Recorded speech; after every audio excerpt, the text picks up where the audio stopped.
Queen of Swords 1. The cloaked hobgoblin tiptoed silently down the shadowy hallway. The dull noonday sun shone in through the nearby windows, but he kept out of the light and in the dark. Since this passage was rarely used for anything but storage, it didn't get a lot of traffic and the windows were the only source of light. Black Nail could hear the creak and thud of people's footsteps moving around him, but none of them seemed to be moving in his direction, and that was good. He wanted to avoid detection at all costs. He'd come fairly close to being caught earlier when a guard had walked by, but Black Nail had managed to duck aside and hide behind a shelf at the last second. His heart still hadn't slowed to its normal speed and was thudding in his chest. It would be very bad if he was discovered, and Black Nail didn't even want to think about the consequences. He had to stay hidden from the humans no matter what. Of course that was never going to happen. He'd proven over and over again that mere humans couldn't detect a hobgoblin like him. He was the dreaded faceless assassin, and Herod's undefeated sneaky killer. What in all the hells are you doing, Black Nail? Cedar asked from right behind him. The unexpected voice slipped into the hobgoblin's ears, and his heart exploded in panic. He jumped several feet into the air. He hadn't heard anyone approaching. Oh no, it was Master Cedar. When Black Nail hit the ground, he was already dashing away down the hallway as fast as his feet would carry him. He'd been found, he had to escape, and quickly. Stop right there, you little green eye dot. Come back here, or I swear I'll go get my bow and hunt you down through Dagger Point and all the land beyond it, Cedar barked loudly. Black Nail believed him, he could hear the stubborn certainty in his master's voice. When he used that tone there was no arguing with him, and he always did what he said he would, no matter how stupid or dangerous it was. The hobgoblin stopped running, went completely still, and let out a pitiful whimper. This was the worst possible outcome. Why did it have to be his master that had found him? The urge to flee and hide was overwhelming, but he knew that wouldn't work. Cedar would find him soon enough. He was incredibly annoying like that. Right, now come back here, Cedar ordered impatiently. The hobgoblin sighed and obeyed. With his head down he walked sullenly back to his master. He didn't dare meet his eyes. Lose the hood, and look at me, his master ordered next. He sounded very annoyed, so Black Nail reluctantly pulled his hood down and met the old scout's gaze. Cedar looked him over inquisitively for a few seconds, and his expression changed from an angry look to a concerned one. The hobgoblin cringed and had to turn away a few seconds later. What if his master could smell something? What if it showed? His master spoke up. What bloody nonsense has gotten into you, Black Nail? You've been acting weird, and avoiding everyone since you returned from chasing those assassins. You told Herod that they got away after a brief fight, and she didn't question it. She doesn't know you like I do though, and I'll eat my boots if that's what really happened, he asked the hobgoblin quietly, so that no one would overhear. Yes, it is. That totally happened, Black Nail replied nervously, as his anxious eyes wandered around the room. Cedar just glared at the hobgoblin stubbornly, he obviously wasn't convinced. Black Nail withered under his master's gaze for several seconds. The hobgoblin knew that Cedar wasn't going to let up until he got an answer, so obviously he had to lie through his teeth. Black Nail looked up and met his master's eyes. He licked his lips with his long tongue nervously as his brain worked feverishly to come up with the greatest lie ever told. I got lost, he muttered a second later. His master crossed his arms and gave the hobgoblin an unamused stare. Black Nail winced and groaned regretfully. Why had he said that? That was a stupid lie, and totally unconvincing. Why hadn't he thought of anything better? Overcome with shame, the hobgoblin flipped his hood back up to hide his face. He then crouched down in order to make himself as small as possible. Maybe if he just stayed like this his master would eventually get bored and leave. Cedar groaned in annoyance at Black Nail's behavior. Seriously, he remarked in disbelief. The old scout then reached down and pulled Black Nail's hood off. He opened his mouth as if to say something, but then froze. Are you blushing? He asked in surprise, as he took in the hobgoblin's face. There was a startled look on Cedar's face. Black Nail's usual green features had a faint reddish-purple cast to them, especially around the cheeks. It certainly seemed like he was doing the hobgoblin equivalent of blushing. Black Nail opened his mouth to respond and deny everything, but then he stopped. He did sort of want to talk to someone. Last night, his experience with Luphira had been very different. The memory caused Black Nail to flinch, and he felt his face burn hotter. Luphira didn't act or look anything like a female goblin, so why had he let her drag him around by his handsome nose? He felt used, and he had no idea what he'd been thinking. That terrifying scent and her hungry smile had just done something weird to his head, and other parts of his body. Luphira had invited him back, but there was no way he was ever going to do that. He felt dizzy just thinking about it. At first his instincts had taken over, but once they died down he'd had no idea what he was doing there. What if he'd done something wrong? No, there was no way he was ever going to go back. How was he supposed to be around humans now? What if they could smell her on him? Their noses couldn't be that bad, could they? He didn't want anyone to know. Cedar coughed impatiently as he stood over the red-faced hobgoblin. Black Nail's mouth hung open, but he had yet to say anything. There's this woman, he muttered a second later, as the truth burst out of him unexpectedly. Cedar's face went through several stages.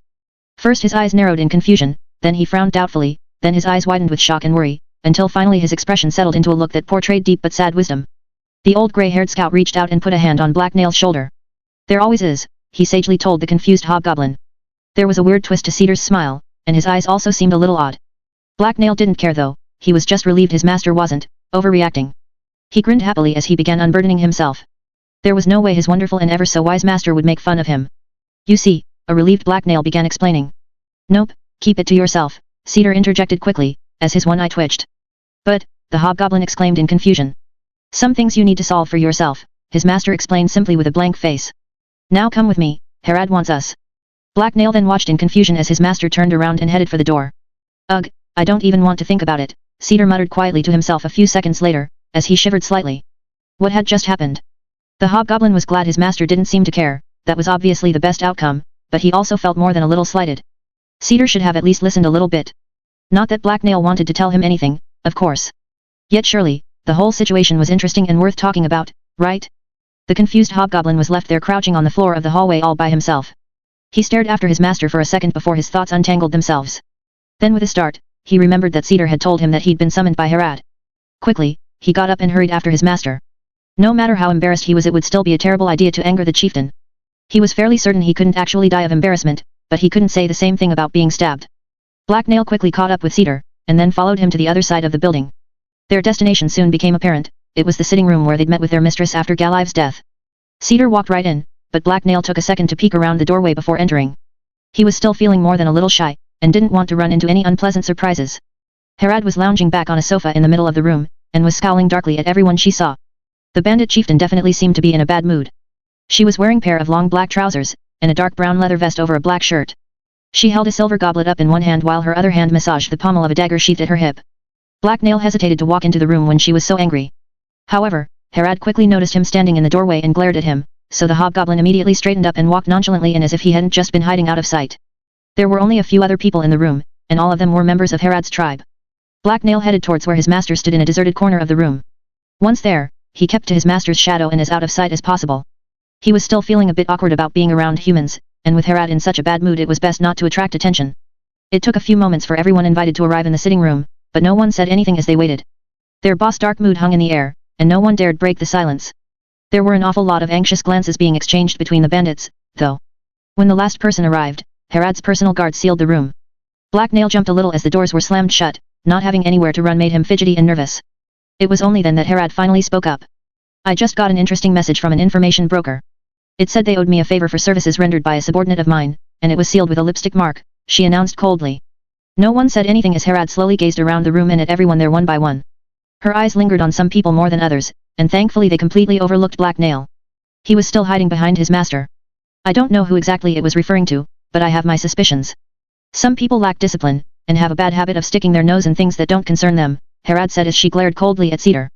The old scout was stone-faced and kept his expression carefully blank, but when Harad looked away he gave Black Nail a dark suspicious look out of the corner of his eye. The hobgoblin quickly turned away and tried to look innocent. He thought he managed to pull it off. That's not of immediate concern, though. What's important is that the message contains a lot of details on Zelena's movements and plans. Some of it is easily verifiable, but most of it isn't. The sender also expressed concern about Zelena's schemes to control Dagger Point, and wished us luck in defeating her, the bandit chieftain explained. We get tips and word from all kinds of information dealers almost every day, so what makes this one stand out? Someone brave asked. Harad nodded and smiled darkly at no one in particular. Black Nail thought she was trying not to look at Cedar, although he wasn't sure why. I've heard of this broker before, and the letter also contains information on my own movements. It lists things I'd thought I'd kept secret. Thus, I'm willing to believe most the information on Zelena is also reliable, Harad explained. I'm guessing it's not good news, an older female bandit commented reluctantly. No, it's not. As most of you know, I've managed to cripple or thwart practically all of Zelena's schemes. She hasn't been able to turn most the other chieftains against me, or at least she hasn't been able to get their direct support for any sort of attack. They're too afraid of me to risk that, Harad remarked arrogantly. They should be afraid of you. You're the deadliest fighter in the city, and from what I've heard you've been dispatching Zelen's pet captains left and right, another man replied proudly. This time Harad's dark eyes were hard and cold as she responded. All very true, but I can't do everything myself. According to the information I've received, Zelena has abandoned her plan to turn most the other chieftains against me, and since her assassination attempt also failed, she's now planning to simply purchase enough men to launch a frontal attack on us, she explained. Some of the bandits gasped in shock, others blinked in confusion, but most didn't seem too concerned by the news.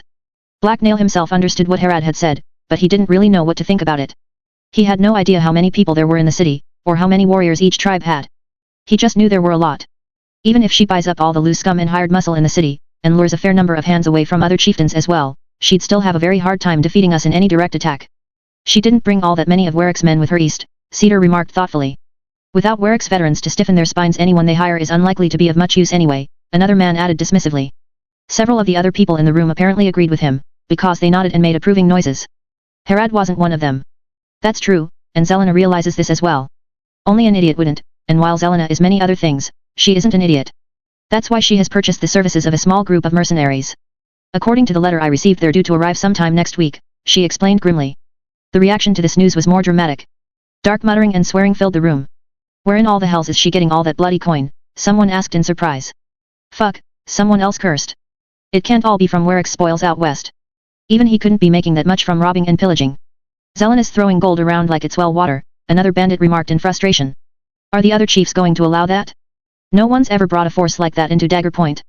It's going to make a lot of people nervous, especially the governor, someone else added. She seems to think she can get away with it, Herad told them. It's not that much different from hiring the normal thugs in Riftraft. Half of them are deserters anyway. There are certainly no rules against it, and the rules around here are pretty fluid anyway, Cedar commented. And if anyone complains about it, then she has a nice force of mercs at hand to silence them, a scarred bandit added with dry humor. What are you planning to do about it? Cedar asked Herad calmly over the din.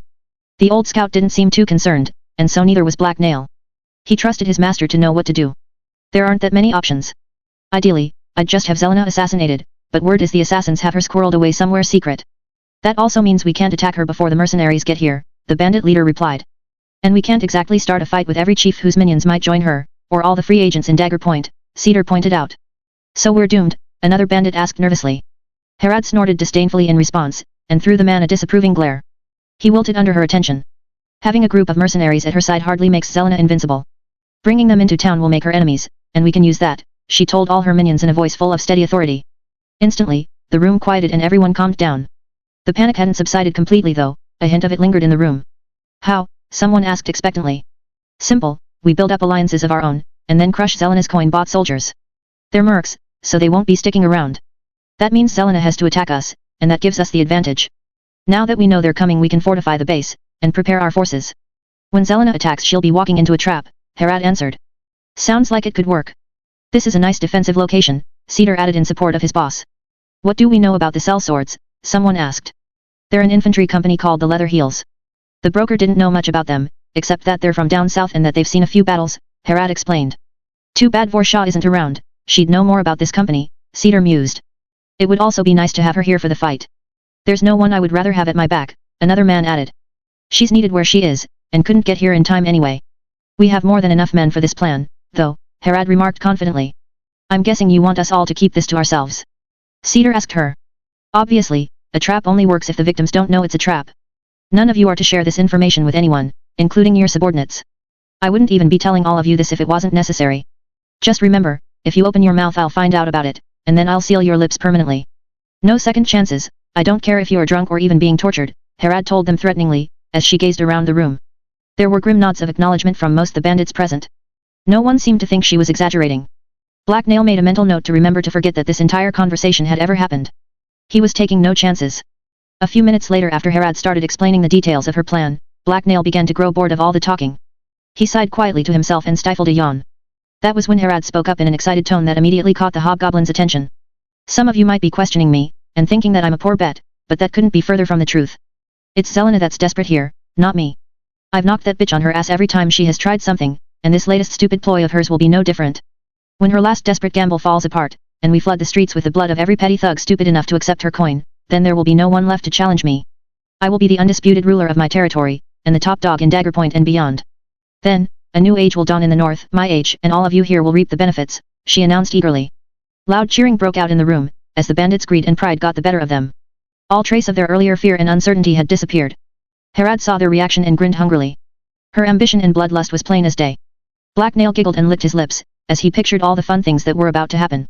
It seemed like his tribe was about to go to war. It was about bloody time. Queen of Swords too. Now that all of her minions were solidly behind her, Herad started organizing them. Her short black hair fell over her forehead, as she leaned forward over the table in front of her sofa and gave out her orders. Corvain, you're in charge of defenses. I want work parties organized and this place fortified as much as possible. If you need funds then you'll have them, she said. Not a problem. I already have a few surprises in mind for our guests when they arrive, a man who Black Nail assumed was Corvain replied. He was one of the men who had joined the tribe after they'd arrived in Dagger Point. All these new hires were beneath Black Nail's notice, unless they had something he wanted, so he hadn't bothered to learn their names.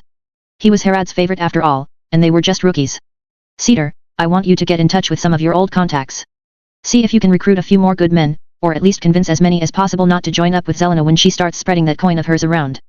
They can't spend it if they're dead, the chieftain told Black Nail's master. Cedar nodded calmly in acknowledgement, and Black Nail stepped out from where he'd been hiding behind him. The hobgoblin then smiled hopefully at his mistress. He wanted a job too. However, Herad didn't even glance his way as she issued orders to the other bandits. Black Nail pouted sulkily as he gazed Herad's way. Why hadn't she given him a job? He was far more useful than most of these lazy humans. Surely, there was someone who needed killing, or maybe some pies that needed stealing. Herad happened to glance back his way, and she noticed his demeanor. The bandit chieftain rolled her eyes disdainfully, but then gave him a wicked grin. The hobgoblin returned her smile hopefully. Don't worry, Black Nail. I'm sure an opportunity will present itself and I'll find someone for you to hunt.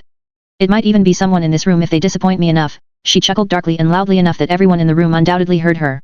Muted muttering broke out between the bandits as several people looked Black Nail's way, and the hobgoblin heard his master grunt in disapproval. He wasn't sure why Cedar wasn't pleased, though. Black Nail was glad that Herad trusted him to hunt her enemies for her, and he enjoyed the fearful looks he was getting. The new members were barely part of the tribe anyway. None of them had been around nearly as long as him. He'd joined the tribe a whole lots of months ago. That was practically forever. In a tribe it was natural for the weak to fear the strong, and for them to be kept in their place. Everyone was certainly very afraid of Herad. The fact that the chieftain had mentioned Black Nail personally obviously meant she considered him to be only one step below herself in position and toughness. Maybe his master was jealous? Alright, that's enough gabbing from you lot, it's time to get to work.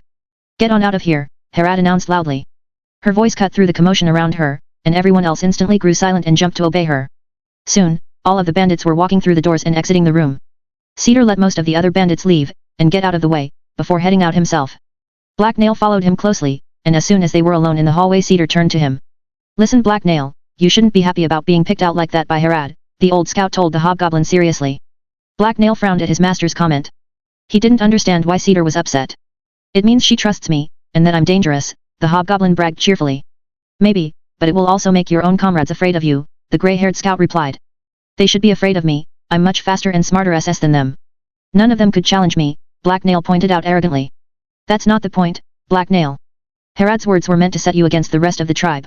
If they're too afraid of you then they will see you as a threat, and then they won't have your back later, or they might even try to take you out, Cedar explained. The hobgoblin gave his master a confused look. Wouldn't most of them do that anyway? Obviously, I'm stronger than them so I don't need their help, and they won't dare attack if they're afraid of me, he replied as if he was stating the obvious. And if they gang up against you, or simply leave you to die somewhere? Cedar asked. Black Nail squinted and scratched his long green nose, as he considered that idea. He didn't like it. Humans sure were a sneaky race. How was a poor hobgoblin supposed to keep himself safe? What do you think I should do? He asked his master reluctantly. You need to show them you're more than just a killer, and that they're your comrades and friends, the old scout replied. So I need to outsmart and trick SS them, Black Nail mused aloud. That should be easy, I'm a great actor. Cedar sighed in resignation, and gave the hobgoblin an annoyed look. Sure, whatever works, he told Black Nail as he shook his head. You sure are tricky, master. Black Nail replied happily. Go get your mask and gear, Black Nail. I may as well get started on recruiting for Herad right away, and that means you'll be coming with me, Cedar told him irritably, as they moved. Where are we going? The hobgoblin asked curiously. We're going to a bar. There's some people there I should talk to, Cedar replied. Why? The hobgoblin asked.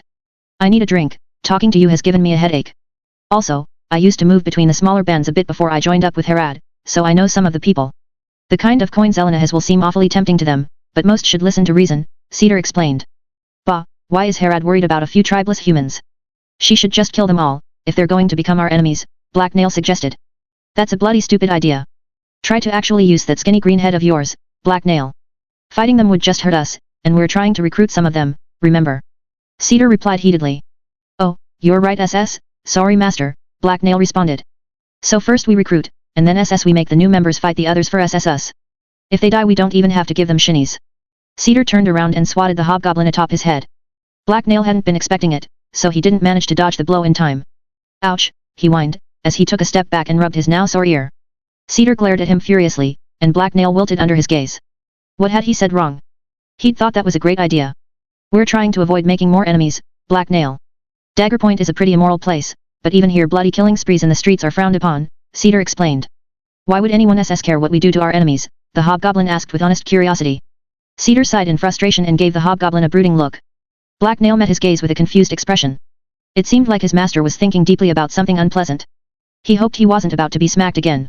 You can't just go around killing everyone, even in the north, Cedar explained a few seconds later. This piss-poor excuse for a city is still a city, and it needs to stay at least somewhat civilized. If everyone just started killing everyone else, then Dagger Point would fall apart. No one would be able to buy food, clothes, or build shelter. Soon after that almost everyone would be dead or have left. But the strongest would hold the territory, it would all be his, Black Nail countered. So what? It's the people that make the city valuable, Cedar replied. It's not like the wilds, where you can make most things for yourself. In a city you need lots of people to buy, sell, and make things. An empty city is worth less than a mud pit. The hobgoblin tried to wrap his head around that. It sort of made sense to him, maybe. So, if I were to kill SS the maker of tasty pastries, then he couldn't make any more SS of them, and if I were to start killing too many people he might SS run away, the hobgoblin muttered thoughtfully. Cedar rolled his eyes. Kind of, it's a bit more complicated than that, though. If you scare away or kill too many other people, then who will buy his goods? If there's no one to sell pastries to, then he'll leave. The city is sort of like an animal. It can take a few cuts and scrapes, but if you wound it too deeply or hit the wrong spot, then it will die, Cedar told him. Black Nail nodded at his master's words. He could picture that. All the people in a city were kind of like the different squishy bits inside a rabbit, they were even the right color. The hobgoblin frowned as another thought occurred to him. Were there green bits inside animals? He then shook his head to clear his thoughts. He should probably concentrate on Cedar's words, he could always search through the insides of a rabbit later. I think I understand, master, but I still think there must be a less boring way to do this, Black Nail told the old scout. If you can come up with one, then knock yourself out, Cedar replied condescendingly. Black Nail was a smart hobgoblin, so he knew his master didn't want him to actually bash himself across the head. His words were just a weird way humans gave people permission, or so Kida had explained when Black Nail had woken up after the first time Cedar had used that expression. So, we can't do anything too scary. I know. They're weak and alone without a tribe, so I'll come back at night and kill them from the shadow where no one can see, Black Nail announced proudly. Cedar eyed him critically. I'm not sure you understand how many of them there are. We're talking about a good part of the people in the city. Even you couldn't pull that off, and some of them are very skilled. I used to be one, remember, he told the hobgoblin. How about just their leaders then, so the others will flee in terror? Black Nail mused thoughtfully. Sure, that sounds fine, Cedar replied. Really? Black Nail asked hopefully. No, that's a bloody stupid idea. There's still far too many of them for that to work, Cedar answered scathingly. Fine, whatever, you said they all live in their own part of the city. Black Nail asked sulkily. There had to be some way to solve this problem that wasn't as boring as talking. It wasn't like humans were usually all that hard to murder. Well, they can hardly live in an area controlled by a gang leader, and the governor's territory is too expensive for them, Cedar replied. Ha, it's simple then. We'll just burn all their homes down in the middle of the night, and kill them as they flee before us, Black Nail suggested gleefully.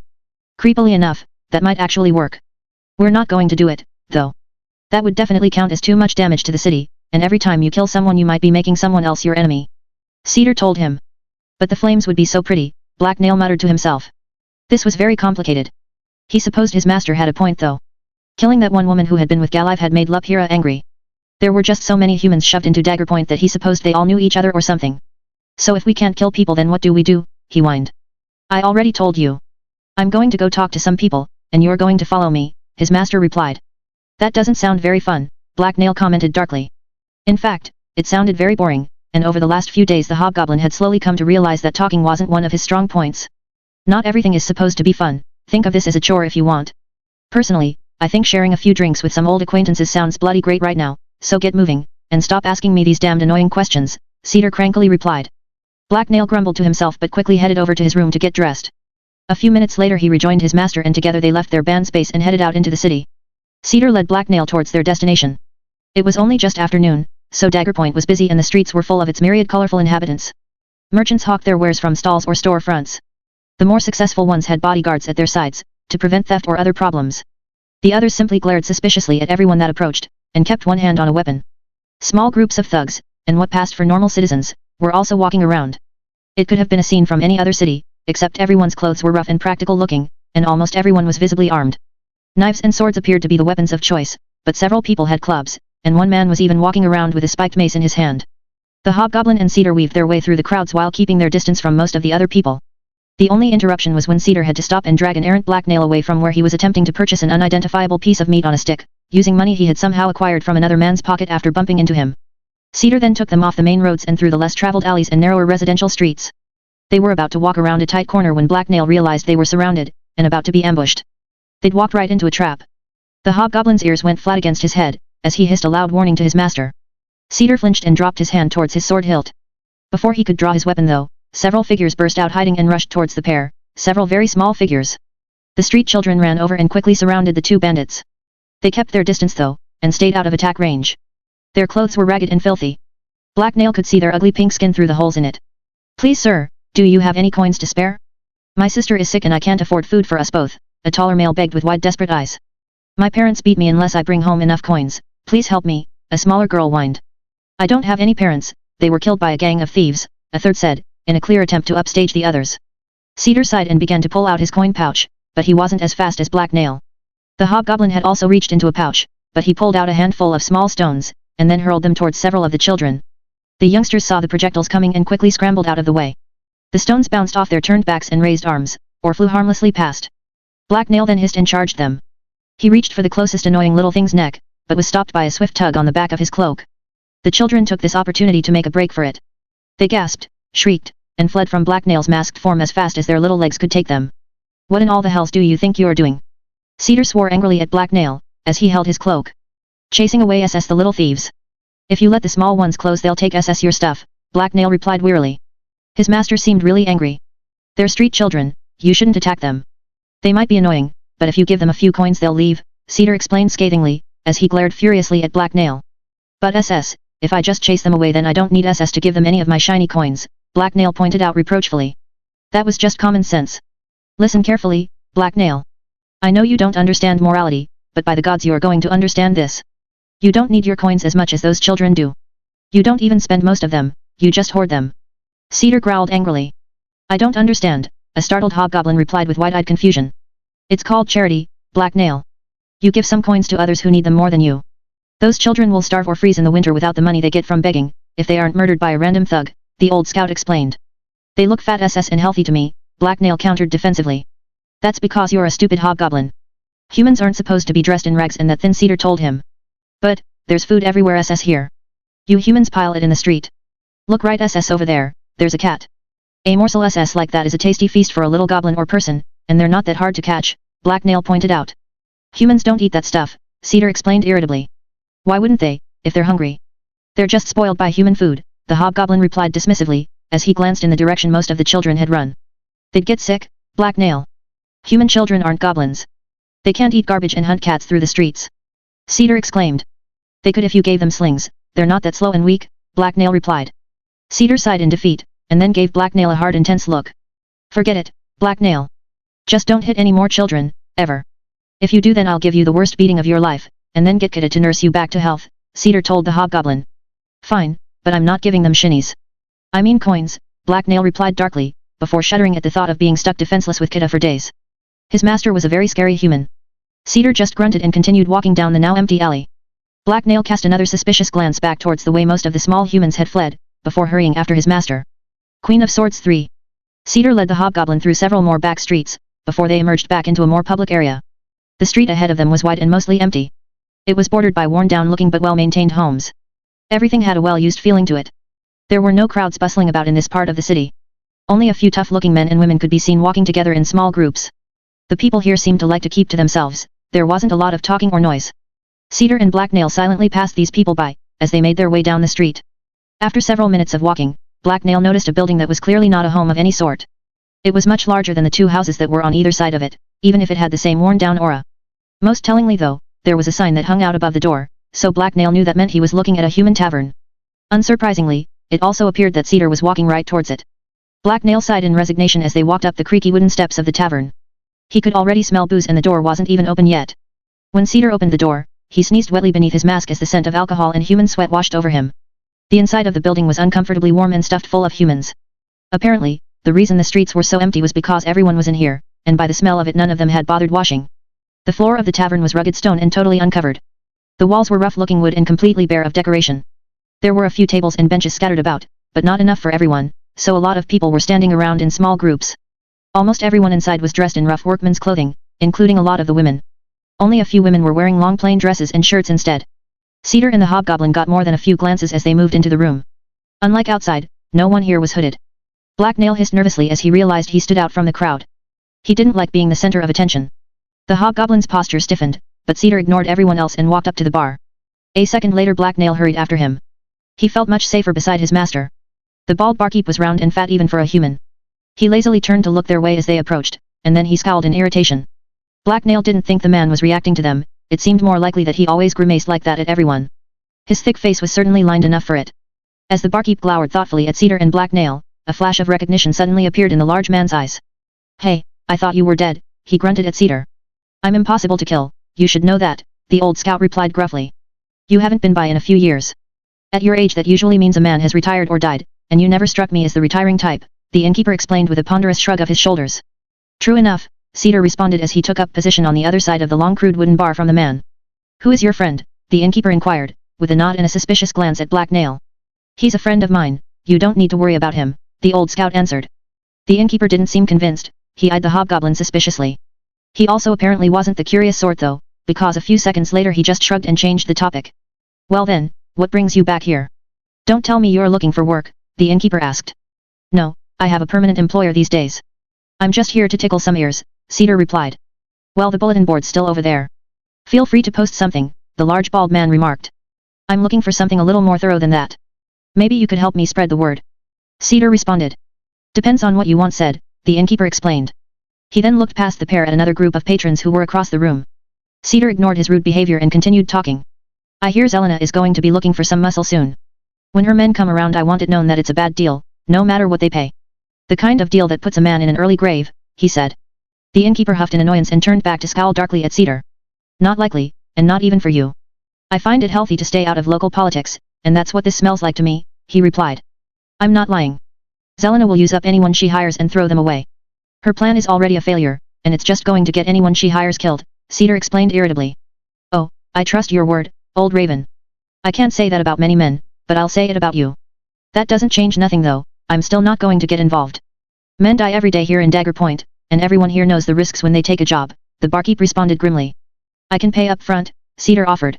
I imagine so can Zelena. It's not about the coin, the bald man replied. Cedar sighed and frowned. He then looked around the room, and he didn't seem to like what he saw. He grimaced as he took in all the people staring at him and Black Nail. The hobgoblin had started to nervously clutch the hilt of the sword at his hip. I don't remember this place being so full before, and I can't say the atmosphere has improved either, Cedar remarked. The barkeeper turned to look at his other patrons, and then grunted in acknowledgement. It was hard to tell what he thought, as his face seemed frozen in a never-ending grimace. People around here have become suspicious of strangers lately, especially ones that hide their face. There have been some unusual disappearances that have put people on edge, he explained darkly. What do you mean disappearances? Cedar asked suspiciously. Missing beggars, loners, and sometimes people just aren't making it home at night. People think it might be ghouls, the large man answered reluctantly. Cedar turned to give Black Nail a thoughtful stare. Black Nail stared back blankly in return. He didn't like the look on Cedar's look, it usually meant he was about to tell Black Nail to do something annoying. I might be able to help you with that. If there are ghouls around I should be able to track them down, Cedar offered. How are you going to do that, master? Black Nail asked curiously, as he leaned closer to his master. Cedar turned towards the hobgoblin and rolled his eyes. I'm not, you're going to do it, he answered dryly. Oh, Black Nail replied uneasily.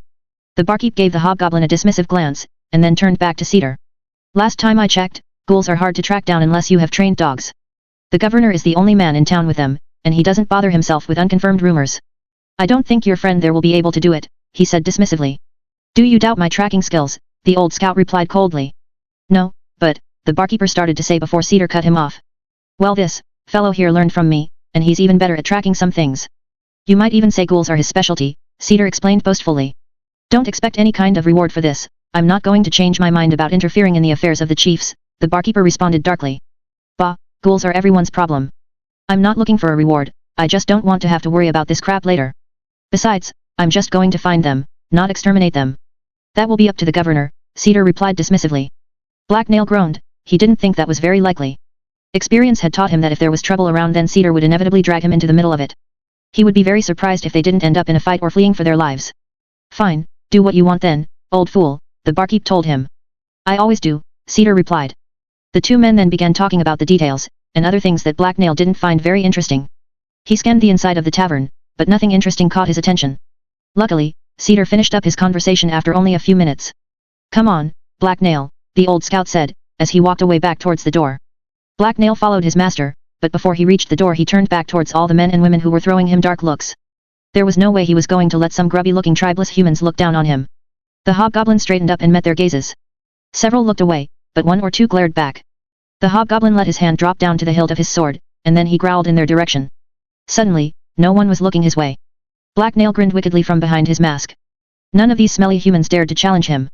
The hobgoblin skipped happily outside, and the door swung shut behind him. Ha, of course no one dared confront him, he was far too scary for weaklings like these. Stop wasting time, Cedar grunted, as he looked impatiently back at Black Nail. I'm right SS behind you, the hobgoblin replied. Cedar shook his head disdainfully, and then proceeded to walk down the street. Black Nail just smiled as he sauntered over to his master. What were they doing again? Oh right, they were tracking down ghouls. Why are we SS doing this? I don't want to go near SS any foul black bloods, Black Nail asked with disgust. Some of his memories from when he'd been just a mere goblin had grown fuzzy, but he still remembered his tribe's fight against the ghoul things perfectly. He was unlikely to ever forget it, so he didn't really need, or want, any new memories of ghouls. They wouldn't be good memories. I wasn't planning on confronting any ghouls today. I just want you to sniff around and see if there are actually any around, his master answered. Bah, why are we SS even doing that? Black Nail asked. Because we can, Cedar grunted in reply. His reply didn't really answer Black Nail's question. I don't do a lot of things I could SS, usually because you won't let me. Don't steal that or don't stab them SS you tell me, and those things sound like much more fun than ghoul stalking, the hobgoblin commented. I meant we're doing it because no one else but us can. Remember when I told you about cities and how they can fall apart? Cedar asked. No, Black Nail replied. Cedar sighed again. It was like an hour ago. Daggerpoint is like an animal, remember? Cedar clarified. Oh right SS, but we're not killing anyone right now, so we're not hurting SS the city or stopping pastries from being made, Black Nail countered. We may not be hurting the city, but the ghouls certainly are. They're a sickness, and if left alone they'll kill the city, Cedar replied. And then SS all the pastries and tasty treats will be gone, Black Nail sighed in defeat. Of course, they were the only ones who could do this. Everyone else in the city was apparently useless and stupid. How had all these humans survived without him around to save them constantly? Right. Anyway, we're here now. Most the disappearances have happened on this street. Sniff around and see if you can smell any ghouls, Cedar told him, as he stopped walking and stood in the middle of the empty street. Black Nail reluctantly nodded and did as he was told. He leaned over and began to smell random cobblestones. When he didn't detect anything that way, he moved over to the edge of the street and sniffed the barrels and alley entrances there. I smell nothing, Black Nail told Cedar, after several minutes of wandering. Keep trying, Cedar grunted in reply. The hobgoblin sighed and started over again. After several boring minutes of smelling the same untainted, but still foul, scent of humans he decided to wander down into the nearby alleys. His master didn't seem like he was going to let Black Nail stop. He walked over to the nearest back street entrance. It was a fairly tight alley with two rough-looking houses on either side of it. The hobgoblin walked into the shadows, and idly began sniffing random things. Then he froze, and started sniffing one spot again. Cedar noticed the hobgoblin's sudden fascination with a broken piece of board. Did you find their trail? He asked eagerly. No, Black Nail replied, as he sniffed the piece of wood some more. Then, what in all the hells are you doing? Cedar shouted in frustration. I smell familiar people SS, Black Nail responded. Who? Cedar asked curiously. Two of the men SS who serve the Mage of Orlus, Black Nail answered. They probably live around here, Cedar remarked dismissively. They bled SS here, and so did someone else. If they hunt other men here it would explain why their base reeks so much of human blood SS, Black Nail mused to himself. What? Cedar exclaimed in alarm. You should have mentioned that before. All mages smell of blood, just usually only SS their own, Black Nail replied with a shrug. Come on, we're going, Cedar suddenly growled, as he spun around. What about SS the ghouls? Black Nail asked in disbelief. There are no ghouls, a furious Cedar replied, as he began stomping back out into the street. This might actually be much worse. Black Nail let out a defeated grunt as he followed his master.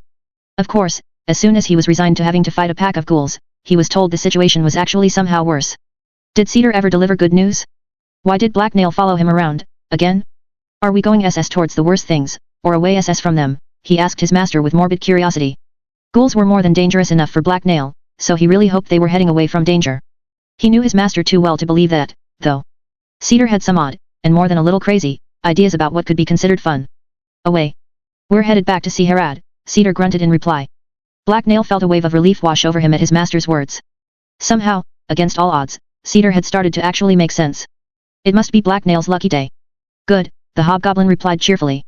He then followed Cedar into a nearby alley. As the pair walked into the shadowy passage, Black Nail heard something from behind him. He spun around just in time to see two men enter the alleyway behind them and draw their blades. Black Nail hissed loudly in alarm, as he reached for his own sword. This better not be another group of street kids, Cedar started to say. Blacknail's master turned around to see what had alarmed the hobgoblin, and stopped talking when he noticed the two men. I'm thinking you two aren't here to welcome us to the neighborhood, Cedar remarked, as he studied the pair. You've been sniffing around where you don't belong, so now you're dead meat, the leader replied. That's a bad idea, we're part of Herod's gang, and she takes attacks against her people personally, Cedar explained threateningly. That never works, Blacknail muttered darkly. Well, then we just won't tell her about this, the closer assailant told Cedar with cruel humor. See, it didn't work. It never does, Blacknail pointed out irritably. Cedar turned and gave him an annoyed look. What should I have said, then? Do you want to take over the negotiations? He shot back at Blacknail. Let's just kill them. They don't look so tough. The one in the front is too skinny, and the one in the back looks slow and stupid, the hobgoblin replied. What did you just say about me, you little bastard? The further of the thugs asked angrily. Blacknail sighed and shook his head. Human ears sure were pathetic if they couldn't even hear someone talking from that short of a distance away. Let's kill these assholes, quick, one of the thugs told the other. His companion nodded and both of them pulled a vial out of their coats. Blacknail's eyes went wide as he watched them chug down the contents. Everyone kept telling him that vessels were rare, but that didn't really seem to be the case. See, this is why you try to talk first, Cedar told the hobgoblin irritably. Blacknail grunted vaguely in reply, as his master turned to face their attackers. Cedar's face twisted into a grimace as he considered them. He looked as if he'd just swallowed something unpleasant. So, I was right. You two work for a Vorless, he commented darkly. How the fuck, the dark-haired one started to remark. Before he could say more though, his companion shut him up by punching him in the shoulder and giving him a cold glare. It was the perfect opportunity to hit them with a surprise attack, so Blacknail stealthily reached into one of his pouches for ammo. His fingers frantically searched the inside of the bag, but he didn't feel any stones. Oh right, he'd thrown them all at the pack of little thieves that had ambushed him. He'd forgotten to retrieve them because Cedar had started lecturing him. Dog teeth, Blacknail muttered to himself. If there had been just one vessel Blacknail could probably have fought him off, and if he'd been alone he could have just run for it. With Cedar here, and with two vessels as his opponents, he didn't know what to do. Queen of Swords 4. Since he had no ranged weapons available, Blacknail drew his sword. Meanwhile, Cedar reached into his coat and took out a pouch of his own. The old scout then threw a quick glance at the alleyway behind them. The hobgoblin saw the movement, and knew what Cedar wanted to know. There are only two of them. I hear no one behind us, Blacknail told his master. Cedar nodded and turned back to watch the pair of thugs who were approaching. He eyed the two men warily. We're running. Follow me, he whispered a second later. Blacknail's eyes widened slightly in surprise, that was not what he had expected Cedar to say. They'll be fast SS runners, he warned his master. Blacknail really hoped his master had a plan. Normally he was all for running away from danger, but he wasn't sure Cedar was fast enough to escape. Now, his master grunted a second later, as he started running. Instantly, Blacknail turned and sprinted away as well, and he shoved his sword back into its sheath. Within a few short seconds he pulled ahead of the old scout. Blasted cowards, don't let them escape, one of the vessels yelled from behind them. The pounding of heavy footsteps then reached Blacknail's ears as the two thugs gave chase. The hobgoblin looked over his shoulder, and winced when he saw how fast their pursuers were running down the alley towards them. The men were moving at a pace an unboosted human would have a very hard time matching. At this rate they would catch up within seconds. Blacknail could increase his own pace, but Cedar probably couldn't. Desperately, the hobgoblin searched his pouches for something useful as he ran. If only he had been a mage, then he could have used magic or something against them. One of Blacknail's hands came to rest against his coin pouch, and he let out a resigned sigh as an annoying idea occurred to him. The hobgoblin quickly reached inside, scooped the coins into his hand, and whipped them back at their pursuers. Eat SS this, pinkies! Blacknail yelled as the swarm of glittering projectiles flew through the air. The two vessels barely had time to react before the coins showered over them. They both raised their hands to protect their faces, but not in time to stop the first few projectiles. Fuck, one of them swore, as a coin smashed into his forehead and drew blood. He stumbled and slowed momentarily to wipe the blood from his face. The second pursuer winced in pain as a coin bounced off his kneecap, and he slowed as well. Behind his mask Blacknail smirked smugly at them. Idly, he wondered if this counted as charity. The two thugs had certainly needed the money, thrown at their ugly faces, more than he had. He would have to ask Cedar later, after they finished running for their lives. Just ahead of Blacknail, Cedar rounded a corner and momentarily disappeared out of sight. When the hobgoblin caught up he noticed that his master was emptying the pouch he'd been holding onto the ground. It had been full of little spiky pieces of metal. Keep running, Cedar told him, as he finished and picked up speed again. I never stopped. You reassess the slow one, you run. Blacknail hissed back. Bah, whatever, Cedar grunted in reply, and the annoyed hobgoblin had to suppress an urge to kick his master in the ass. The two of them only managed to run a short distance, before their pursuers rounded the corner as well. The thugs were moving very quickly, and thus they didn't have time to notice the presents Cedar had left behind for them. Ugh, bloody hells. My foot, one of them screamed, as he stepped on a spike. The other man instantly looked down, and his eyes widened in surprise at what he saw. Fuck, caltrops, he exclaimed. The first man stumbled, and then quickly hopped out of the way. He was limping and his face was scrunched up in pain, so he was clearly no longer in any shape to continue the chase. However, the second man had been warned. He was managing to awkwardly hop across the caltrops without stepping on any, so Black Nail picked up a rock off the alley floor, and launched it at his face. The thug was looking down at his own feet, so he didn't see it coming at all. There was a thud as the heavy stone bounced off the side of his head. He stumbled and stepped on a caltrop. As the hobgoblin watched, his leg gave out and tipped over sideways to land on his side. As he hit the ground, several more spikes were driven into his body. "Damn you to all the hells forever," the man screamed shrilly in pain. Ouch, Black Nail was fairly sure that guy was no longer a problem either. Maybe he should go back there and finish them off. "It's not worth it, keep running," Cedar suddenly remarked, between heavy breaths. The old scout had clearly understood the hobgoblin's hesitation and body language. Black Nail sighed in regret, and continued running. He'd been hoping to at least go back and get his coins, and he wouldn't have said no to having some fun with the two men who'd attacked them. The pair burst out of the alley and onto one of the main streets. Without slowing, Cedar led Black Nail right into the middle of the crowds. Men and women pressed against the hobgoblin from all sides, but he ignored them. Several minutes later, after it was clear no one was still following them, Cedar slowed down to a walk, and moved off to the side of the road. He was huffing and breathing heavily. His face was red and looked exhausted, but the hobgoblin had barely broken a sweat. All this easy city living was clearly making him weak. "I think we lost them," the gray-haired scout told Black Nail. "Now, we need to get back and have a talk with Herad, though." It didn't take them long to reach Herad's compound. They passed the guards and stepped inside without a problem. Black Nail eyed his master warily as he walked. Cedar seemed to be growing more and more animated the closer they got to Herad, and that made the hobgoblin nervous. Cedar burst through the entrance to Herad's room, and the door slammed into the wall behind him with a loud crash. His eyes burned with rage, as he stomped into the chamber on the other side. Black Nail stayed out in the hallway, and cowered behind the two startled-looking guards that Cedar had just blown past. All three of them gave each other shocked looks, and then peered wide-eyed through the doorway to see what happened next. Herad looked up from her desk. There was a look halfway between annoyance and amusement on her face. She was also reaching under her desk for something that was probably a weapon, but she relaxed and smirked when she recognized Cedar. "Down, boy," she ordered him loudly. Cedar stopped a few feet from her desk, and then grimaced as he realized he'd unintentionally obeyed her. Herad smiled mockingly at him. "Good boy," she remarked as her eyes glittered with amusement. Cedar's scowl deepened and he gave her an irritated look. Black Nail let out a relieved breath. It didn't seem like they were going to fight, or that his master was about to be killed. "I'm not a dog," Cedar grunted. "Then don't act like one, old man. Knock on the door before you enter, and don't slam it," she told him condescendingly. Black Nail could hear Cedar grinding his teeth as he tried to hold in his anger. Luckily, this just seemed to amuse Herad. "I'm here because there's something you need to know," he said, a few seconds later. One of Herad's eyebrows rose as she gave Cedar an unsurprised look. "Well, I didn't think you stormed in here to invite me to dinner, so please go on and tell me what bug has gotten up your butt this time," she remarked disdainfully, as she leaned back in her chair. "Avorlus is a blood mage," Cedar announced gravely. The old scout met Herad's eyes and stared her down. Herad's mouth opened slightly and she looked momentarily lost for words. Black Nail had no idea what a blood mage was, but it sure sounded serious. "Well, that certainly makes sense, and is useful to know. How exactly did you figure this out?" Herad calmly asked, after a moment or two of thought. "That's it.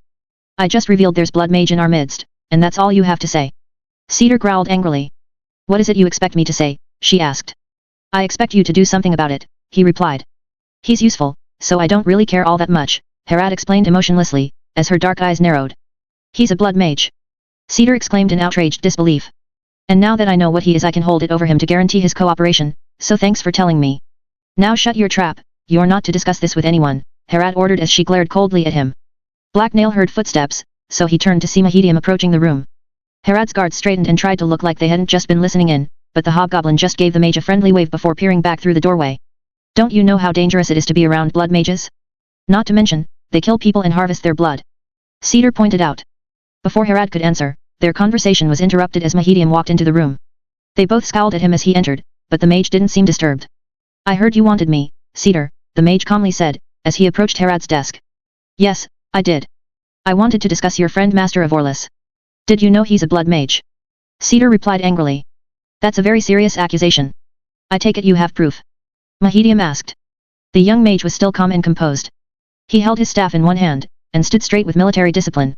With his plain face, hazel eyes, and short brown hair he looked as unremarkable as usual. "I know he's been abducting people off the streets, and that his home reeks of people's blood," Cedar replied darkly. "He's probably a blood mage then," Mahedium admitted with a frown. "Did you know?" Cedar asked threateningly. "I had some suspicions, but nothing more," the mage replied without concern. "Why didn't you say anything?" the old scout exclaimed angrily. "It's not something I care to accuse people of without proof," Mahedium answered coldly. More like you didn't care, Black Nail's master grumbled to himself. The mage met Cedar's angry stare without flinching. The old scout turned away from him after a second, and looked back at Herad. You two aren't taking this seriously enough. Blood mages pollute the very earth, and they twist beasts into monsters, he announced in frustration. His face was red and he was breathing heavier than normal. This was the most worked up Black Nail had ever seen him. However, Herad just gave Cedar a flat uncaring stare. As far as I'm concerned, blood mages aren't much worse than any other type of mage. I've never met a combat mage that didn't have the blood of dozens of men on their hands. All that garbage about blood magic causing mutants to appear is just superstition, Herad told him dismissively. That's different, combat mages are soldiers. Blood mages prey on people for their own ends, Cedar replied. I also believe there's an important distinction there, Mahedium added. Also, Cedar isn't completely wrong about the relationship between blood magic and crystal hosts. A triumphant look appeared on Cedar's face, and he opened his mouth to say something, but Herad cut him off. Explain, she ordered the mage. Blood magic comes in several forms, but it's actually very simple. In fact, the first mages probably all used blood magic, before modern alchemical magic was created. The type I imagine Murderous is doing, simply involves harvesting the blood of people who didn't survive the transformation into a vessel, and maybe some that did. He's probably dosing the people he's abducted, and then distilling their blood to create elixir, the mage explained. Why would he do that, and what does it have to do with mutants? Herad asked. It's a way to create more of an elixir, even if you don't know the formula for it. With such an endless supply of samples it also becomes much easier to study an elixir and discover its recipe. Unfortunately, refining the blood also creates a lot of waste products that contain active crystals. It's unlikely, but possible, that exposure to this waste could cause a creature to become a host, Mahedium admitted. So, a horde of savage mutants isn't about to tear its way through the city, Herad said, as she glared at Cedar. No, most likely exposure would just kill the creatures it comes into contact with. It's very dangerous stuff to anyone not already a mage or vessel. I wonder how Murderous is disposing of it, Mahedium replied. One mutant would be too many. We need to stop him before it's too late. Cedar said.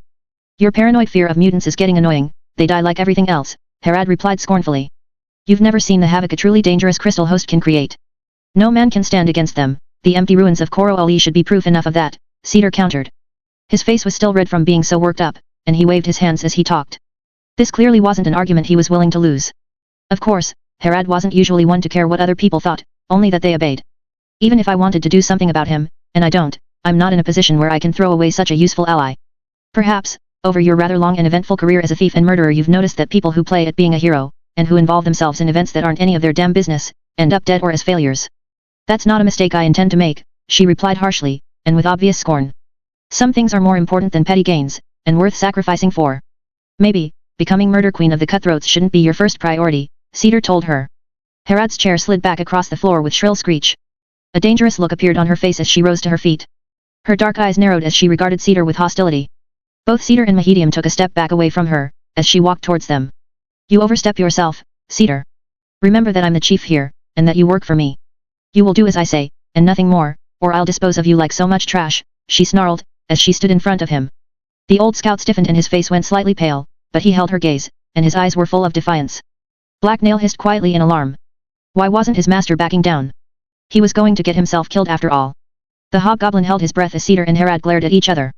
Black Nail's master seemed unwilling to submit and look away, and Herad's left hand began to creep closer towards the hilt of a dagger on her hip. The hobgoblin began seriously considering creating a distraction, and then dragging his master away in the chaos. Maybe he could pretend there was an attack or start a fire. Just as Herad's fingers closed around her dagger's pommel, Cedar finally spoke up. It's as you say, you're the boss, he answered flatly. Black Nail sighed in relief. Cedar then started to turn away from Herad, and head towards the door, but the bandit chieftain stopped him. Where do you think you're going? I didn't give you permission to leave, she hissed. Cedar froze and grimaced. It looked like he wanted to say something unwise. Black Nail held his breath again. If his master said anything stupid, and suicidal, then Black Nail was going to bash him over the head and apologize to Herad for him. I'm going to go get a drink, Cedar grunted reluctantly a second later. The hobgoblin relaxed. Very well, go ahead. Just remember that I meant what I said about keeping this quiet, Herad replied smugly. The old scout didn't respond, he just immediately walked out of the room. Mahedium threw Cedar a concerned look but he also chose to keep his mouth shut. Cedar walked out the door, and past the two guards and one hobgoblin who were now trying hard to look like they hadn't been listening. Black Nail moved to follow his master as soon Cedar stomped out into the hallway, but he hesitated when he heard Herad address him. Black Nail, make sure the old fool behaves, or you'll both regret it, she told him coldly. Yes, mistress, Black Nail answered, as he turned and lowered his head submissively. At least one of them knows who is in charge around here, the hobgoblin heard his chieftain mutter, as he scurried quickly after Cedar. Why couldn't Cedar just keep his mouth shut? If he kept this up one of these days Harad was going to take offense at his actions and kill him. He'd come awfully close just now, and Black Nail would rather that didn't happen. Cedar's feet thudded against the wooden floorboards as he stomped through the building.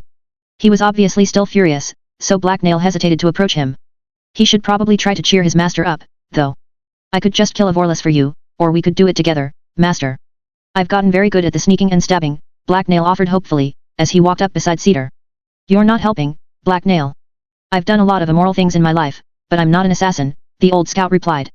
I am, so I'll do it for you, the hobgoblin cheerfully pointed out. No, his master sternly replied. Stay here, I need to be alone for a while. As Black Nail looked on, his master sighed tiredly and walked out the front door of Harad's base. The hobgoblin would normally have been more than happy to let him go, but Harad had commanded him to keep an eye on Cedar. With an exasperated sigh, Black Nail stealthily crept after his master. Things would be much easier if Cedar would just not resist the chief, or if he would at least launch a proper challenge. Of course, if he did challenge Harad he would most likely be cut to pieces, but if Harad did spare him then he would at least learn his place.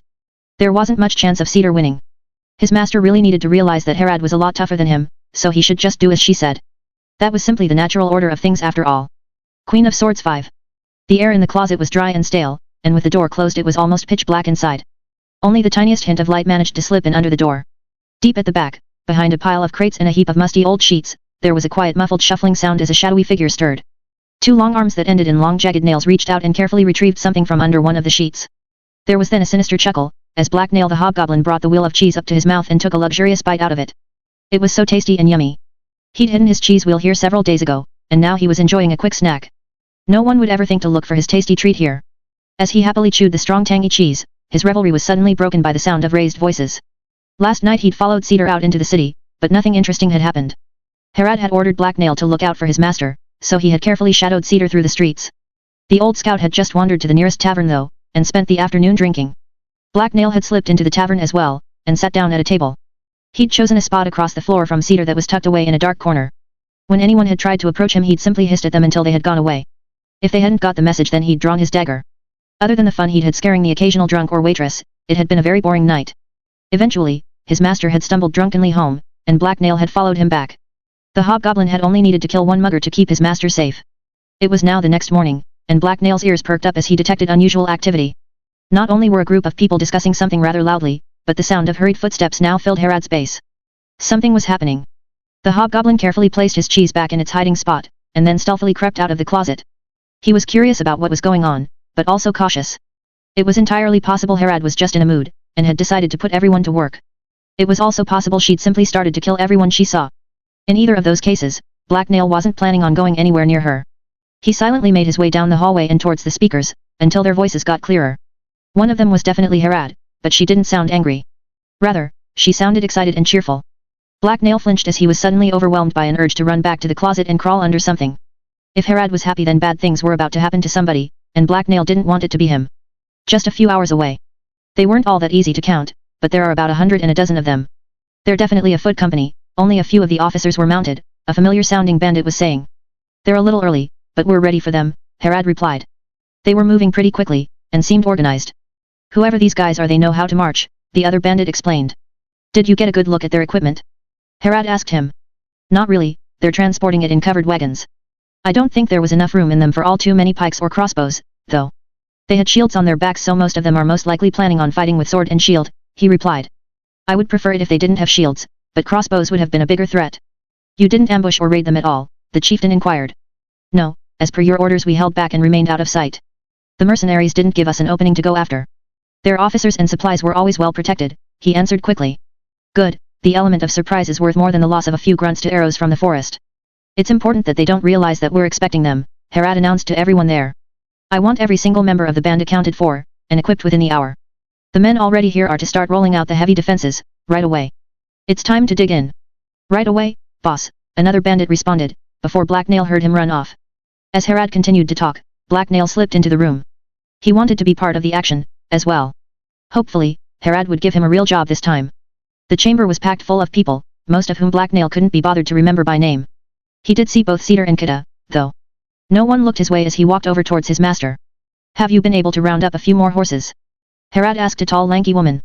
No, there have been some complications there, boss, the woman replied nervously. What kind of complications? Harad asked with more than a hint of anger. The female bandit winced and paled slightly. Black Nail was glad he wasn't the one who'd annoyed the chieftain. A lot of the dealers are having problems with their stock. A lot of the animals in the city are sick. They think there's either a flu going around, or that someone has been poisoning them.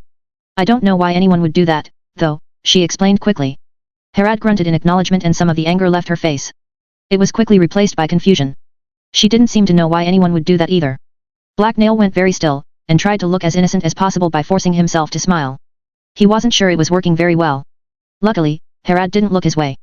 Cedar turned and gave the hobgoblin an irritated look, though. They started it. Black Nail whispered to him. His master didn't seem convinced. The old scout sighed and shook his head, until he turned back towards Harad a second later. Smelly stupid horses, the hobgoblin muttered to himself. How dare they get him in trouble? Next time he was going to use stronger poison. What about Zelena, is she moving? Harad asked. Well, we still don't know where she actually is, but none of her men seem to be doing anything yet, another bandit replied. He was one of the men Black Nail couldn't be bothered to remember. Good, then we probably have some time. I want you to tell the guards to lock and block every door but the main entrance, girl, Harad said as she looked at Kita. The young redhead pointed to herself uncertainly. Yes, you, Harad replied irritably as she pointed to the door. I have a bloody name, Kita muttered darkly to herself. The young woman knew better than to disobey though, and she hurriedly headed for the exit. Black Nail watched her go, and when Kita noticed him he stuck his tongue out at her mockingly. She scowled at the hobgoblin in return, but that only made him smile smugly. Harad then turned towards the band's only mage. Black Nail hadn't noticed him at first because he'd been standing at the back of a group of people and out of sight. Also, while most humans looked the same, Mahedium was even more generic looking than most. Mahedium, I want you to visit your friend Devorless and deliver a message for me, she told the mage. He frowned in displeasure as he considered Harad's words. Is he going to like this message? He asked dryly. Probably not, Harad chuckled, as she threw Cedar a smug smirk. The old scout's face muscles tightened and he clenched his fists, but he didn't say anything. Mahedium sighed in resignation, and Harad handed him an envelope. The mage then nodded and left the room.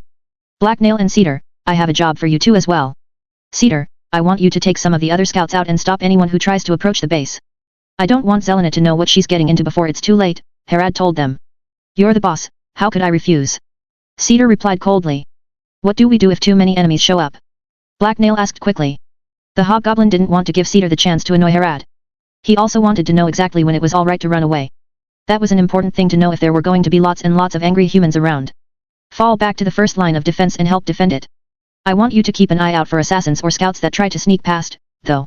That's your main concern, Black Nail. I expect Zelena to send them in when she realizes how hard a nut will be to crack, and I want you ready. It'll be your job to deal with them, the bandit chieftain explained. Black Nail scowled doubtfully. If Malthus showed up he didn't want to get in another fight with him. The annoying man was a much better sword fighter than him. Harad was giving him a very dangerous job. His expression didn't go unnoticed. If you manage to handle Zelena's knifeman then I'll buy you all the food you can eat, Harad told him as she grinned sardonically. The hobgoblin fidgeted as he considered the offer. It sounded interesting, but Black Nail wasn't an idiot. The job was going to be very risky, so he wanted something more than just a lot of food. He wanted quality food. You'll give me all the expensive blue cheese and apple pies I want, the hobgoblin asked, as he licked his lips. Harad rolled her eyes, and several bandits chuckled. Anything you want, she answered dryly. Then I'll do it. Black Nail replied eagerly. The hobgoblin grinned smugly to himself. He was obviously a master negotiator. Blue cheese was worth a little danger. It smelled so good, but was very hard to find or buy. The merchants wanted crazy amounts of coins for it, and never left it lying around, which was very rude of them. Even the thought of eating as much of it as he could swallow sent shivers of joy down his spine. Do you think you can handle it? Cedar asked him with concern. The hobgoblin looked down at the ground and began to think furiously. A few seconds later he looked up and met his master's gaze. Yes, I can do it. They might be sneaky and dangerous, but they're just humans. I also don't have to fight them fair, Black Nail replied with a vicious grin. Sounds like you have a plan, Cedar remarked. It's the best plan ever. This job will be easy, the hobgoblin bragged as he grinned smugly. Cedar grunted dubiously and frowned at Black Nail, but he didn't say anything further. The hobgoblin knew his master was skeptical, but was sure his plan would work. The meeting continued on for almost another hour, before Harad sent everyone away. Cedar immediately went off to gather men for their mission. Get ready to do some running and fighting. You'll want all your gear for this, including your bow. I have to wrangle up the other members of our little party, so I'll probably be a while. Some of them just got back, so I'll meet you out front at the 11th hour, his master told him. The hobgoblin nodded and then dashed over to his room to get his stuff. He would need all the time he could get if he wanted to prepare his surprise for Malthus and the other assassins. He quickly wound the bandages around his arms and legs, donned his cloak, and pulled on his mask. He grabbed his backpack and filled it full of some extra rope and stakes. Then, as his master had suggested, he strapped his bow to his back and pulled on his sword belt. When that was done, Black Nail quickly rummaged through one of his other bags. A second later, he pulled out a pair of sausages and scoffed them down. He didn't want to run on an empty stomach. The hobgoblin dashed out of the building. When he returned around 2 hours later, his backpack was missing, and he was out of breath from running so hard. Cedar was right where he'd said he would be, just outside the front entrance to Herod's base, and he wasn't alone. 24 other men were with him. Black Nail recognized them all as scouts that had been with the band since before he'd joined. The rangers were dressed somewhat similarly to the rest of the band. If anything, their leathers and cloaks were more worn down looking than usual. Unlike most of the men in Herod's employ though, they had an aura of stillness about them.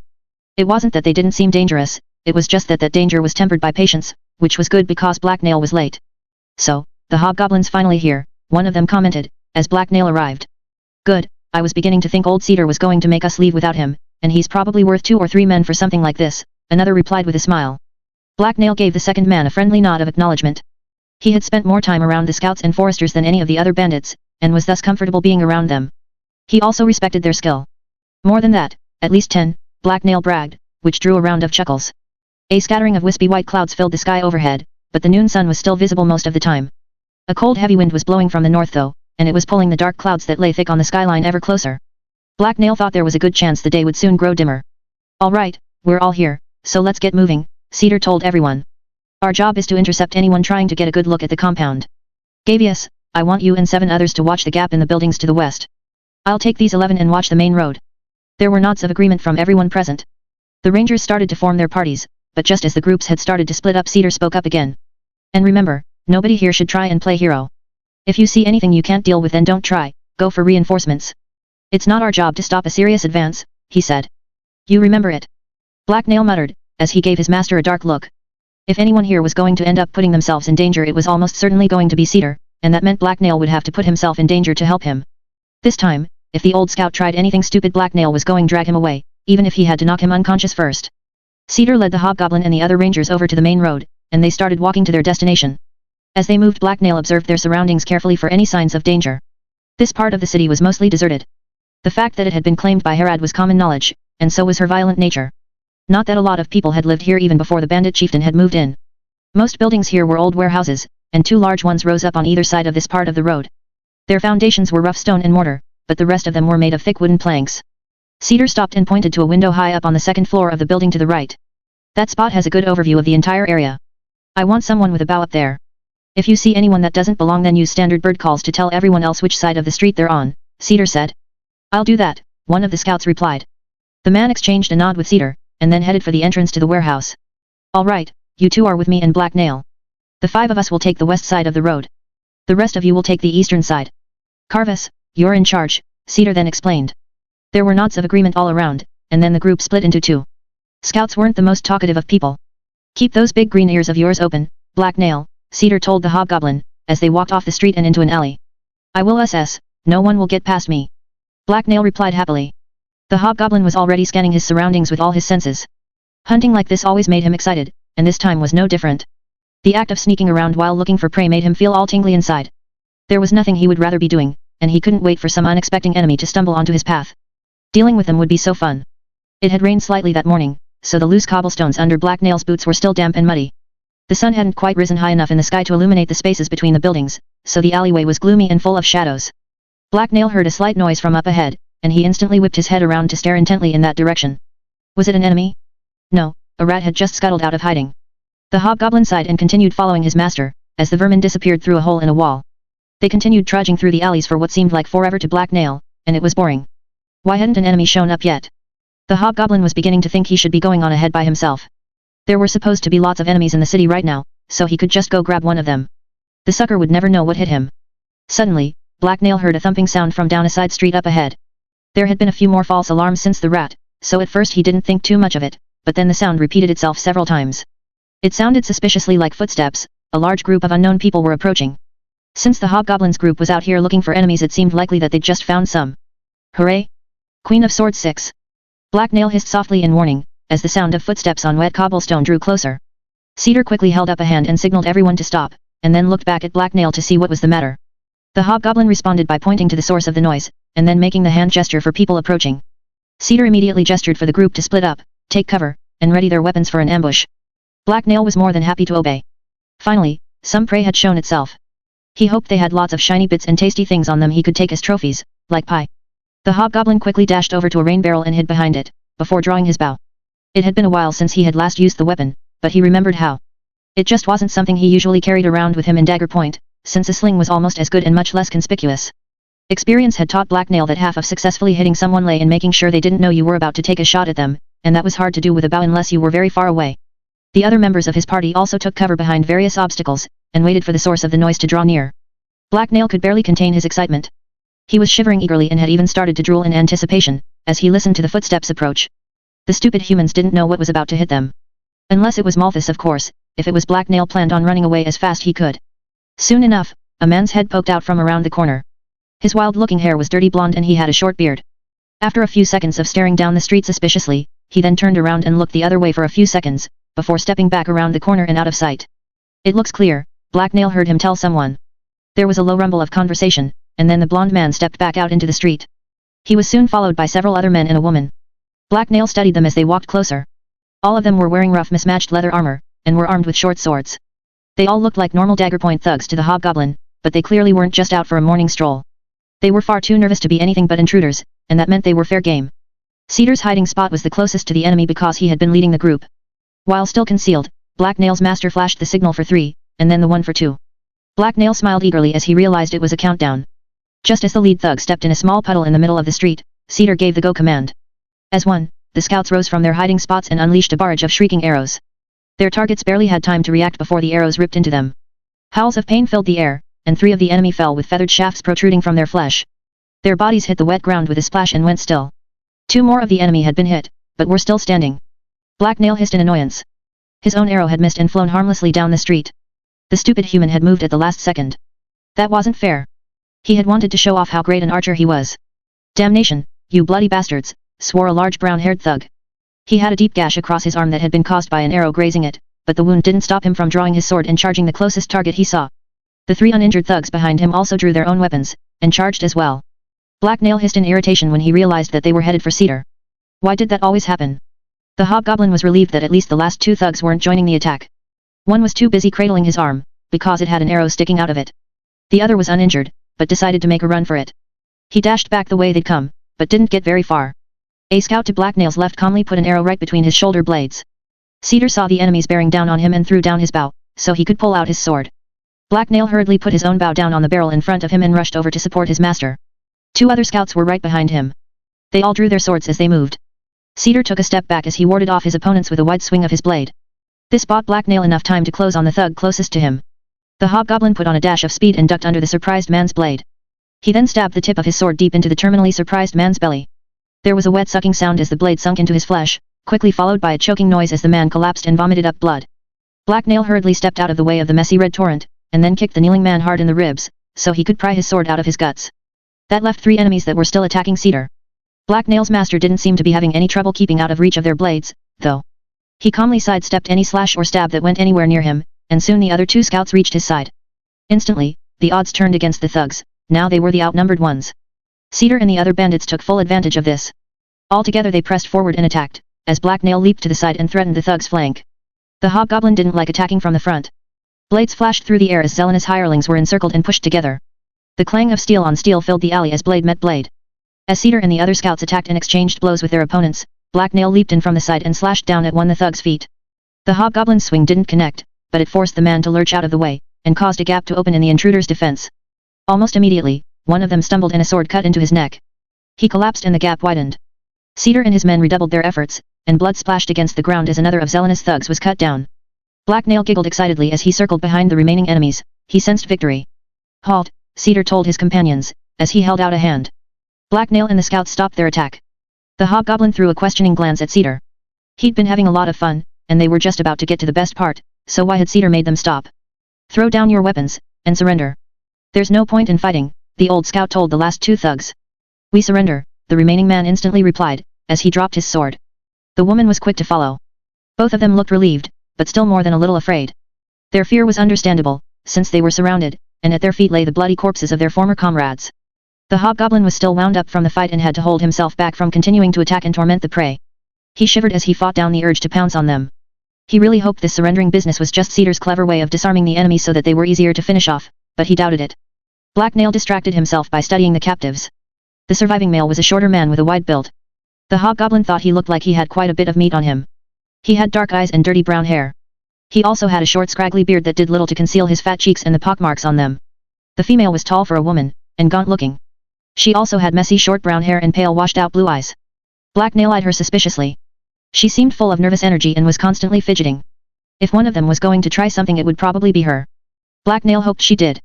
Both the captives noticed his intense stare, masked face, and agitated demeanor. The man blanched and took a step away from him, while the woman paled and froze. Their reactions simply excited Black Nail further. "See, I told you the hobgoblin would come in handy. He led us right to them and we caught them like fish in barrel," the ranger from earlier remarked. "That wasn't actually what you said," his companion replied dryly. "Close enough." "Thanks, Black Nail," the first man said. "No problem, it was easy," the hobgoblin replied cheerfully, without taking his eyes off the prisoners. Cedar ignored the chattering going on behind him, and was also focused on the captives. Surrendering was the right choice. "Now, what were your orders?" he asked them threateningly. "We were just told to scout ahead and report back any activity," the male captive quickly replied. "We're not Zelena's minions, we're just in this for the money. They offered us bonuses if we brought back good info." "Please, don't kill me," the woman begged. "Do you know anything about Zelena's movements?" Cedar asked them harshly. "Yes, I do," the man replied eagerly. "She's planning on attacking you today, and is massing her forces over at 2nd and Gilbert Street." Black Nail's master looked them over contemplatively for a few seconds, before turning to his companions. "They're just throwaway hirelings, and probably a distraction for the real scouts," Cedar told them. "What do you want to do with them?" one of Herod's rangers asked. He didn't sound like he really cared all that much. The old scout turned to look at the captives again and frowned. The woman gave him a hopeful smile. Black Nail took a step forward and eagerly voiced his opinion. "You could let them go," he suggested eagerly. Some of the tension disappeared from the captive's posture, and they looked relieved. "And then I could hunt them down through the streets for fun," the hobgoblin finished. Both the captives took a hasty step back from him, and a horrified expression appeared on the woman's face. "That would take up too much time," Cedar replied dryly. "I could catch them very fast," Black Nail remarked as he eyed the woman. She smelled strongly of fear, and Black Nail detected a slight shiver to her movements. She was obviously more afraid than her companion, and her fear was exciting the hobgoblin. He would really enjoy hunting her. Black Nail licked his lips greedily. "Nope, still not going to happen," his master answered sternly, and Black Nail sighed deeply in regret. Cedar then turned towards the two captives. There was a sad look in his eyes. "You shouldn't have taken this job. I don't have time to lock you up, and you obviously can't be trusted," he told them. "No, wait please," the brunette woman wailed, before one of the scouts silenced her with a swing of his blade. The stocky man tried to flee but Cedar stabbed him ruthlessly in the back. The old scout then sighed unhappily at the corpses at his feet. "I wanted to do that." Black Nail whined. His master obviously hadn't enjoyed doing it, so why had he hogged all the action? Cedar looked up and frowned at the hobgoblin. He looked sad for a second but his face quickly hardened. "I have another job for you, Black Nail. I'm betting there's another more skilled group of scouts around, and I want you to track them down. There should only be 1 or 2 of them," he told him. "Sure thing," Black Nail replied happily. He would get to hunt some people down after all. That was better than just stabbing them. The hobgoblin immediately took off at a sprint down the dirty alleyway. He had plenty of energy to burn, and within seconds he had disappeared from Cedar's sight. Instinct told him that anyone using the humans from earlier would have wanted to make sure their distraction did as they were told, so Black Nail backtraced the enemy's path, and soon stumbled on a scent that didn't belong to them. Someone had indeed been shadowing the first group of humans as they'd approached Herod's territory. From there it was simple for Black Nail to follow the new scent trail through the winding back alleys until he closed in on his prey. The man he was following wasn't bad at moving silently and keeping out of sight, so the hobgoblin had to proceed carefully when the trail grew fresh, lest he stumble into him. He didn't want the man to know he was being stalked, that would take the fun out of it. Black Nail carefully scanned the shadows for any sign of movement, or anything that didn't belong, as he moved through the alley. His prey was closed now. He saw nothing though, so he closed his eyes and concentrated on listening. The clatter of everyday activities echoed through the narrow streets from far away, but Black Nail tuned it out. A slight wheeze stirred the air somewhere to his right, and the hobgoblin's eyes shot open. He immediately stalked towards the source of the noise. There was someone nearby. It had come from the other side of a decrepit-looking building, so rather than expose himself by walking down the street, Black Nail chose a different way. Silently, the hobgoblin crept up to the wall in front of him and began to climb. He swiftly made his way up the rough uneven wooden exterior of the building, and pulled himself up onto the roof. Ever so carefully, he stalked across the clay roof tiles until he reached the far edge, and then he looked down. Below him a man wearing the familiar hooded cloak of an assassin was pressed up against the building. The hobgoblin watched as the man peered nervously around a corner and down the street for signs of pursuit. He appeared nervous for some reason, and that annoyed Black Nail. Had he somehow detected the hobgoblin's presence? Black Nail was just about to drop down on the unsuspecting assassin and assassinate him, when he heard someone else approaching. Thinking that it might be more enemies, he quickly rolled back over to the other side of the roof and out of sight. When the new arrival turned the corner, the hobgoblin peeked over the tip of the building to see who it was, and his eyes widened in surprise. He recognized the man. It was what's-his-face the bandit. He was one of the men that had joined Herod after Fang had died. Was he also looking for spies? Much to Black Nail's confusion, the assassin stepped out from the shadows and greeted the newcomer. What's-his-face returned the greeting, and the hobgoblin's eyes narrowed suspiciously. The man wasn't looking for spies, he was a spy. Black Nail was definitely going to kill him. Do you have the information? The assassin asked the traitor. I don't know, do you have my gold? He replied. The assassin grunted, pulled out a small pouch, and threw it to the traitor. The bandit caught it and then opened it so he could peer inside. He seemed satisfied with the contents because he smiled and tucked it into his coat. Upon hearing the word gold, Black Nail had instantly focused on the pouch, but he hadn't been able to see inside of it when it had been opened. If there was gold in there though, then he planned on taking the shiny stuff for his own. He didn't actually have any gold yet, just a bit of silver. It's your turn, the assassin remarked, and the traitor nodded. All the information you want is in there, including stuff about her defenses and the location of her camp, the man explained as he pulled out a scroll case, and handed it to the assassin. What about information on which merchants she deals with, the caravans she's hit in the last year, and the details of her operation down south? The assassin asked. Yay, that's in there too. I don't know why in all the hells you want that, though. It seems pretty bloody useless, the other man replied. The assassin just nodded, and then opened the case and looked the scroll over quickly. A few seconds later he closed it again and tucked it away. Good, this will do nicely. Thank you for your efforts, the assassin replied. The other man snorted in response. I know which way the winds are blowing. Herod's no match for Warwick and the people behind him. Her days are numbered, the traitor said. Very true, but then so are yours, the assassin remarked with deceptive calm, as he lunged forward and stabbed the traitor up under his ribs. The man coughed and crumpled lifelessly onto the alley floor. The assassin then quickly cleaned his knife off with a cloth and resheathed it. The corpse's eyes were wide open in surprise, and the assassin gave it a smug smile. He then picked the pouch up from where it had fallen on the ground, and opened it. This time Black Nail clearly saw the glint of gold from within, and he purred softly to himself. I'll be taking this back for myself, the man laughed. Nope, it's mine, Black Nail giggled as he dropped down on the man's back. What? Who? The startled man gasped. The impact stunned the man and he started to fall. The hobgoblin wasted no time, he started stabbing wildly at the man's exposed sides. Before the assassin even hit the ground, Black Nail had stabbed him more than half a dozen times, and then Black Nail stabbed him half a dozen more. The grinning hobgoblin stepped off the man's squishy body and started to loot the bloody corpses. He took the scroll as a gift for Herod, but claimed all the assassin's knives and the pouch of gold for himself. He'd earned them after all. Queen of Swords 7. With his human prey laying dead on the wet cobblestones at his feet, Black Nail hurried back towards Cedar and the other scouts. He broke out into a quick run so it only took him a few minutes to find them. Thankfully, they hadn't gone far and were just around the corner from where they'd fought Zelena's hirelings. When he turned the last corner and Cedar's form came into view, Black Nail let out a deep relaxing breath. He was relieved that his master hadn't managed to get himself into trouble while he'd been gone. He'd sort of been expecting his master to have picked a fight with a troll or something.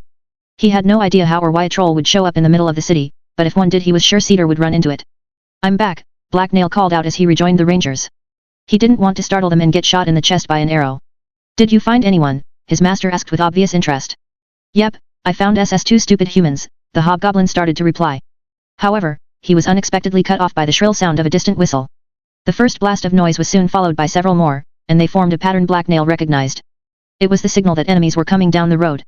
Even the humans beside him, with their tiny useless pink ears, apparently heard it, because they turned to look in that direction. Time to go. Quickly, get back to the road. Cedar commanded everyone, as he broke out into a jog. Together the group of rangers dashed back towards the main street that led to Herod's compound, and the lookout there that had just signaled them. As they ran, Black Nail risked a quick look around. The sun had now reached the apex of the sky. It was still cloudy overhead so it wasn't all that bright out, but there was enough light to strip most the shadows from the tight corridors that Cedar's group were running through. The sunlight had also finally started to dry the wet ground, and the puddles were evaporating. Cedar's group soon arrived near the warehouse where they had stationed the sentry earlier, and they came to a cautious stop. One of the scouts peeked out at the street from around a corner, but the roadway seemed clear. Carefully, he led the others to the entrance of the building. Black Nail listened carefully for signs of an ambush as well. He didn't hear anything at first, until they got close to the doorway, and then he heard a slight shuffling noise. There was at least one person concealed on the other side of it. He was just about to hiss a warning, when he got a good whiff of their scent. The hobgoblin relaxed when he didn't smell anyone around who wasn't a member of Herod's band. Sure enough, a second later a familiar face stepped out of the doorway and greeted them. It was one of the rangers Cedar had sent out earlier. Good, you're back. We need to get out of here. Zelena's men are moving in force now. There's easily 100 of the scum coming down the road. The misbegotten bastards will be here in just a minute or two, he told them. Any word from Herod about how the preparations are going? Cedar asked him gruffly. No, and I don't care. We're not here to buy her time, if she even needs it. We were just told to stop anyone trying to get a look at our defenses until the main attack comes, and it's bloody well here now, the other man replied impatiently. Cedar grunted in vague agreement before replying. Fine then, let's get going. Tell the sentry to get his ass down here so we can leave, he growled. The other rangers soon arrived and the entire group quickly retreated down the road towards the base. The group of about a dozen rangers and the hobgoblin dashed towards safety. As they ran, Black Nail could hear noise from behind them, and it made him more than a little anxious. It definitely sounded like people were chasing them, and he didn't like being the hunted one. He threw a nervous look over his shoulder, but the road behind them was still empty. The clutter of hoofs on stone and the thud of boots were very clear in his ears, though. He could also hear quite a bit of activity from up ahead, and he really hoped it was the rest of his tribe. It would be awkward if it was a trap, because then he'd have to make a break for safety and leave everyone else behind. The reason for all the noise soon became obvious however, and it wasn't a trap. The wide cobblestone road that led to Herad's base was full bandits, and a tall wooden barricade now stretched all the way from the building on one side to the building on the other. It was a little taller than a human man, and had been hastily constructed out of mismatched wooden panels. Herad herself was out front overseeing the work as her minions finished assembling the wall. Her idea of supervision seemed to involve an awful lot of screaming and insults. Move faster you lazy vermin. If you don't start moving your fat asses faster then you won't have to worry about the enemy, because I'll kill you fucks myself, she yelled savagely at the workers. The bandit chieftain then noticed Cedar's group returning and turned towards them. I take it that your arrival means that Zelen is finally attacking, she asked Cedar as they walked up to her. A large force of what certainly looks like Zelena's men is coming down the road right behind us. There's no sign of the mercenaries yet, though. How are things going here? Cedar replied. Well enough, the barricade isn't pretty, but it should do the job. The demolition crews have also finished collapsing buildings across the other ways in, Herad answered. We sure are making a mess, one of the other scouts murmured to himself. Before Cedar could respond to Herad, her expression hardened and her hand dropped towards her sword. Thankfully she was no longer looking at Cedar though, but gazing past him instead. Both Black Nail and his master hurriedly turned to see what she was gazing at. It was probably important.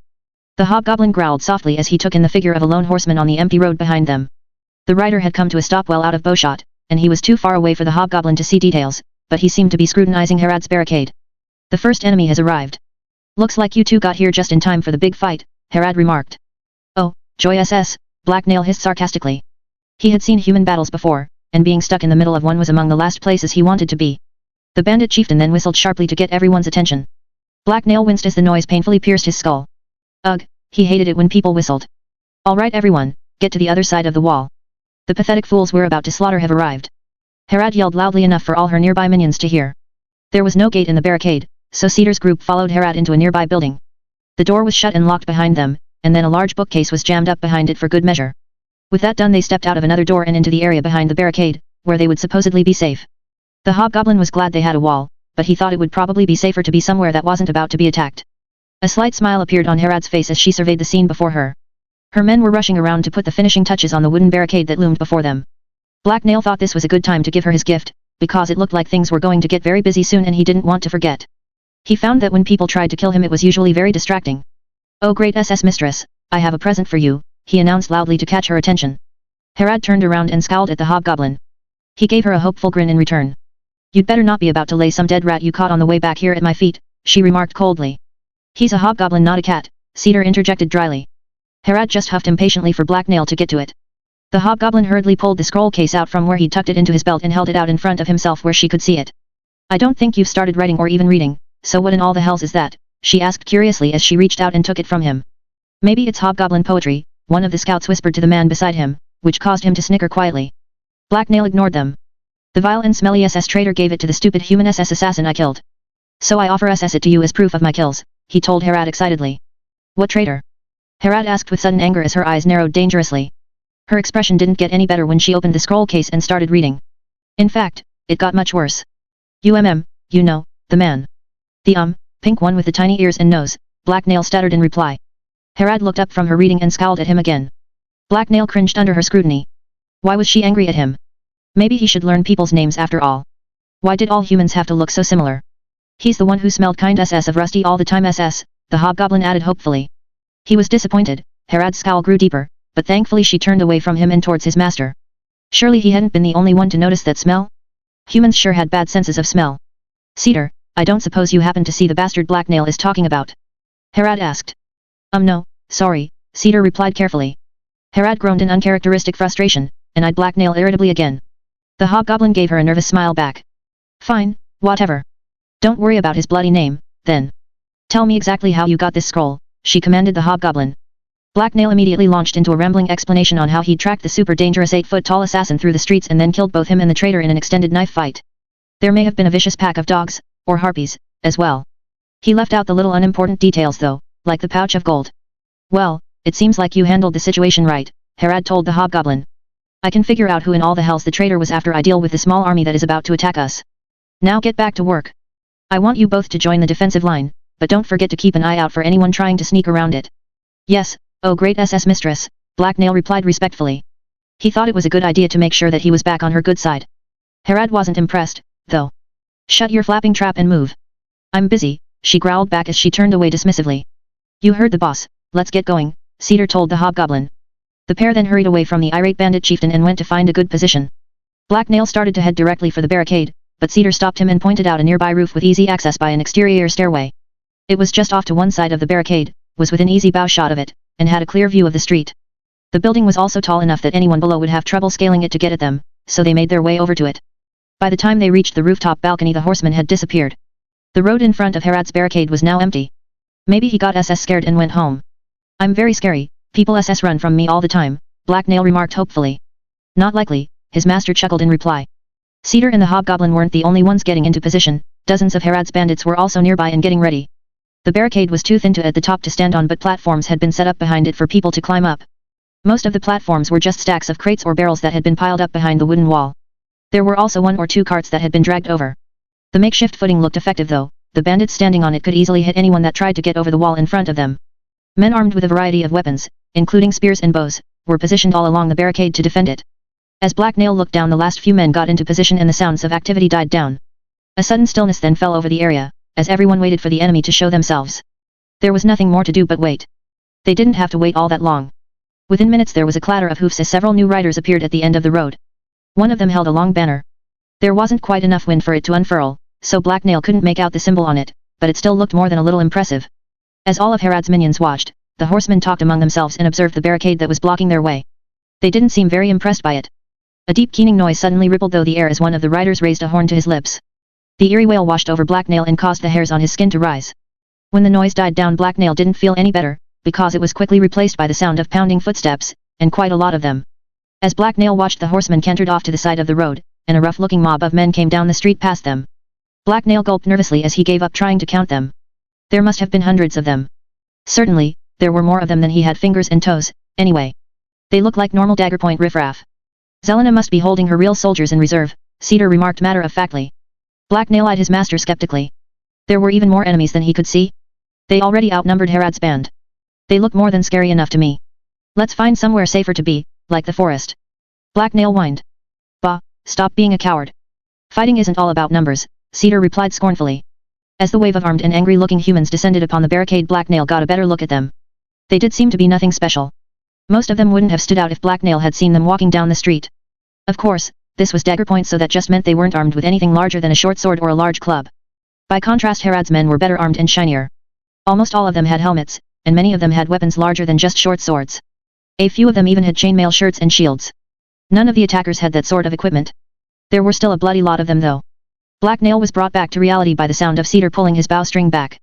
He looked over just in time to see his master release an arrow at the approaching enemies, and a loud twang sound echoed past him as the bowstring vibrated. The projectile sailed over the heads of the first few advancing attackers, and then slammed into the throat of an unlucky man several ranks back. Instantly, the man collapsed and then disappeared as he was trampled underfoot by the rest of the mob. A victorious roar went up from the rest of Black Nail's tribesmen as they celebrated the kill. It was quickly matched by a chorus of bloodthirsty cries from the wave of heavily armed thugs that were bearing down on the wall. Now that they were within bowshot, the mob picked up speed as one by one they started breaking out into full-out sprints. The attackers looked eager to strike back and spill some blood of their own. Black Nail was going to have to do his best to disappoint them. He clenched his fists nervously as the violent maelstrom of noise from the young battlefield below washed over him. The first shot had been fired. The first death had been dealt. The battle that would decide the fate of Herad's band and all of Daggerpoint had begun. Black Nail's stomach grumbled. He wished he'd brought more snacks. Maybe he could loot something. Queen of Swords 8. The wave of attackers bore down on the barricade Herad had ordered built across the road. Black Nail and his master looked down over the battlefield from a balcony on the side of a building beside the makeshift wall. Both of them had bows and full quivers of arrows. Don't just stand there, help me out. Cedar growled at the hobgoblin. Black Nail smiled eagerly as he took up his bow and fitted an arrow to it. He gripped it steadily and pulled the string back all the way to his face. He carefully selected a particularly stupid-looking red-haired human from among the advancing crowd, aligned his sights on the man's chest, and then let the arrow loose. The unleashed projectile sprung forward with a deep twang, and bit deep into the knee of a man standing several feet to the left of Black Nail's target. The accidental victim screamed before collapsing onto the ground. The hobgoblin grimaced at how far off he'd been. He was a great archer, that arrow should have gone where he'd aimed. The wind must have shifted or something, stupid wind. Hey, not a terrible shot, Cedar remarked as he let loose another arrow of his own. Yes, now he can't run SS away, Black Nail responded guardedly. He'd do better next time. The last shot had just been a fluke after all. The hobgoblin then selected another arrow and target. This time he chose to aim at the chest of a tall lanky man with a small steel helmet. If the man didn't want to be shot, then he shouldn't wear such a shiny hat. Maybe Black Nail would take it as a prize after the battle. He let go of the string, and the arrow zoomed forward and straight toward the unsuspecting man. The hobgoblin grinned happily as he watched it fly true. The grin slipped from his face though, when the arrow ricocheted off the surprised man's helmet and spun into the face of the man next to him. They both went down in a confused tumble of limbs, but then a few seconds later they both got back up again. The first man looked pale and unsteady on his feet, and there was a large uncomfortable-looking dent in his helmet. He staggered and blinked uncertainly for a while before rejoining the charge. The second man had a large gash across his face that was bleeding heavily, but he appeared to still be able to fight as well. Both definitely seemed like they would live. Dog breath SS, Black Nail hissed angrily. Ha, that was an unlucky shot. Just keep on shooting, though. They've almost reached the wall, Cedar yelled. Black Nail grunted unhappily in reply as he squinted at the mass of moving humanity below, and as he watched the front runners reach the wall and stalled before it. The hobgoblin was more than a little curious as to how they planned on actually getting over it. The hurriedly put together wooden barricade was only about as tall as a human, but there were dozens of armed men behind it who were extremely motivated to stop anyone from climbing it.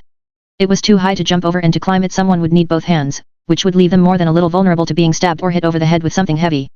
The hobgoblin's next arrow missed completely and slammed harmlessly into the ground. He growled in frustration at his latest failure. The shaft must have been bent. In fact, if Black Nail turned his head just so and glared at the arrow a certain way, then it definitely looked curved. It wasn't his fault he'd been given defective weapons. As more and more attacker reached the wall, their intentions became obvious to Black Nail. They were planning to simply overwhelm the defenders with the force of their numbers.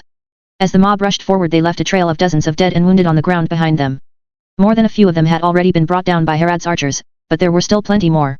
Groups of Zelenus soldiers began throwing themselves at the barrier. They aimed for any spot that looked undefended and easy to climb over. Some tried to go over alone while others worked together to try and distract the guards and protect the climbers. Black Nail was happy to see that it didn't work very well. Almost all the climbers got a blade shoved in their face as a reward for their efforts, but some made it and the fight started in earnest. Fighting began to break out on the other side as attackers scaled the barricade and found themselves face to face with Herod's men and outnumbered. The defenders tried to overwhelm the initial attackers before more of Zelenus hirelings could make it over, and the desperate attackers tried to survive long enough for reinforcements to scale the wall behind them. The hobgoblin was very glad that Cedar had chosen a position that was nowhere near any place that was under attack. The melee below him didn't look like a lot of fun. He liked it up on the balcony where he was safe and could shoot people without being distracted. Black Nail noticed one of his tribesmen along the wall cut down a climber, and get dragged from his perch by several other attackers for his trouble. Immediately, more men began to scale the barrier where it was now undefended. The hobgoblin quickly chose one of the men and shot an arrow at him. Black Nail held his breath expectantly for the short seconds it took the arrow to hit its target, and hit it did. The projectile slammed into the man's ass, and he howled as he fell from the wall. Aha, that one SS hit, the hobgoblin laughed triumphantly. Black Nail raised a fist into the air and gave a little jump as he celebrated his glorious kill. He really was a great archer. He'd been aiming for the man's back, but that was really close. Get down! Cedar suddenly roared. The old scout hurriedly grabbed Black Nail's sleeve and yanked the surprised hobgoblin to the ground. The surprised hobgoblin's wrist jammed painfully as he tried to catch himself and stop his fall. Wah, he hissed in pain and confusion. Black Nail's confusion was dispelled as an arrow whirred through the exact space his head had been a split second ago. The hobgoblin felt his throat tighten from the shock and he gulped nervously. That had been very close. Pay bloody attention to what's going on around you, you damn fool, Cedar growled as he held the hobgoblin down. Yes master, I will. I just didn't think they had any archers, Black Nail replied submissively. His master had just saved his life. He was fairly sure getting an arrow in his skull would kill him. Well, now you know they do. Cedar answered heatedly as he let go of the hobgoblin's sleeve. The old scout peered carefully over the edge of the balcony they were on. A few seconds later he quickly rose to his feet, and then aimed and shot his bow in one smooth flowing motion. After a moment the old scout smiled. There, I got the bastard, he then crowed proudly. Black Nail was more than a little impressed. Since they'd left the forest his opinion of his master had started to slip. He thought Cedar was, sort of useless in the city, but now he knew he'd been foolish to believe that. He still had a lot to learn. As Black Nail admired his master's skill, Cedar suddenly tensed. The gray-haired scout then threw himself to the ground as a flock of arrows ripped through the air and smacked into the wall behind him and Black Nail. The hobgoblin flinched at the noise, and dropped onto his stomach with his arms covering his head. Above him several still quivering and humming arrows protruded from the wooden side of the building. Apparently, Cedar had missed an archer or two. It seems we've attracted some unwanted attention, Cedar remarked as he grinned at Black Nail from where he lay next to him on the balcony. Yes, so let's leave SS, the hobgoblin hastily replied. He didn't like being shot at nearly as much as shooting at people. Just a second, the old scout told him. Cedar crawled over to the balcony's edge and peeked over it. He then scanned the battlefield below them thoughtfully.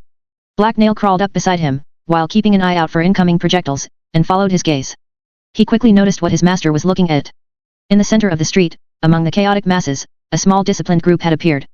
They stood out from the others, and were clearly more than just normal dagger-point thugs. Their formation included several men with shields surrounding a group of archers. As Black Nail eyed them nervously, the bowman resumed shooting. Arrows began to rain down on the defenders that were still struggling to hold the barricade, and the occasional unlucky attacker as well. The climbers redoubled their effort to make it over the barricade, and the sounds of fighting intensified. So, Zelena has finally made her next move. I wonder what Herad will do. They're both playing their cards close to their chests, Cedar mused to himself. As Black Nail peered over the balcony railing, he noticed movement at one of the windows of a building across the street. He tried to see what it was, but it was too far away and all blurry. There's something there, he told his master as he pointed to it. Ah, here we go, there's Mahedium, Cedar replied. Black Nail had no idea how his master could tell who was at the window. The hobgoblin's own eyes had trouble making out things that far away, but Cedar was soon proven right in a dramatic fashion. A heavy pulsing noise washed over the battlefield as a wave of rippling air shot forth from the window. The distortion then slammed into the center of the group of shielded enemy archers. The street exploded into sharp stone fragments, and Black Nail was practically deafened by the blast. Mixed in among the dirt and rock of the explosion were shields and other pieces of equipment, as well as several torn limbs. Bodies were sent rolling across the ground as the impact threw them aside. Only a few of the men anywhere near the blast site managed to keep on their feet, and they looked worse for wear. The battlefield seemed to pause as everyone took in this new development. As the roar of the blast died down, the sounds of steel on steel and screams of pain and rage seemed muted and less frequent. A weird veil of quiet fell across the fighting. Then, Mahedium unleashed another barrage upon the largest concentration of attackers near the wall. Screams filled the air as men were torn apart by the magical force, and the tide of battle shifted once again. Black Nail grinned savagely at the beautiful destruction that filled his eyes. It was moments like this that made him really want to be a mage. The rest of the thugs attacking the wall faltered and began to panic. Men trying to climb the wall froze, as the companions beside them took a nervous step back. Black Nail even saw one shorter female fighter who had successfully made it over the barricade abandon her position and leap back across. She was obviously very smart for a human. Herad's men were quick to take advantage of this opening, and they regrouped. Her bandits surged up to the wall and began to cut down Zelena's stunned men. Soon, no attackers were left on the defenders' side of the barricade, and Herad took complete control of the wall back. That was too much for the remaining attackers at the foot of the barricade. They still outnumbered the defenders, but now they were disorganized and at a serious disadvantage. As one they seemed to waver, and then one of them screamed in surprise and pain as Black Nail's latest arrow slammed into his left butt cheek. Why did that keep happening? That wasn't where he had aimed. That was too much for attackers. As if the wail had been some sort of prearranged signal, they broke and started to flee. Groups of them began dashing away from the wall and down the street. Within seconds, the fighting stopped and only the sound of panicked footsteps remained. Soon even that was gone and the last of Zelena's soldiers disappeared down one of the many shadowy side streets. Aha, we won. Run SS, stupid humans, run. I'll find you though, you can't hide SS from me. Black Nail cheered triumphantly. The hobgoblin then quickly turned away from the battlefield and headed for the stairs that led down to safe side of the wall. He wanted to beat the rush and get the best loot for himself. Where do you think you're going, Black Nail? Cedar asked. I'm going SS to go find some prizes. Some of the people SS in our band are really greedy and will take all the good stuff SS for themselves, unless I get their SS first, the hobgoblin responded. The battle is far from over. Cedar growled. The hobgoblin turned around and gave his master an uncomprehending stare. Below him on the street the last of attackers had already fled, only blasted rubble and a scattering of corpses remained. It certainly looked like his tribe had won. Really SS? He asked his master doubtfully. Yes, that was just the first wave. They were disposable. Zelena's commanders just threw them at us hoping that they would weaken us. Their main force is still to come, and now they've tested our defenses, Cedar explained. And that's bad? Black Nail asked with wide eyes. It might be, we'll have to see what they do next, Cedar replied. The hobgoblin sighed and walked back over to his master. He then leaned over the balcony and tried to peer down the street to see if anyone was coming. He couldn't see very far though, because another tall wooden warehouse was in the way, but after several minutes spent leaning precariously over the railing he finally heard something. It was quiet enough that he almost dismissed it. It wasn't the sound of a large group of people, but rather it sounded more like just a few. Was the enemy trying to be sneaky? If so, they wouldn't be able to get past him. No one was as sneaky as Black Nail, he was the sneakiest of them all. As he turned to look in the direction the sound had come from, a sudden burst of movement caught his eye. A small group of men burst out of the entrance of one of the nearby side streets, and took up position outside it. There were about a dozen of them and they stuck close to the nearby building for cover. They didn't seem very threatening to Black Nail. What were they doing? Several of them had bows, but what could half a dozen archers do, especially at that range? Unless they were all very good shots, they would have trouble hitting anyone from that far away. As he watched, another man stepped around a corner and into sight, with a lit torch in his hand. Black Nail tilted his head to the side in confusion. That was weird. Why did they have a torch out in the middle of the day? Maybe they were cold? A few seconds later his question was answered, and his eyes widened in surprise. One of the men drew an arrow and held it up to the flame. Instantly, the oddly thick head of the arrow caught fire. The archer then wasted no time in taking a shot at the wall with his bow. The fiery projectile arced through the air and slammed into a wooden panel on the barricade, before bouncing off and falling harmlessly to the ground. It was quickly followed by others though, and several of those hit the wood and stuck. Oh, fire, the hobgoblin remarked in fascination as he stared at the flames that writhed around the enemy's arrowheads. He wanted some of those. Imagine being able to light fires from a distance. The possibilities were endless, and you didn't even need magic. Those of Herad's men that had bows of their own shot back, but the new attackers were quick to scramble behind cover where they were hard to hit. A steady rain of fire arrows began to fall on the wooden barricade that protected Herad's forces. Slowly but surely the flames began to spread and consume the wooden barricade. Cries of alarm went up from the defenders as their protection burned. Black Nail winced as he heard Herad start yelling at the top of her lungs. Get those fires out now. You know what to do, she commanded her men. Black Nail knew things were serious because she hadn't even had time to swear. Cedar joined in the defense. The old scout drew an arrow from his quiver and took a shot at one of the saboteurs. This time however, he missed his mark by a few inches and his arrow bounced harmlessly off a wall behind one of the attacking archers. The close shave startled the man though, and he dropped the arrow he'd been about to shoot. It clattered onto the ground and went out. The archer then had to go back and have it lit again. Damnation! Cedar swore as he reached for another arrow. They're too far away. I really hope the fools don't burn the entire city down. Why is that damn barricade so flammable? A mental picture of all of Dagger Point burning suddenly sprung to life in Black Nail's head. It was almost all wood so it would burn quite nicely, and it would sure make for a huge spectacle. He kind of wanted to see that, just not from the inside. Uh-oh, Black Nail exclaimed nervously as he studied the panicked activity below him. Queen of Swords 9. Suddenly, a door near the barricade swung open and a squad of Herad's men started pouring out. The armed bandits immediately raced towards the archers. However, the saboteurs didn't stick around to fight. They took a few seconds to fire off one last volley, and then disappeared back into the alleyways. Some of the lead members of the bandits tried to give chase, but they were soon called back. You bloody idiots, get back here. Unless you've got a death wish, get back here, their leader yelled. Just as the group of Herad's men started to turn around, another group of archers appeared on the other side of the street and loosed another volley of fire arrows at the barricade. A few of the saboteurs shot at the bandits out on the street instead of the wall, and one of Herad's men went down with an arrow in his side. The leader of the group froze for a second and looked around hesitantly before springing into action. Grab the injured and let's get back to the wall. We're not doing any good out here, he yelled as he started organizing his squad's retreat. By this time the flames from the first enemy's arrows had started to spread across the wooden barrier. There was a loud crack and a shower of sparks as a particularly dry section caught flame. We should get down there and help, Cedar told the hobgoblin as he started down the stairs. Black Nail nodded happily in reply. He wanted to see the fire from closer up anyway. The dancing reds and oranges were always so pretty, and he liked the crackling noise the flames made. The hobgoblin and his master quickly rushed back down to the road behind the barrier. It was a mad bustle of activity there. Bandits were running around everywhere as they tried to fight the fire, keep a lookout for the next attack, help the wounded, and move flammable supplies out of the way. Herad was in the very middle of the street shouting commands. At her direction the barrels by the wall that some of the bandits had been standing on were opened, and water was scooped out into buckets. Black Nail was impressed. Apparently, Herad had predicted that the enemy would use fire. Cedar immediately headed for the chieftain to get orders, but before they got there Mahedium stepped out of a nearby crowd and drew her attention. The mage was carrying his usual staff, and Black Nail eyed it with new respect. He'd seen the damage it had inflicted on the enemy. The mage wasn't alone this time, though. A scared-looking older boy was at his side. He was carrying what looked to be a spare mage's staff and had short blonde hair. Herad grinned excitedly as she noticed the mage. Are you ready? She asked him. Yes, a blaze this size should be no problem. I'm well prepared for much worse, Mahedium replied, as the boy at his side shied away from Herad. Then get to it. The flames aren't getting any smaller, and my barrier isn't getting any stronger, the bandit chieftain told the mage dryly. Just make sure there aren't any snipers hidden anywhere nearby. I'd hate to get an arrow in my back as I'm working. That would be inconvenient for both of us, Mahedium replied coolly. Black Nail and I will take care of that, if that's what the boss wants, Cedar explained as he joined the other two bandits. That's fine with me, just hurry up, Herad told them.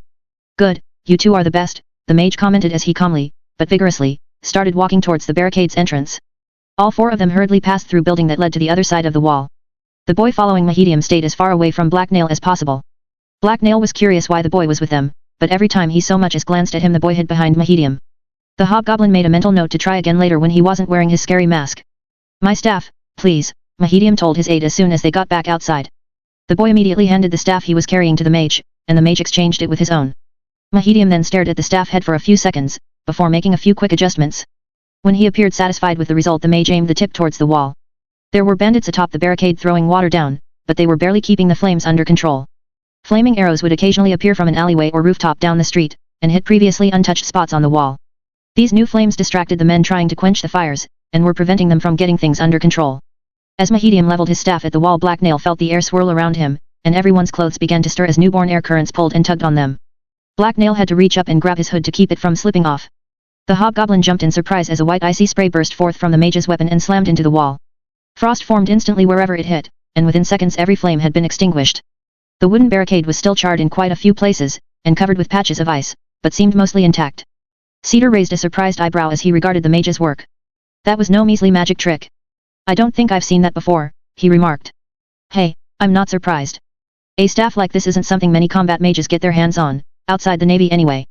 It's delicate and requires 3 different stones to power it. There's no better way to put out fires, but the guilds don't like handing out staffs with more than 1 stone in them to combat mages, Mahedium replied. Where'd you get it from, then? Cedar asked curiously. Avorlus had it, as well as the stones to power it. I didn't ask where he got it from though, because I'm not sure I'd like the answer, the mage replied. And he just gave it to you? Cedar asked in disbelief as his eyes hardened at the mention of the blood mage. Herad sent him an eloquently written letter asking him for his aid, and so he graciously agreed to help us in our time of need, as any gentleman would, Mahedium explained sarcastically. Ah, Cedar replied as he scowled darkly. Black Nail didn't get it. He also gave me several other crystals, and the use of half a dozen of his men, the mage added. One of Cedar's eyebrows rose and he gave the mage an incredulous look, before making an impressed whistling sound. Herad must really have him by the balls. That sounds like a small fortune, the old scout remarked. Indeed, it is. Avorlus has his own reasons for wanting Zelena's plans foiled, though Herad's rather direct letter certainly motivated him further, Mahedium explained. This conversation was just making Black Nail more confused.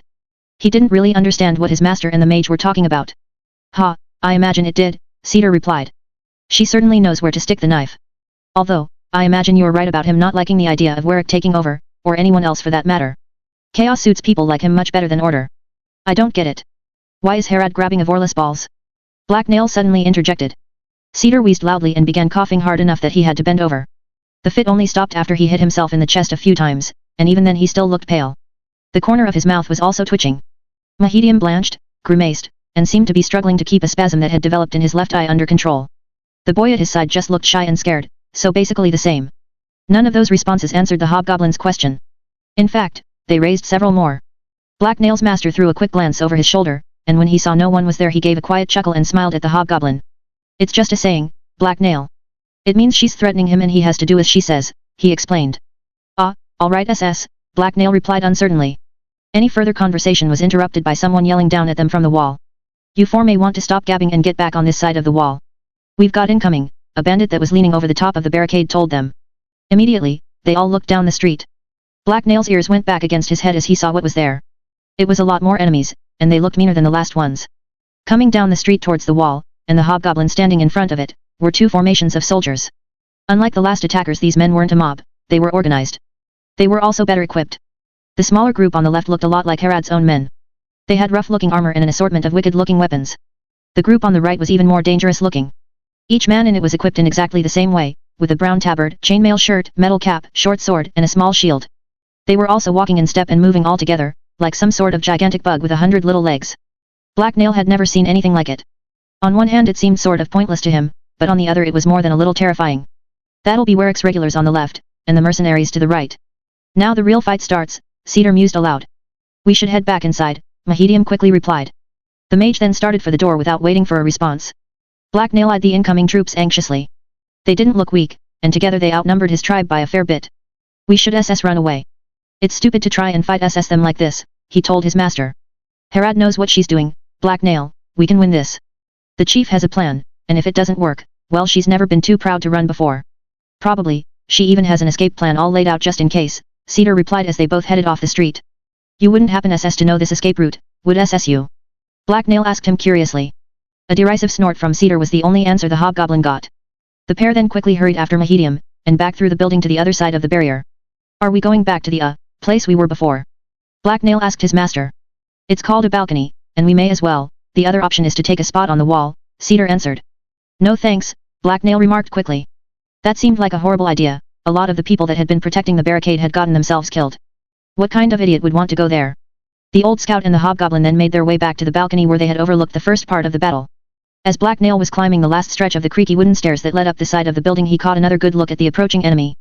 The two enemy formations were still moving separately and advancing slowly. A small group of horsemen rode between them, and seemed to be the leaders.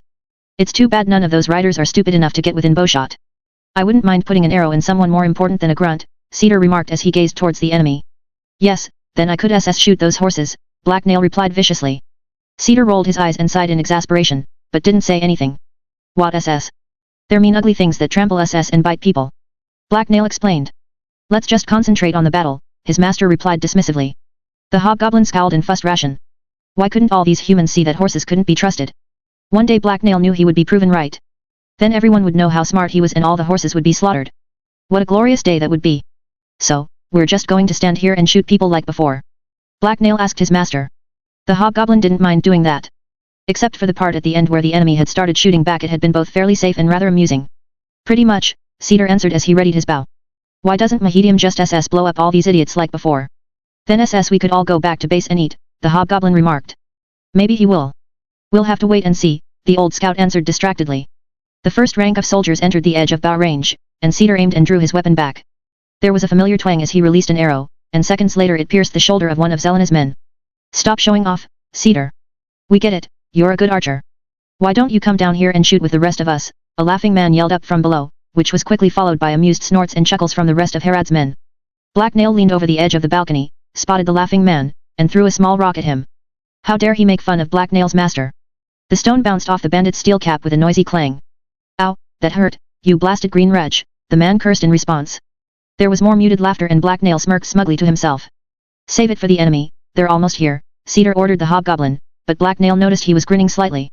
A sharp clear trumpet blast drew everyone's attention towards one of the horsemen, and as Black Nail watched, Zelena's men stopped moving. The mercenaries quickly marched ahead and all together they raised their shields. The first rank of soldiers held them in front of themselves and the ones further back lifted them above their heads. The shields were unpainted wood with thin steel bands around the edges and were shaped like rounded triangles. Black Nail eyed the moving mass of protected soldiers in annoyance. That was kind of cheating, how was he supposed to shoot them now?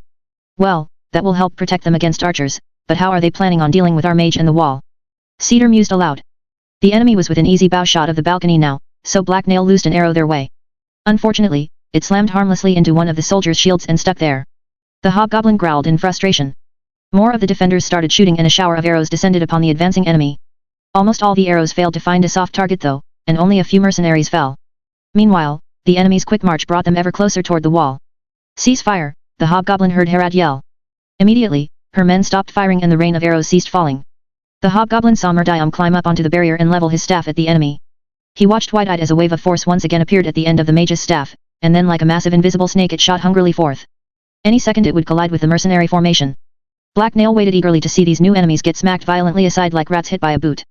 Their fancy shields wouldn't stop them from being blown up. The mercenary formation finally stopped, and their shield wall suddenly parted.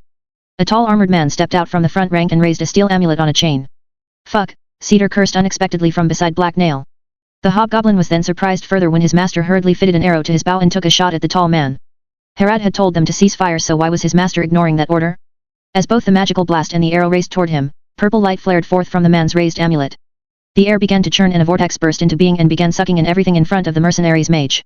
The air churned and whirled as dust and grime from the street was picked up and pulled into the amulet. Mahedium's blast and Cedar's arrow were also tugged aside and sucked into the unnatural vortex. There was a flash of purple light and then the other mage dropped his amulet and the vortex disappeared. The enemy formation was completely unscathed. That's not good even if it was sort of pretty, Black Nail remarked nervously. No, it seems Mahedium has some competition, and this battle will be uncomfortably close, Cedar replied darkly as he scowled at the figures below. At least that guy isn't throwing any magic back at us, Black Nail remarked hopefully. The enemy mage gestured and one of the men behind him passed him a staff. It looked exactly like Mahedium's staff. The tall man then leveled it at the barricade that blocked his company's progress, and a familiar-looking ripple shot forth. This new blast slammed into the wooden wall and smashed through it. Splinters and bits of wood filled the air as a large section of the barricade exploded noisily. Mahedium and several other bandits were thrown off the wall and disappeared, as a loud crash roared across the street. A few seconds later cries of alarm and pain filled the air. At least a few of the hobgoblin's tribesmen had been wounded, and a huge easily traversable hole had been punched through Herod's barricade. The tall enemy mage stepped back into rank, and the mercenaries began to march inexorably forward again as wreckage rained down from above. Hey, Black Nail grunted as he felt a sinking feeling in his gut. This wasn't good. Queen of Swords 10. The thud and crunch of heavy boots on cobblestones filled the air as the large wedge of shield-bearing mercenaries marched. The enemy soldiers were headed right towards the large gaping hole that their mage had created in the barrier that Herad had ordered built across the road. What do we do? Black Nail asked his master frantically. The roar of the barricade exploding had sent the hobgoblin's heart into overdrive and it was beating 100 times per minute. He twitched nervously as his every instinct urged him to run somewhere safer or to find somewhere dark to hide. Any place that hostile magic men were blowing up stuff was a bad place to be. The only thing stopping him from fleeing was a desire not to abandon his tribe, in case he couldn't find them again later, and Cedar's reassuring presence beside him. Keep shooting, his master barked as he let loose an arrow at the nearest enemy soldier. The old scout had aimed low, so his arrow hit the man below the shield and sliced through the side of his leg. The mercenary didn't look critically wounded but he stumbled and cried out as he fell. Black Nail did as he was told and sent another arrow at Cedar's target. It hit the collapsed man in the center of his now exposed back, and the mercenary twitched and then slumped loosely onto the ground. He looked dead. Unfortunately, there were plenty more mercenaries left, and they had now almost reached the shattered wall. Cedar took another shot and Black Nail was just about to do the same, when the sound of a horn rang out from behind the barricade. The hobgoblin froze and turned to see what was going on. That's the retreat signal, Cedar exclaimed. Did we lose? Black Nail asked. He hoped the answer was yes so that they could all go back to the forest. No, this fight's not over, Herad isn't out of tricks yet. It's just time to withdraw and reorganize, his master answered. That sounded like it meant they were allowed to run away, so it was good enough for Black Nail. Time SS to go, then, the hobgoblin replied as he hurriedly started down the stairs. His master followed him, and when they reached street level the last of Herad's men were just jumping off the back of the barricade. The long stretch of rigged together pieces of wood stood empty as its builders hurried away and left it behind. The only people still near the wall were two small squads of bandits who seemed to be keeping watch over the gap in its expanse, and the mercenary company that was quickly closing in on it. The rest of the bandits were running further down the street but they weren't panicked or moving aimlessly. Orders were being shouted out by lieutenants and everyone was being organized into squads. Where's Herad? Cedar yelled at the nearest squad leader. The man pointed back towards the abandoned barricade, so both the hobgoblin and his master turned to look.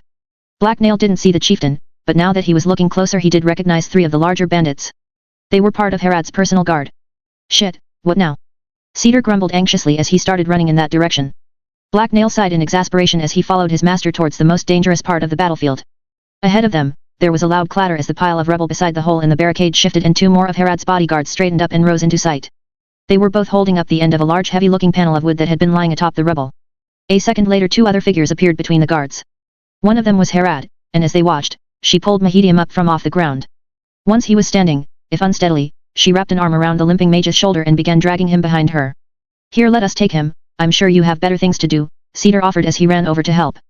Black Nail assumed he was also being volunteered. Damn right I do. Just don't fall behind, old man.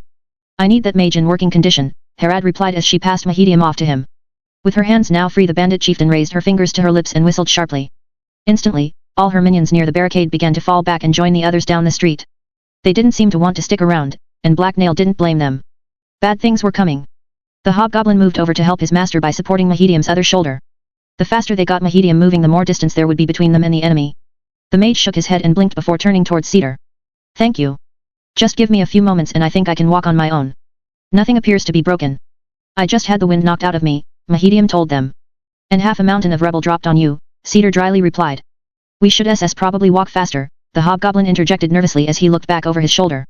Just as Black Nail finished speaking the first group of shield-bearing mercenaries marched cautiously through the gap in the barricade behind them.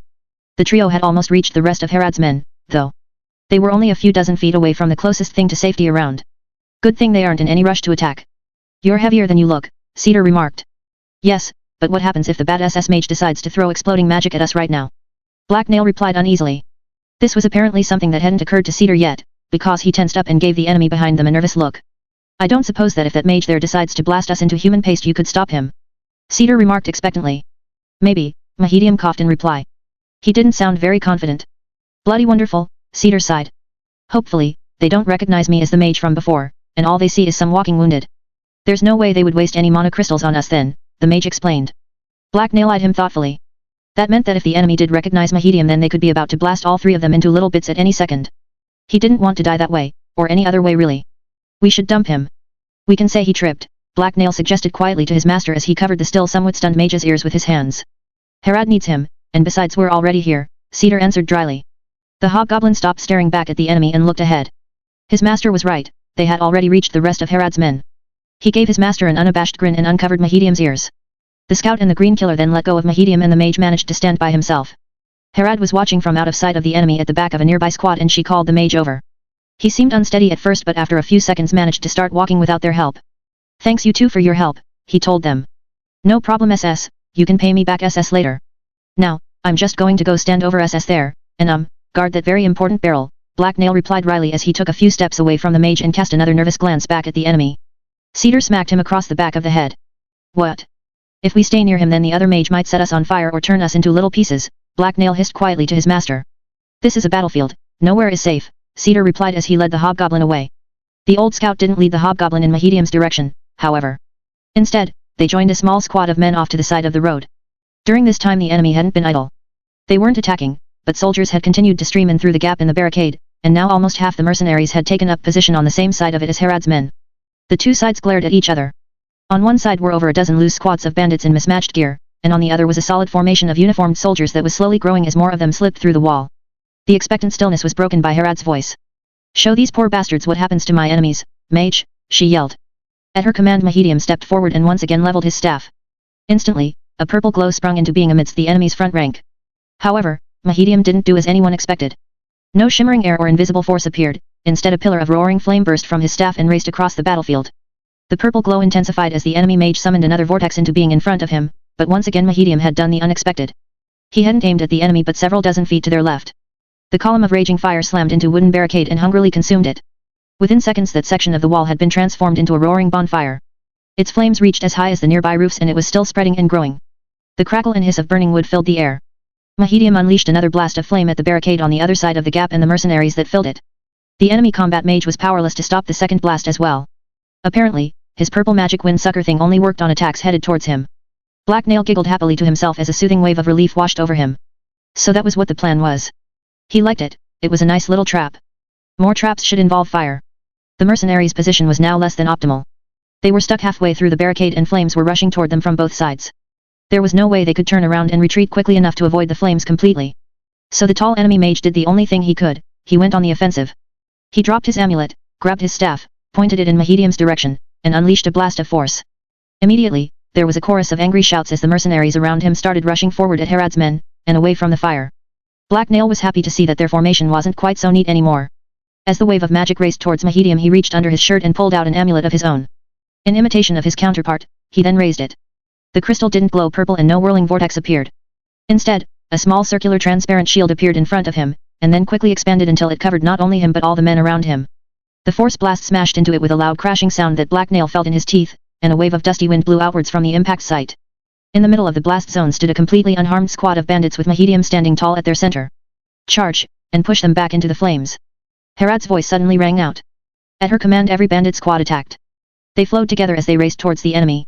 The mercenaries' forward march faltered as their morale took a serious hit. Not only were they now cut off from reinforcements, but their mage seemed to have been bested, and their backs were up against the wall. Not to mention, the wall was on fire. Both mobs of fighters were racing towards each other now, but they hadn't met yet. Both mages took advantage of this to quickly throw attack spells back and forth. The mercenary mage sent a ball of kinetic energy into a squad of Herod's men that were too far away from Mahedium for him to protect. It smashed into them and scattered them like leaves in the wind. In a split second a dozen men had been blown off of their feet and several didn't get back up. Mahedium took advantage of his opponent's distraction and blasted the edge of the mercenaries' formation with a wave of curling flame. Screams filled the air as men discarded burning shields or fell smoking to the ground. The enemy mage cursed loudly and raised his staff to counterattack, only to take an arrow in the neck and keel over before he could do anything. It was only one of many arrows that began to rain down on Zelena's hired soldiers as archers hidden on rooftops on both sides of the street opened fire. Now the mercenaries really started to falter. The death of their mage clearly demoralized them, and their advance ground to a halt. Herod's men didn't stop their charge though, and battle was joined as the lead combatants from both sides crashed together. The still somewhat disciplined enemy shield wall was hit by the first rank of Herod's men. A wave of bandits wielding swords, clubs, and spears began battering at the mercenaries and quickly started bending around the enemy formation. Herod was now the one with the numbers advantage. The mercenaries were a tough nut to crack, though. They were better equipped and more disciplined than their foe, and they were too close now for archers or magic to be used. Hand-to-hand combat would now decide who would be victorious. The clash of metal on metal, the thud of blades biting into wooden shields, and human cries of rage and pain filled the street. Behind it all was the crackling of wild flames as the wooden barricade burned. Black Nail and Cedar kept to the back of their squad. Neither of them was too eager to enter the melee. The hobgoblin only went as close as he did so that he could keep Cedar out of trouble. He kept an eye on the old scout as he darted around the edge of the fight and half-heartedly exchanged blows with the occasional opponent. It wasn't really his job to fight on the front lines, and that was what rookies were for. Even with so many things said against them the Leather Heels Company stood their ground. They kept their shields high and their blades swinging. Bandit after bandit fell before them and it looked like they would manage to hold, but then Herad herself joined the fray.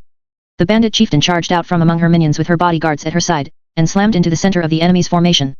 Her silver blade flashed through the air and cut down 2 mercenaries as her hulking guards slammed themselves into the soldiers. They were wearing heavier armor than most the other bandits and carrying heavy 2-handed swords or pikes. Her men rallied around her and drove into the gap she created. As she whirled into the enemy formation, more and more mercenaries fell and their formation began to dissolve. The sound of Herad's vicious laughter rang out as she batted a blade away and slashed its wielder across the face. She looked like she was having fun. A mercenary stabbed at her chest, but she sidestepped the blow and ended up with only a shallow cut across her ribs. Herad then stabbed low. Her blow cut her attacker's leg just below his groin. He collapsed as blood poured from the wound. Suddenly, there was a loud cry of despair and the enemy broke. Their formation came apart and Herad's men started pushing them back, but there was nowhere for them to go. The roaring flames of the burning barricade blocked their escape. Step by step they were pressed backwards until one of them stumbled and fell into the blaze. His screams rent the air as he caught fire, and then he lunged forwards in a futile attempt to escape the flames that now covered him. Of course, there was nowhere for him to go, so all he managed to do was throw himself on top of his startled comrades and spread the flames, before one of them panicked and cut him down. This distraction only served to weaken the mercenaries further, and soon another man was pushed into the flames, and then another. The smell of roasting human flesh wafted over the battlefield. Black Nail really wished he'd brought more to eat now. The scent was making his stomach gurgle with hunger. Enemy soldiers began to drop their weapons, either in hopes of surrendering and being spared, or just so they would die a clean death at the end of a blade instead of burning to death. Herad didn't take any prisoners. She and her men cut into the mercenaries until they had all been slain and the more stubborn ones pushed into the flames of the barricade. A triumphant cheer went up from her men when the last of them fell. As a blood-stained Herad strolled over the corpse-littered street, her men started looting the bodies.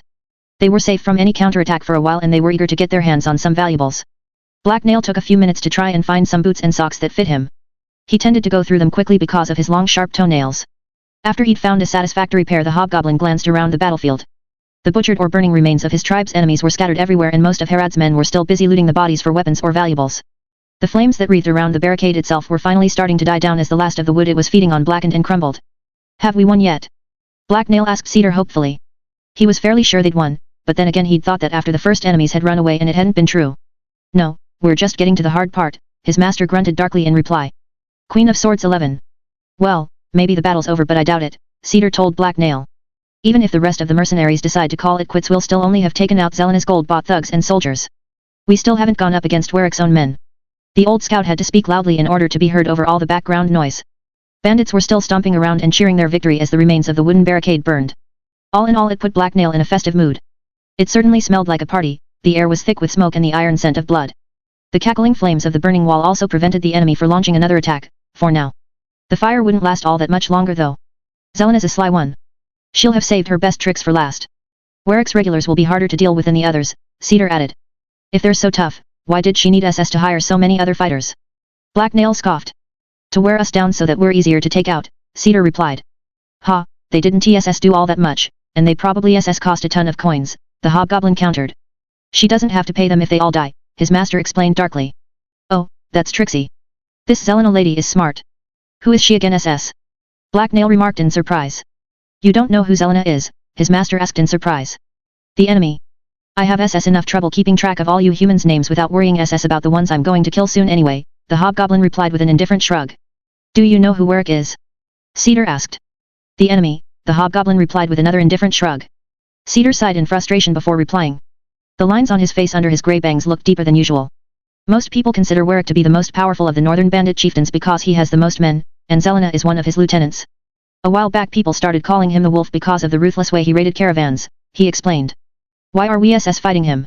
Black Nail asked curiously. It didn't seem very smart to pick a fight with the strongest enemy possible, but maybe it was just a Herad thing. Herad and Warwick hate each other. They've met here in Dagger Point a few times and Herad ended up killing one of his lieutenants in a duel. The arrogant prick thought Warwick's name would allow him to do anything he wanted, but it didn't, the old scout answered. Ah, makes sense, the hobgoblin replied with a knowing nod. The same type of thing could happen if there were rival gangs of goblins in an area, just with less walking about and more POO throwing.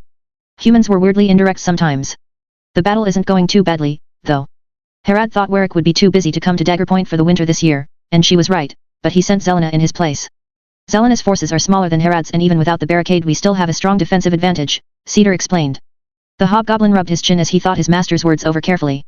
From what he'd just heard it seemed likely that Zelena would attack soon, so he needed a plan. Let's go join the archers on SS the roofs. Once there we can just shoot all of Zelena's men SS because they don't have shields, Black Nail suggested. That seemed like the safest plan.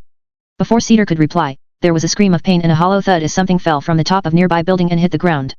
Black Nail looked over to see a twisted corpse lying there, and it had a crossbow bolt sticking out from its chest. A quick flash of movement drew the hobgoblin's eye upwards and he glimpsed a familiarly dressed figure dash across the roof and then disappear. It had been one of Malthus' assassins.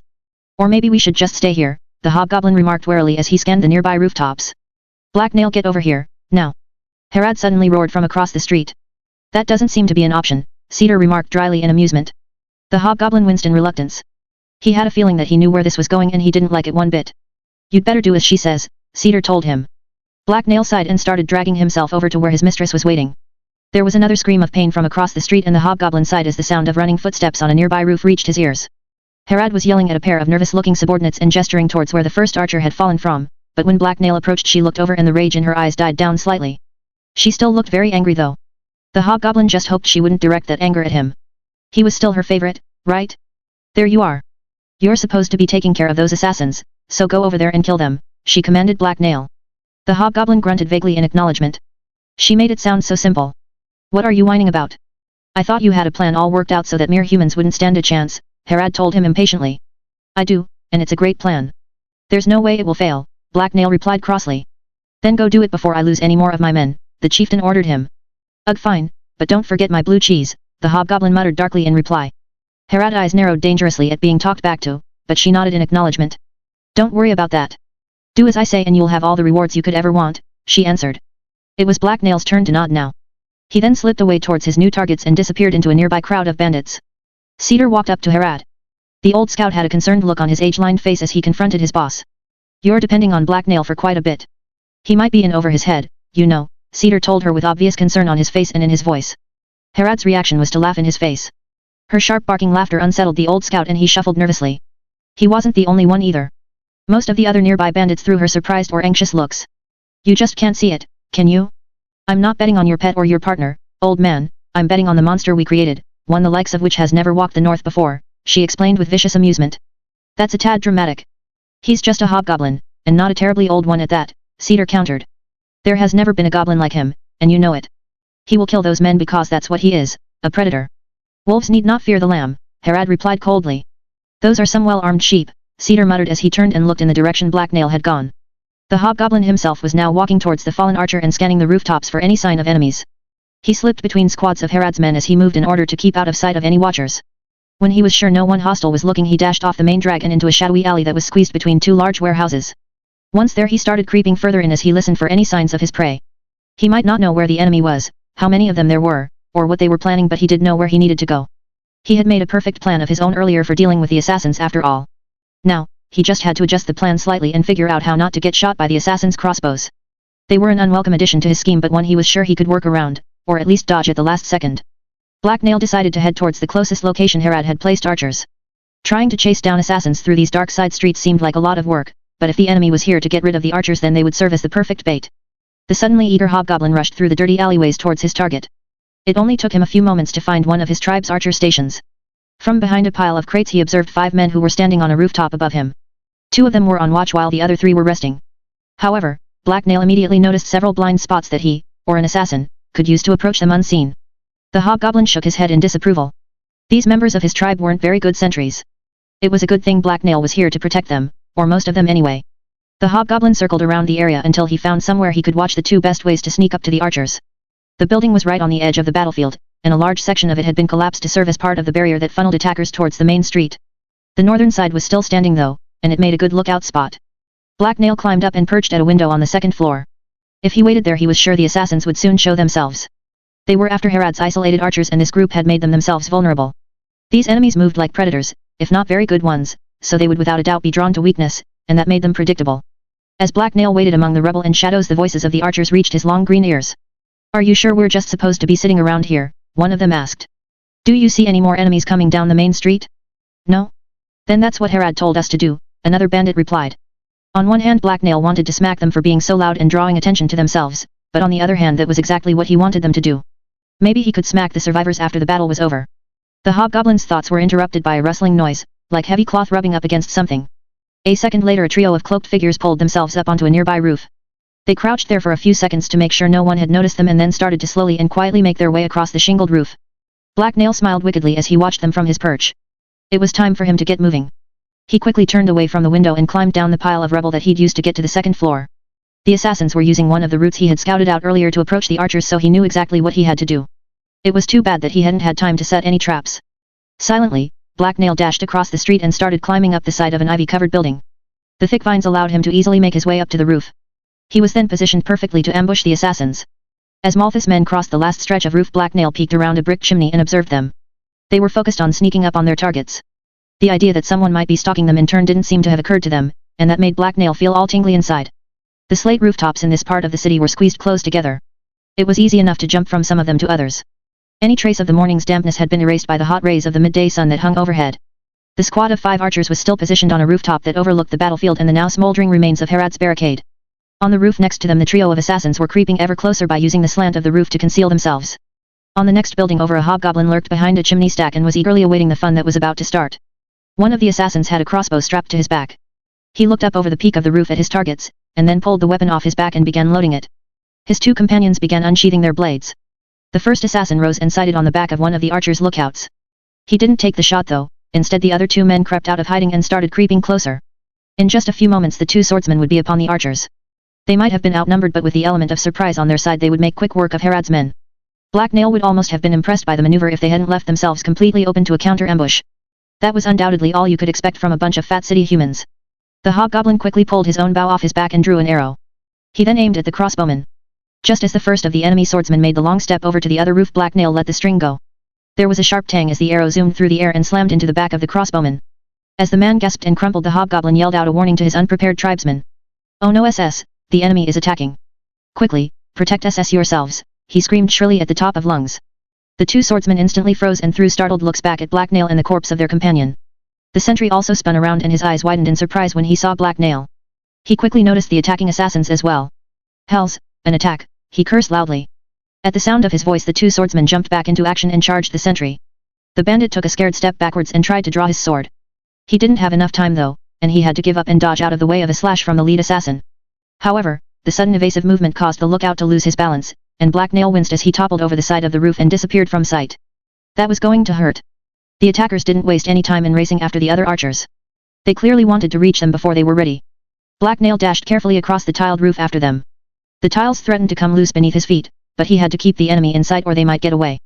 The sounds of fighting rose from the other rooftop as he moved. He jumped across the gap between the buildings and ran up the side of the roof. Below him on the opposite slope, the 2 assassins who were left were fighting the 3 remaining members of Herod's band. Judging by the bleeding corpse lying prone on the roof, one of the archers had already fallen. Now though, the remaining archers had discarded their useless bows and drawn their close combat weapons.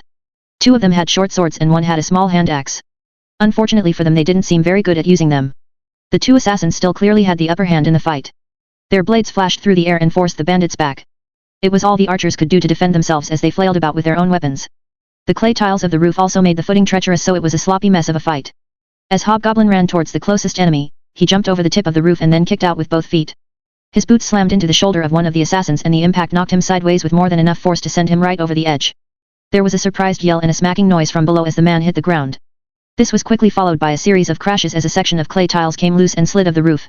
Black Nail landed next to the last remaining attacker, but the tiles below him came loose from the impact and started to slide.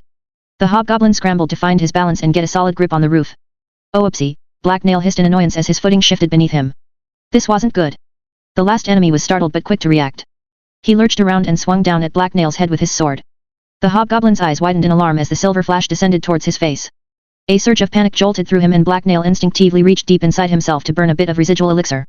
With lightning speed he twisted to the side, found solid footing, and drew his own blade to parry the blow. The impact knocked the assassin off balance for a second, and he didn't get time to recover. An axe slammed into his back and the man's eyes went wide with shock. His legs gave out a second later and he toppled over. "Thank you," Black Nail told the bandit who had finished the last assassin off. "Ha, we're the ones that should be thanking you. If you hadn't yelled out that warning they would have gone through us like Richard oil through a sick sheep," the axe wielder replied. Black Nail gave him a blank stare. "Like what through a what? What was this crazy human talking about?" No problem," the hobgoblin replied as he brushed himself off. All that fighting had gotten his clothes dirty. "Stupid assassins, and they're running around on unsafe rooftops." He snorted in annoyance and kicked the corpse of the assassin off the roof. It fell in a clatter of shattering tiles. Why did humans put such dangerous things on their roofs? Anyway, the first part of Black Nail's amazing plan was complete. The second part was for him to get the rest of the assassins' attention. The third was for him to kill Malthus and all his annoying cloaked minions. He wasn't quite at the third step yet, but he was getting there, and he was really looking forward to it. The hobgoblin walked over to the peak of the roof and coughed to clear his throat. Malthus, you stupid SS fat pink bastard. I just killed 3 of your little friends and I'm going SS keep killing more of them until you fight me.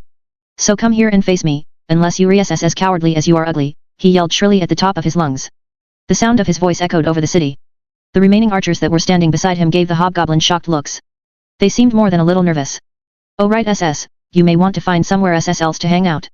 Things are probably going SS to get SS exciting here soon, Blacknail told them thoughtfully. Queen of Swords 12. The bandit archers that Blacknail had saved from the assassins took his advice and decided to leave. It would have been pointless for them to have stayed to help him fight, but it would have also been nice of them to offer. Humans sure were an ungrateful bunch. Before they left, Blacknail borrowed some of their rope. The hobgoblin was a little concerned that Malthus would get lost and not be able to find his location, so he wandered back over to the first assassin he'd killed. He then picked the corpse up and hung the cloaked body by its neck from the tallest nearby chimney. There was no way Malthus could miss that helpful sign. Now all he had to do was be patient. Wait, what if Malthus didn't come because he suspected an ambush or something?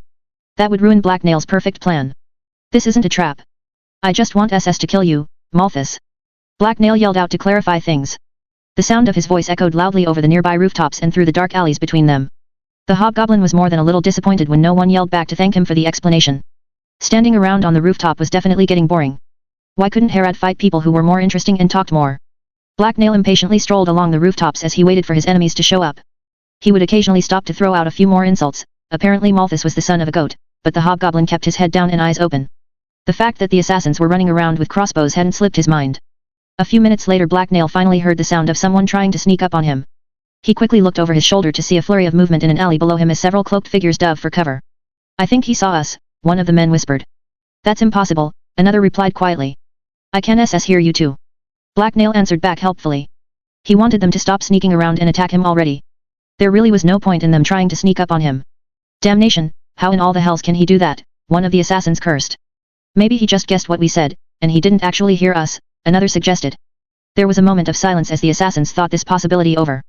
I'm not SS just guessing, I can SS really hear you, Blacknail yelled back. Rot and ruin. It must be some sort of magic, one of them cursed from where he was hiding behind a pile of trash.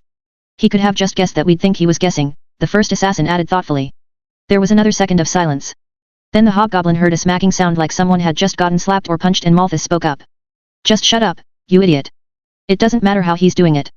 Everyone just stay silent, we're switching to hand signals from now on, he commanded his men. Just hurry up. You're taking SS forever, Blacknail impatiently shouted their way. Shut your vile trap you freakish bastard. Malthus yelled back angrily. You're not supposed to be talking, the hobgoblin pointed out cheerfully. Blacknail may have just been imagining it, but it almost sounded like he could hear Malthus grinding his teeth all the way from the roof. Was he angry for some reason? He was just trying to be helpful so that the assassins would stop wasting so much of his time. The hobgoblin waited for Malthus and his men to approach him. After a few seconds they tried to slip around the other side of the building and flank him. Blacknail sighed in annoyance at their snail-like pace. Well, if they wouldn't come to him then he would just go to them. The hobgoblin broke out into a dash. The thump of his footsteps as he ran knocked the tiles beneath his boots loose and they started to slide and fall off of the roof and onto the ground below. Blacknail jumped the gap between ledges and landed on the next roof over. He scrambled to catch his balance for a second and then continued running straight for Malthus and the assassins, or at least towards the roof that hung over their heads. After another quick leap he passed them right by and just kept on running. There was muttered swearing from the alley below as the hobgoblin zoomed by, and Blacknail smiled in self-satisfaction. His plan was perfect. All he had to do was get Malthus to follow him, and he had a fairly good idea about how to do that. You idiots are too slow. I'm just going SS to lose you in the city and then go kill SS Selena, he yelled as he ran by. The muttering from below intensified, and was quickly followed a stampede of footsteps. It definitely sounded like all the assassins were chasing him.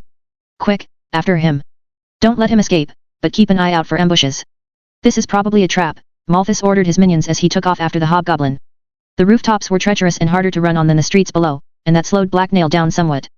They also allowed him to take more than a few shortcuts though, and more importantly he was a hobgoblin vessel, so he was easily able to keep his lead. In fact, he had to slow down several times so that he didn't get too far ahead. At the brisk pace he was keeping, Blacknail soon led his pursuers out of Herod's territory in the warehouse district and out into the city proper. The roofs under his feet and the buildings that supported them grew smaller. The occasional citizen of Dagger Point also appeared below now that they were away from the battle. As a vessel Malthus was by far the fastest runner in his squad, but he seemed reluctant to leave his men behind and that slowed him down. All the assassins were also on the ground below Blacknail, and he was above them on the rooftops, so they couldn't attack him no matter how close they got. Or at least that was true for the first few minutes of the chase. Suddenly, there was a series of odd thumps from below and a curious black nail looked over the edge just in time to see Malthus launch himself off a pile of crates, grab a post that protruded from a wall, swing himself up, twist through the air, and then roll onto the roof. The maneuver slowed the assassin down and left Black Nail with a strong lead, so he wasn't too worried though. Even though Malthus was a vessel, he was still human, so Black Nail was confident he could outrun him. The hobgoblin grinned smugly at the assassin without concern, until there was a shout from below and Malthus reached over the edge of the roof just in time to catch a crossbow one of his subordinates had thrown up to him. Black Nail's smile quickly faded after that.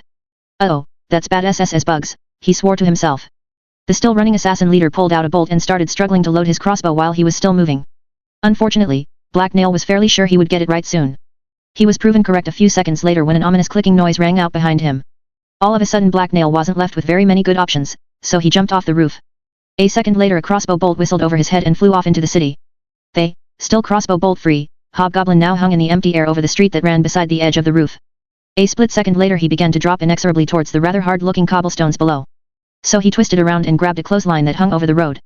His weight dragged the line downwards and he began to slide down its length towards the center of the street, until the line broke with a sharp snap. "Piss on crossbows!" Black Nail hissed as he flailed in the air and fell uncontrollably towards the ground again. There was nothing else nearby he could grab, so he tucked himself up and rolled when he hit the ground. The rough stone and gravel of the street dug into his back as he careened across the street and smashed into a stack of crates. Luckily, the crates weren't solidly built. The thin wood shattered easily when the cartwheeling hobgoblin hit them to reveal that they were stuffed full of packing straw. Bits of broken wood jabbed painfully into his sides as he slammed suddenly to a stop, but the cloak that he was now tangled up in stopped any of them from drawing blood. "Ow!" the hobgoblin whined as straw rained down around him. The only part of him that was visible was his feet. They stuck up into the air while the rest of his body was hidden by shattered crates and their contents. "He's down, get him!" Malthus yelled from a nearby rooftop as he reloaded his crossbow. Black Nail's head poked out from the pile of wreckage he was buried in and he spat out a mouthful of straw. He didn't feel so great. The city seemed blurry and to be spinning around him for some reason. There was something else that felt wrong too. His face felt oddly exposed. His mask. Black Nail quickly pulled his mask back on. It must have come loose when he'd crashed. Luckily, it didn't seem like anyone had seen his face. Harad had told him to keep his identity a secret. Black Nail shook his head to clear it and quickly rose to his feet, just as the first of his pursuers ran around the corner of a close-by building and came into sight. It was time to go. "There he is," one of the assassins yelled as he pointed to Black Nail. The hobgoblin immediately broke out into a sprint towards the nearest alley. He almost tripped as he struggled to untangle his cloak from his feet but caught himself at the last second. He had to get out of sight before Malthus reloaded that crossbow. He apparently made it because no pointy objects slammed into his back as he dashed for cover. The good news was that he was almost at his destination now. The bad news was that every bone in his body hurt and his vision was still a little blurry. The assassins entered the alley only moments after Black Nail, but he had already sprinted a fair distance ahead. Since Malthus was still more than a bit behind, the hobgoblin took gleeful advantage of his absence. He pulled his sling out and sent a hail of stones at the men chasing him. They whirred through the air and smashed into the unsuspecting assassins. "Bloody bastard," one of them swore as a stone slammed into his shin. He dropped to the ground, and he wasn't alone. Another assassin also took a rock to his stomach and fell. That left just 4 more assassins plus Malthus that were still chasing him. One of the remaining pursuers dove for cover and pulled a crossbow off his back, so Black Nail hurriedly fled down the alley. Rotten contraptions, why did all his enemies seem to have them? This would be a lot easier if he didn't constantly need to worry about being shot. Black Nail threw himself around the corner of a building and out of the shadows of the alley. He burst at a full sprint out onto a wide sunlit street. "Ah, which way SS now?" Black Nail hissed to himself. All that dodging had gotten him turned around and he had to take a second to figure out where he was. He didn't dare slow down though. Homes made from wood and white plaster lined the edges of the road, and the running hobgoblin drew curious glances from several people who were walking by. It was far from crowded here, but there were several dozen rough-looking men and women scattered about. This was Dagger Point though, so he was mostly ignored. No one wanted to get involved in something that didn't concern them. The assassins ran out of the alley a few seconds later, and Malthus had already gotten off the roof and caught up to them somehow. Black Nail veered left to place a small crowd of 6 people between him and his pursuers just as Malthus raised his crossbow. "What in all hells?" a woman swore as she noticed the weapon that was seemingly aimed towards her. The rest of her group flinched and 2 of the men drew their swords. Malthus tossed his bolt thrower to the assassin on his left and then drew his own blade. He dove forward with an angry growl and his sword flashed through the air. The assassin's blade knocked one of the men's weapons aside and then he slashed through the other's exposed wrist. The second man shrieked in pain and his sword dropped from his now bloody mangled hand. Malthus then dove through the remaining unresisting members of the crowd and after the hobgoblin. Shouts of surprise and alarm rang out as the assassin leader scattered people in his wake and they fled from him. Black Nail started running a little faster. He was almost there now. The street was now almost completely empty of pedestrians as everyone fled from the ruckus, but now Malthus himself was between Black Nail and the crossbowman. The hobgoblin suddenly turned right and vaulted over a small waist-high wooden post fence that stretched the short distance between 2 homes. He landed on packed dirt with sparse grass sprouting up from it. Malthus was hot on his heels and the hobgoblin had to run as quickly as possible to stay ahead of him. A tall stone wall blocked his way, so Black Nail jumped up on top of a barrel and then flipped over the barrier. He landed in a cluster of bushes on the other side and quickly scrambled to his feet. There were no buildings on this side of the wall. Thick scrubby bush and gangly trees filled the area. The ground was dry and cracked, but it showed obvious signs of flooding in the spring.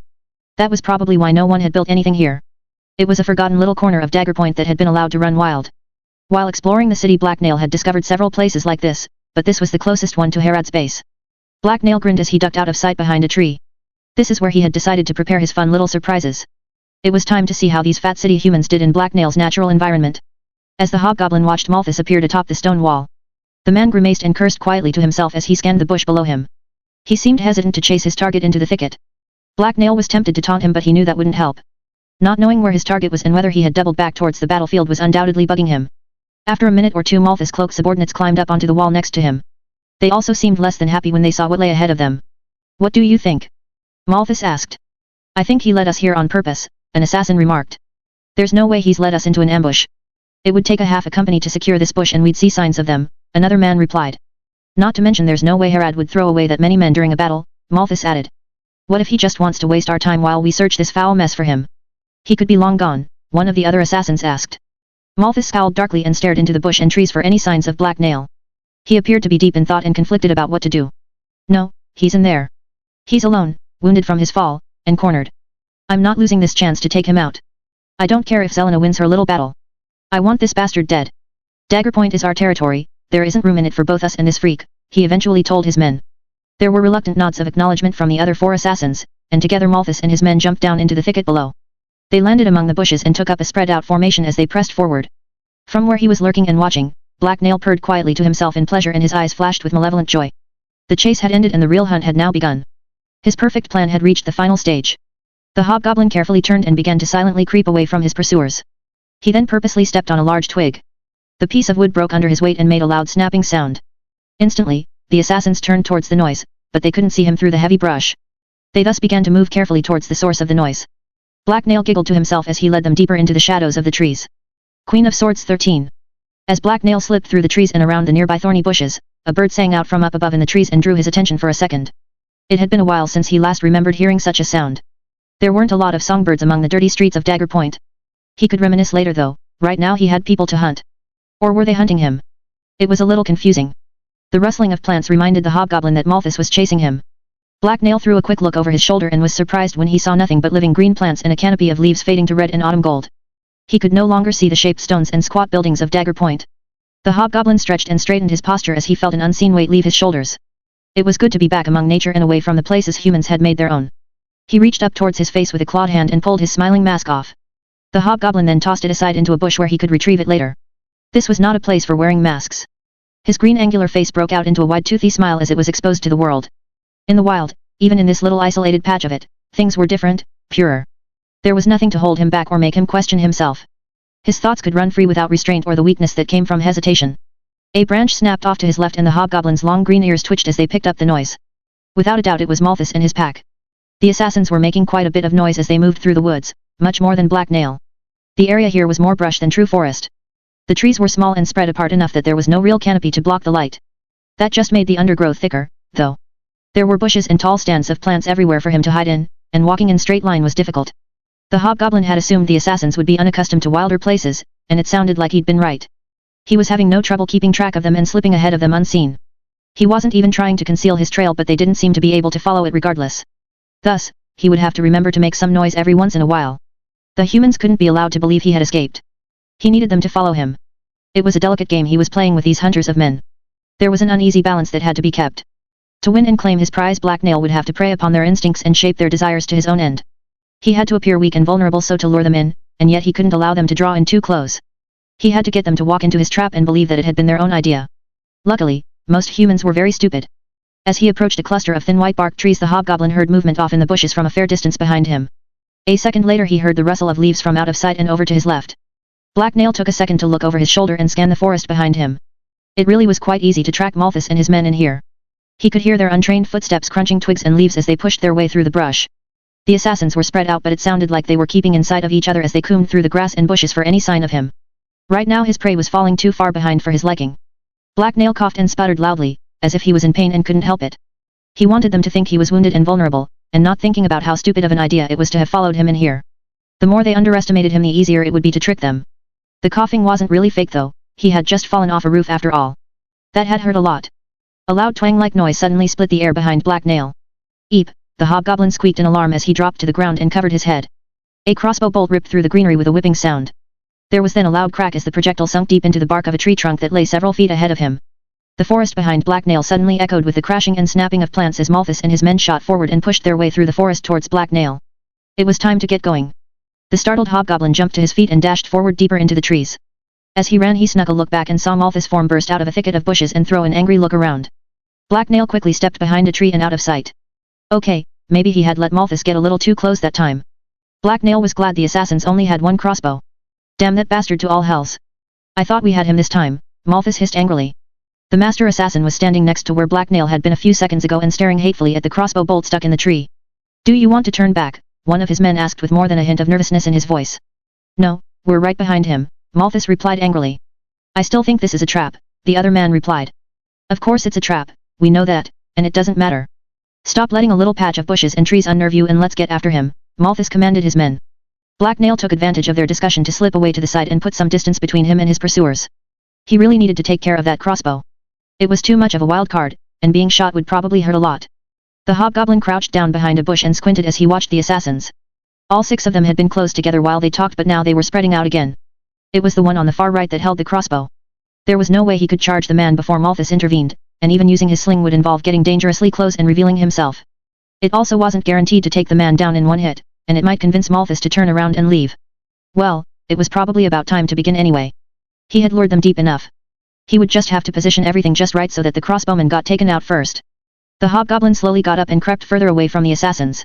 When he was far enough away that a screen of bushes and leafy tree limbs concealed him, he stopped. Then he looked down, selected a fairly large twig, and stomped on it. The twig snapped beneath his boot and a loud cracking noise echoed through the forest. Black Nail was already diving behind a tree.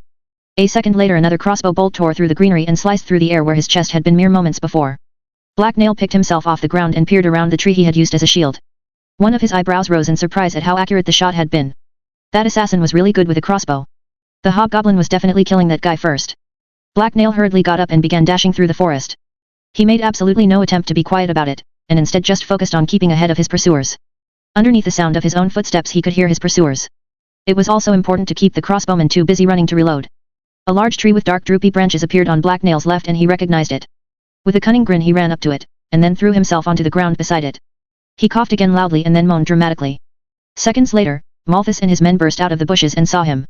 Black Nail picked himself off the ground slowly as if he was in pain and had just tripped.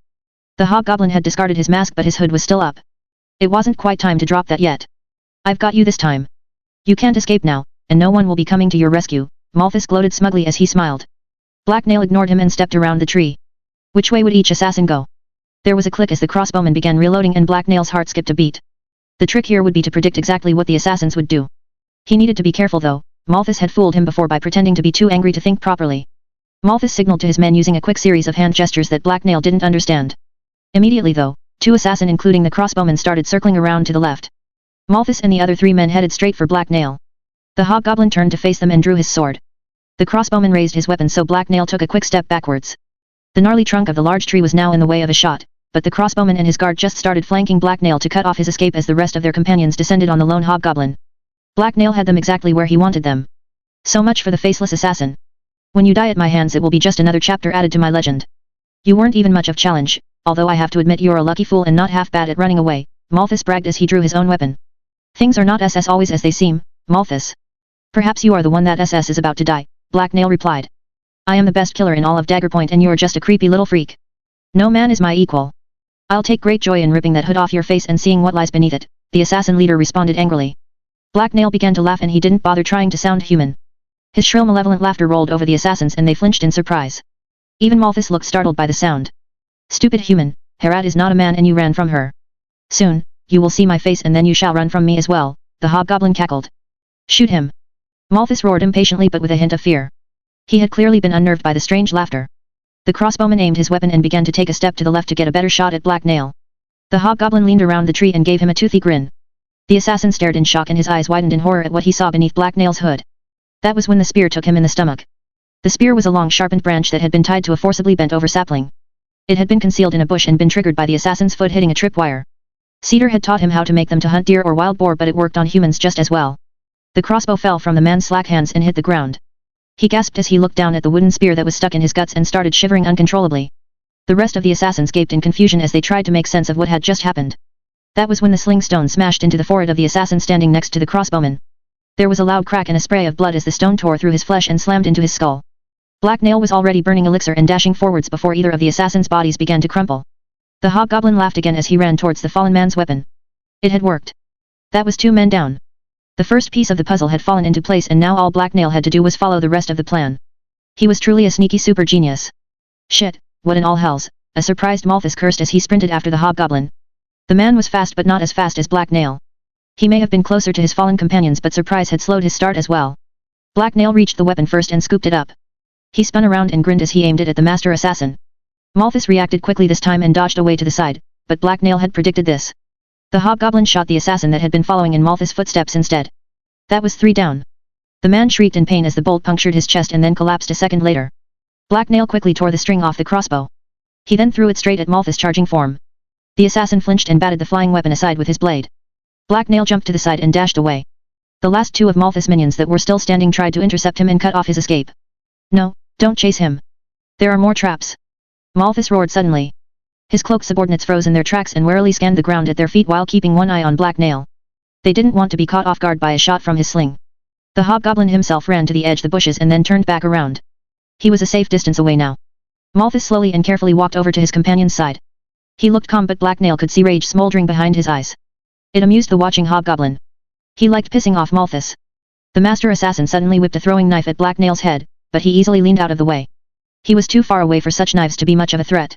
Malthus growled as he stared at Black Nail. Do you think that just because you managed to take out a few of my men that you've won? Nothing could be further from the truth, faceless one. As long as I live your days are numbered, and it will take more than a few traps made from pointy sticks to kill me, he hissed angrily. Black Nail just laughed again. The time for hiding who and what he was over. Now it was time to spread delicious fear and panic. I have just gotten started, arrogant man. You won't leave this forest alive. It was so very stupid SS of you to follow me SS here. Also, my name is Black Nail, and SS I have a face, the hobgoblin replied haughtily. He grinned broadly and then reached up slowly to pull down his hood. His enemies froze as they got their first view of his green skin, pointy ears, long nose, and sharp jagged teeth.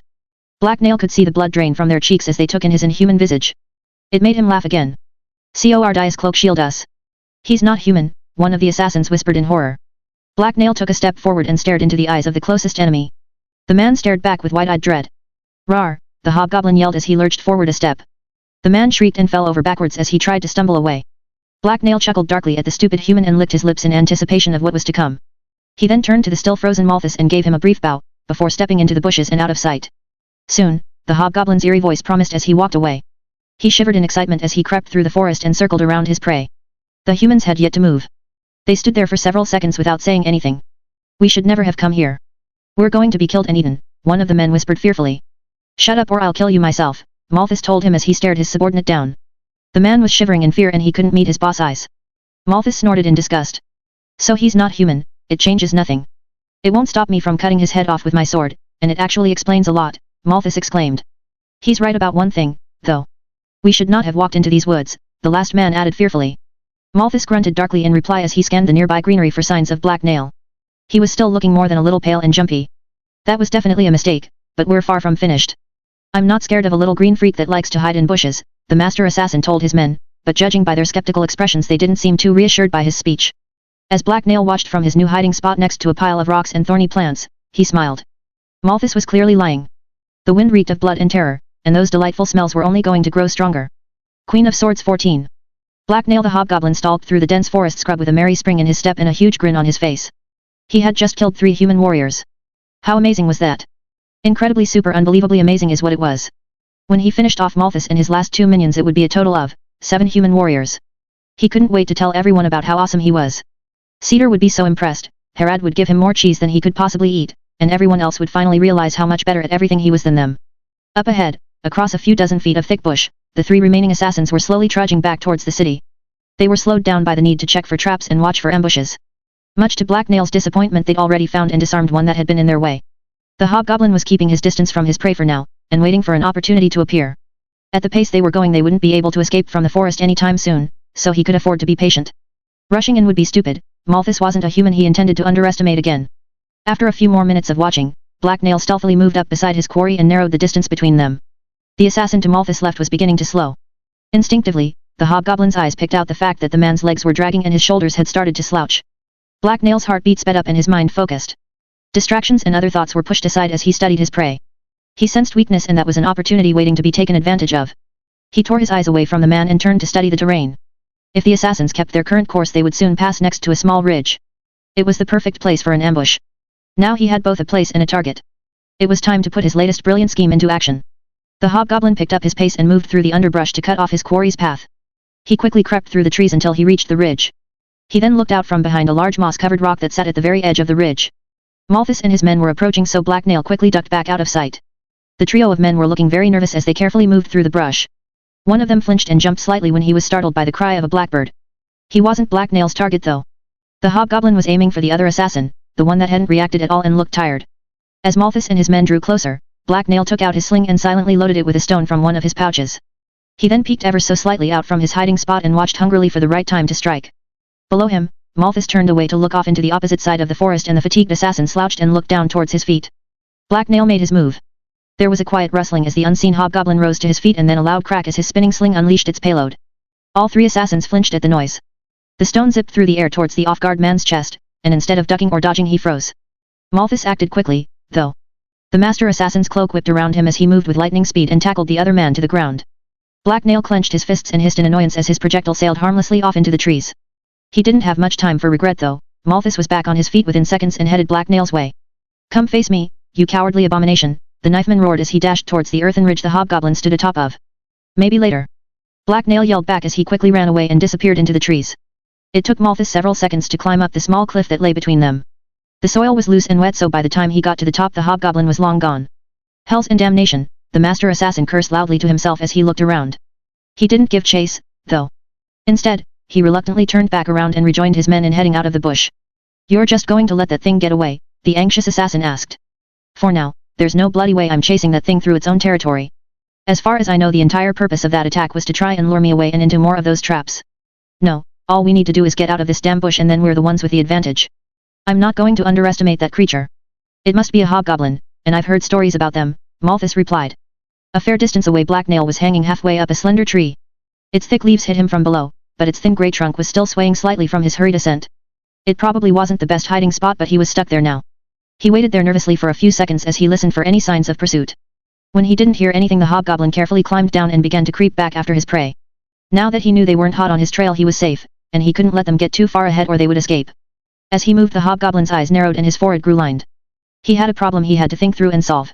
His ranged attack from ambush moments ago had been an obvious failure. He hadn't managed to even wound anyone and he'd even had to flee for his life. He was going to have to get closer if he wanted his next strike to succeed. That would be difficult though, he would need a new plan. The assassins were terrible woodsmen but they weren't blind or stupid. They knew what he looked like and would see him if he got too close. What if he changed his appearance, though? Black Nail giggled and rubbed his hands together gleefully as a fun idea popped into his head. It was time to get down and dirty. It had rained a bit earlier that morning so there were still a few scattered puddles and patches of wet ground around. The hobgoblin quickly headed over to the closest one he remembered and took off all his clothes. It had been quite a long time since he'd last run around naked, and it felt quite liberating, if a little cold. The hobgoblin hastily and enthusiastically jumped into the muddy puddle and began rolling around. Mud and dirty water splashed up into the air as he shifted his weight around. It had also been quite a while since the last time he'd done this, and he'd missed it. The mud felt wonderful and cool on his skin, and so much better than wearing itchy clothes. Humans were so weird about covering themselves up. They'd probably enjoy the occasional mud bath if they tried it. When Black Nail got back up the green skin that was stretched over his lanky frame was covered in muddy smears. The result was shifting patterns of green and dirty brown that blended in with the forest around him. After bundling up his gear and discarded clothes the hobgoblin headed back after his quarry. The mud on his skin was already starting to dry and flake off as he ran. Once again, Black Nail circled around the assassins and got out ahead of them. Luckily, they had been slowed down because they'd run into a noose trap. The trap had done little more than snag one of the assassin's feet and trip him, but it had prevented them from getting very far. From a safe distance away, the very dirty and naked hobgoblin watched as Malthus cut his subordinate free and helped him back onto his feet. The third man was keeping watch in case Black Nail tried anything while Malthus was distracted. Up ahead a thick hedge of thorny bushes cut the way forward off. There was only one real path through it. The tall briars had a gap in the middle of them that a human could easily walk through. It was probably some sort of game trail. Perfect SS, the hobgoblin murmured happily to himself when he saw it. With one last look backwards to make sure the assassins were still occupied, Black Nail stalked through the trees and over to the pathway. A quick inspection of the area revealed a leafy depression that would conceal him, so he climbed in. He was only a few feet from the edge of the trail. It was at moments like this that Black Nail really appreciated how bad human sense of smell was. It almost made things too easy.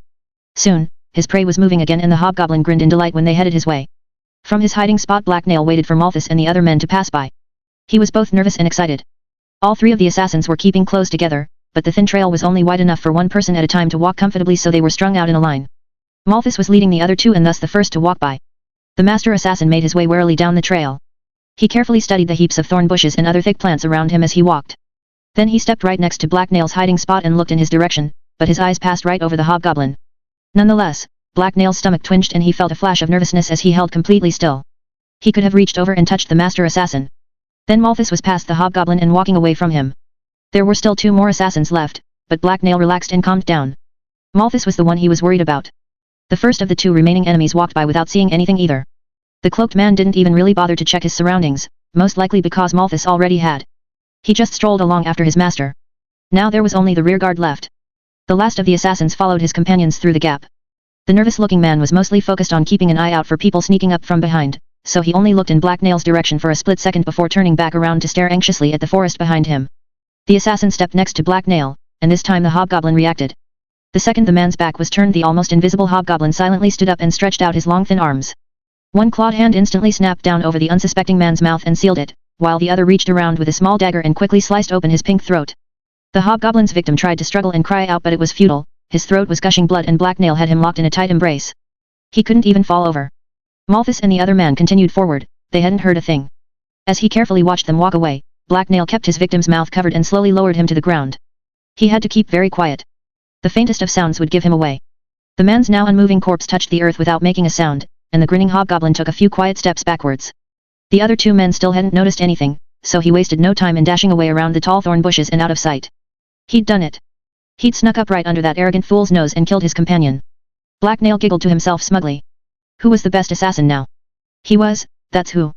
The hobgoblin giggled again as he dove behind the bush where he'd stashed his pants and the rest of his gear. Mere seconds later yelling broke out from behind him as the dead man's companions noticed his absence and his corpse was discovered. Oh, how Black Nail wished he could see their faces right now. Shit, he got Janice. The monster was right here and we didn't even notice. He must be flaming invisible. We have to make a bloody run for it now. Malthus' subordinate yelled with a voice full of fear. He sounded one step away from full-blown panic, which made Black Nail feel really special. Even fully grown human warriors were terrified of him. He was so amazing. Be quiet, he's probably still somewhere nearby, Malthus replied sternly. You know why we can't make a run for it. Not only are there traps scattered around this accursed place, but do you really think we could outrun a hobgoblin in a forest? One trip over a root or slip on some mud and we'd be done. We need to keep our heads together and make for safety slow and surely. That's not working, though. That thing is out there and it's just playing with us. It's going to creep up behind us and slit our throats, and we won't even see it coming. We have to run, the other man stuttered loudly in response. If you run then I'll kill you, and then you won't have to worry about the hobgoblin, Malthus told the other man coldly. Fine, you're the boss, Malthus. You know what's best, so I'll stay with you. That hobgoblin is probably no match for you anyway, his nervous subordinate replied. Make sure you do, because I'm watching you, Malthus remarked threateningly. Over on the other side of the thorn hedge Black Nail had finished putting his clothes back on and was considering their words. He scratched his bald head as he considered Malthus' behavior. The man sure was mean. He had threatened to kill his own companion if he tried to run. The poor man was obviously terrified. Black Nail pulled his sling back out and sent a stone arcing over the bushes towards the assassins. It sailed through the air and tore its way through the greenery next to the assassins. It went nowhere near the humans, but that wasn't the point. The last of Malthus' minions yelped and jumped up into the air when he heard the unexpected noise. A second later he took off like a shot away from the bushes and Malthus. The master assassin sighed deeply in annoyance and there was a whirring noise that sounded suspiciously like a knife being thrown. Oddly enough, it was followed by the sound of a blade sinking into flesh and a heavy thud. Black Nail grinned smugly, that was another one down. It's just you and me now, hobgoblin. Are you ready to fight? Malthus roared in challenge. Black Nail didn't reply. He wasn't quite ready yet, so Malthus would just have to wait. Right now any confrontation between them would be far too much like a fair fight for his liking. When no one replied, the master assassin began trudging through the forest again. The hobgoblin followed closely behind him. Malthus was on his own now. He'd gotten rid of all the assassin's minions, but Malthus was by far the most dangerous of them all. The man was a far better swordsman than the hobgoblin. Black Nail knew he would need a special plan to best the man. It was too bad he didn't really have one.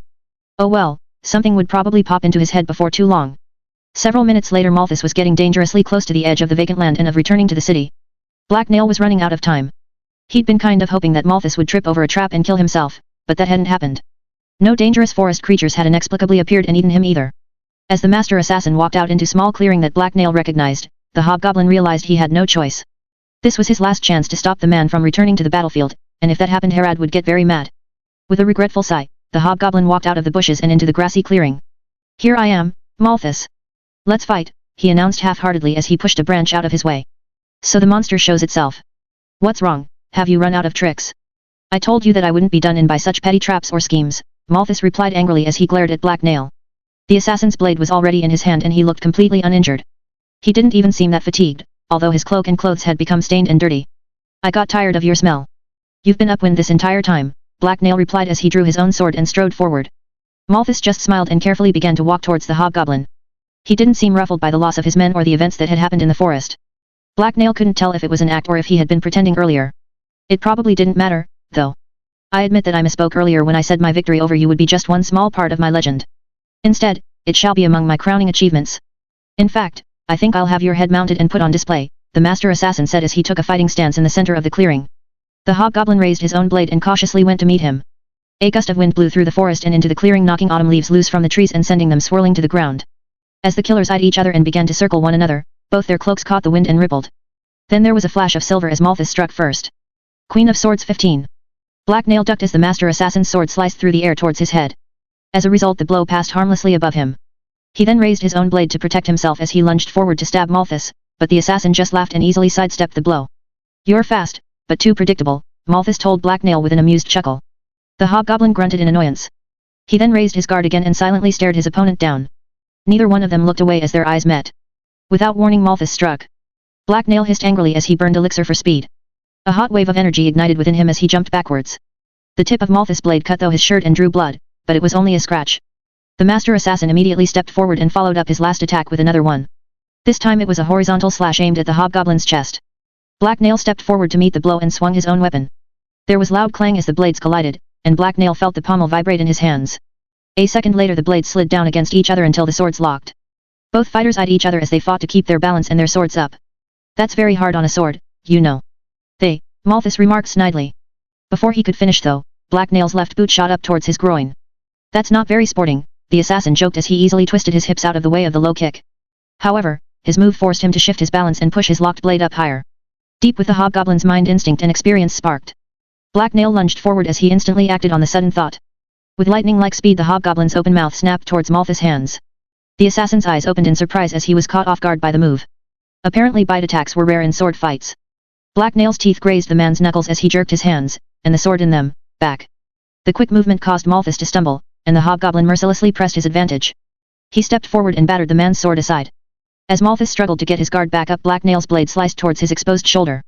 Blood wetted the edge of the hobgoblin's sword as it cut into the assassin's skin, but Malthus was already dodging to the side. The attack failed to cut deep enough and Malthus spun away without any real damage. The assassin then tucked himself into a ball as his body hit the ground, and the long grass of the clearing was flattened beneath him as he rolled away. The hobgoblin wasn't about to let him get away that easily, though. He charged after the assassin with his sword raised above his head and ready to strike. The distance between them rapidly shrunk. Just as he was about to catch up, a pair of slender projectiles flew out from the assassin's form while he was in mid-roll. Caught off guard, Black Nail could only flinch to the side to avoid the first one and flail wildly at the second. He got lucky and there was a muted clang as his blade safely knocked the spinning knife from the air. Malthus used this time to spring to his feet and retake his fighting stance. Black Nail hissed in annoyance. He had been so close to killing the bastard. Now they were right back where they started. You're certainly a creative fighter, but you're not the only one with a few tricks up his sleeve, Malthus bragged as he grinned smugly. You talk SS too much, Black Nail replied with a scowl. Whereas you apparently have better uses for your mouth, Malthus observed irately. I suppose I should expect such things from a savage beast like you. The assassin then scowled and wiped the small cut on his hand against his pants. Black Nail hoped it got infected. No wait, he hoped Malthus died way before that could happen. You taste like SS a weakling, and smell SS worse, Black Nail grumbled in reply as he spat off to the side. He then eyed his opponent carefully. The wound on the assassin's shoulder was a sticky mess of torn cloth and blood, but it seemed to have already stopped bleeding. It didn't seem to be slowing him down either. Malthus' sword was held out in a high guard and it looked steady. Black Nail only had a superficial wound as well. He took up a basic stance of his own as he stepped forward. Both fighters had come out of the first exchange on even ground. It looked like things had yet to be settled. The next clash of swords would determine who the better swordsman was, so Black Nail wasn't going to do that. That would be really stupid and he wanted to live. He was going to keep trying to cheat. In fact, he already had a plan in mind. He just needed to figure out how to set it up. The hobgoblin let his gaze slip away from Malthus and he scanned the surrounding brush. His opponent didn't give him time to think, though. Malthus advanced on Black Nail. He seemed eager to resume the fight, and that was just another reason Black Nail wanted to avoid it. There was a crunching noise as Malthus stepped forward and crushed a twig beneath his feet. The hobgoblin readied himself as the assassin moved into striking distance. Sure enough, his opponent immediately attacked. Black Nail blocked a flurry of quick strikes from Malthus, but every blow forced him backwards. The clang of steel on steel filled the clearing as their swords clashed. Black Nail found himself slowly retreating as he desperately struggled to keep the assassin's blade at bay. The sword in Malthus' hand flowed like water through the air and had a grace Black Nail couldn't match.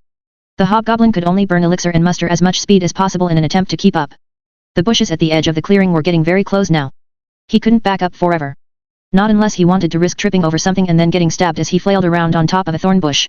Black Nail batted aside one slash that was aimed low, but Malthus' blade twisted back around toward his face in a quick fluid motion. The hobgoblin hissed in alarm and threw himself to the side. Instead of following up though, Malthus took the opportunity to brag. I've got your measure now. I suppose you're not a bad swordsman, all things considered. You're better than you look anyway, but far from a master. This next pass will be your last, Malthus remarked disdainfully. The assassin then lunged forward again with a confident smirk on his face. His blade whistled through the air towards Black Nail. The hobgoblin stepped back to lessen the power of the blow and blocked it, but Malthus just grinned. The assassin's dark cloak rippled as he spun around to the side. His blade twisted around like a snake and suddenly an alarmed hobgoblin found his sword being knocked from his hands. Black Nail managed to keep a grip on the hilt as the tip of the blade was forced down. Malthus' technique wasn't finished though. His own sword slid forwards and stabbed towards Black Nail's gut. The hobgoblin hesitated for a moment, before letting go of his weapon and jumping out of the way. It hit the ground with a muted thud as Malthus stepped past it. The assassin quickly descended upon the now unarmed hobgoblin. And now you're mine, he gloated as he raised his blade above his head. A panicked look appeared on Black Nail's face as he cringed away from the blow. He threw himself backwards into the right, but there was nowhere for him to go. The thorn bushes were behind him and Malthus' charge was too fast. The razor-sharp edge of the sword sliced down towards him as the assassin stepped into range, but Black Nail's mouth split open into a wide toothy grin and his panicked look disappeared. Malthus noticed the change and he hesitated, but it was far too late. As his sword swung downwards his foot hit the trap. Leaves and other debris exploded into the air as the rope concealed beneath the grass sprung into motion. It wrapped around Malthus' foot and pulled it savagely into the air as the bent-over sapling it was tied to unfolded with a loud snap. Ah, hells, the assassin yelled as the slithering rope wrenched him off of his feet. The sapling wasn't tall or strong enough to get him completely off the ground, but it didn't have to. Malthus was dragged roughly across the grass and his head hit the ground with a loud thud. His sword slipped from his hands as he was pulled away. When he came to stop, the stunned assassin was lying on his back next to the still swaying tree. His clothes were disheveled and he was covered in bits and pieces of torn-up plants. It wasn't the best look on him. Black Nail grinned smugly to himself as he appreciated his handiwork. It had taken a lot of work to place so many traps everywhere, but it had been worth the effort. It was a good thing he had spent so many hours learning to make rope. As Malthus groaned and blinked in confusion, the hobgoblin skipped happily over to his side. The fun part was finally here. And now you're mine, stupid human, Black Nail gloated as he loomed over his prey and grinned wickedly. The hobgoblin wanted to take his time and enjoy this. What should he do to his catch? Should he skin him like a rabbit, cut off all his fingers and toes, or set him on fire? All three options had pluses and minuses. It was so hard to choose. Oh, he knew. He could combine all of them and make Malthus jerky. It probably wouldn't taste all that great, but it would be very satisfying in other ways. Black Nail reached down to pull one of his knives out, but was interrupted when he felt Malthus grab his leg. What was the man up to? He wasn't strong enough to do anything with his bare hands. As the hobgoblin looked down in curiosity, he felt an odd tingling sensation. He frowned and then was thrown sideways as pain burnt its way up his leg. He landed on the ground several feet away and yelped as every muscle in his body started to spasm. Black Nail writhed painfully on the ground. What had Malthus done? Some sort of magic? Whatever it was, it hurt a lot. Ha, as if you could defeat me. I'm the greatest knifeman in Dagger Point, and you're just a jumped-up beast. My master selected me to succeed him and trained me to be undefeatable. I have all his skills and the power of a vessel at my fingertips, Malthus exclaimed as he cut himself free and slowly stood up. The assassin sounded pained and he made no move to approach the fallen hobgoblin, though. He seemed unsteady on his feet and barely capable of standing. The pain running along Black Nail's nerves suddenly died down. He coughed and quickly rolled into a defensive crouch. As Malthus watched, he stood up and met the man's eyes. Both them stared hatefully at each other as they caught their breaths and cleared their heads. The nearby songbirds had been startled by all the noise, but they resumed singing now that things were quieter. Around the two combatants, colorful leaves continued to drift lazily down from the trees onto the knee-high grass. Black Nail hissed softly to himself. His entire body hurt, especially his leg, and the pain focused his thoughts. He now was utterly focused on killing his opponent. He would rip the man apart with his bare hands and enjoy the squishy feeling of his wet flesh between his fingers. Your pants are on fire, Malthus dryly pointed out. The hobgoblin's first instinct was to ignore the man and assume it was a trick. However, his leg did sort of feel funny. Black Nail looked down. There was a large hole in the cloth below his knee where he had been grabbed, and it was smoldering. Eep, Black Nail yelped as he hopped up on one foot and began trying to put out the flames. He slapped his leg repeatedly with his hands until it stopped smoking. It would be far too embarrassing to die by your hands, so I'm going to have to go all out now, Malthus remarked with a pained sigh. As Black Nail calmed back down, Malthus unwrapped a thin short chain from around his waist. It was no longer than a man's arm and ended in a weighted hook. It didn't seem like that threatening of a weapon, but Malthus wouldn't have drawn it without a reason.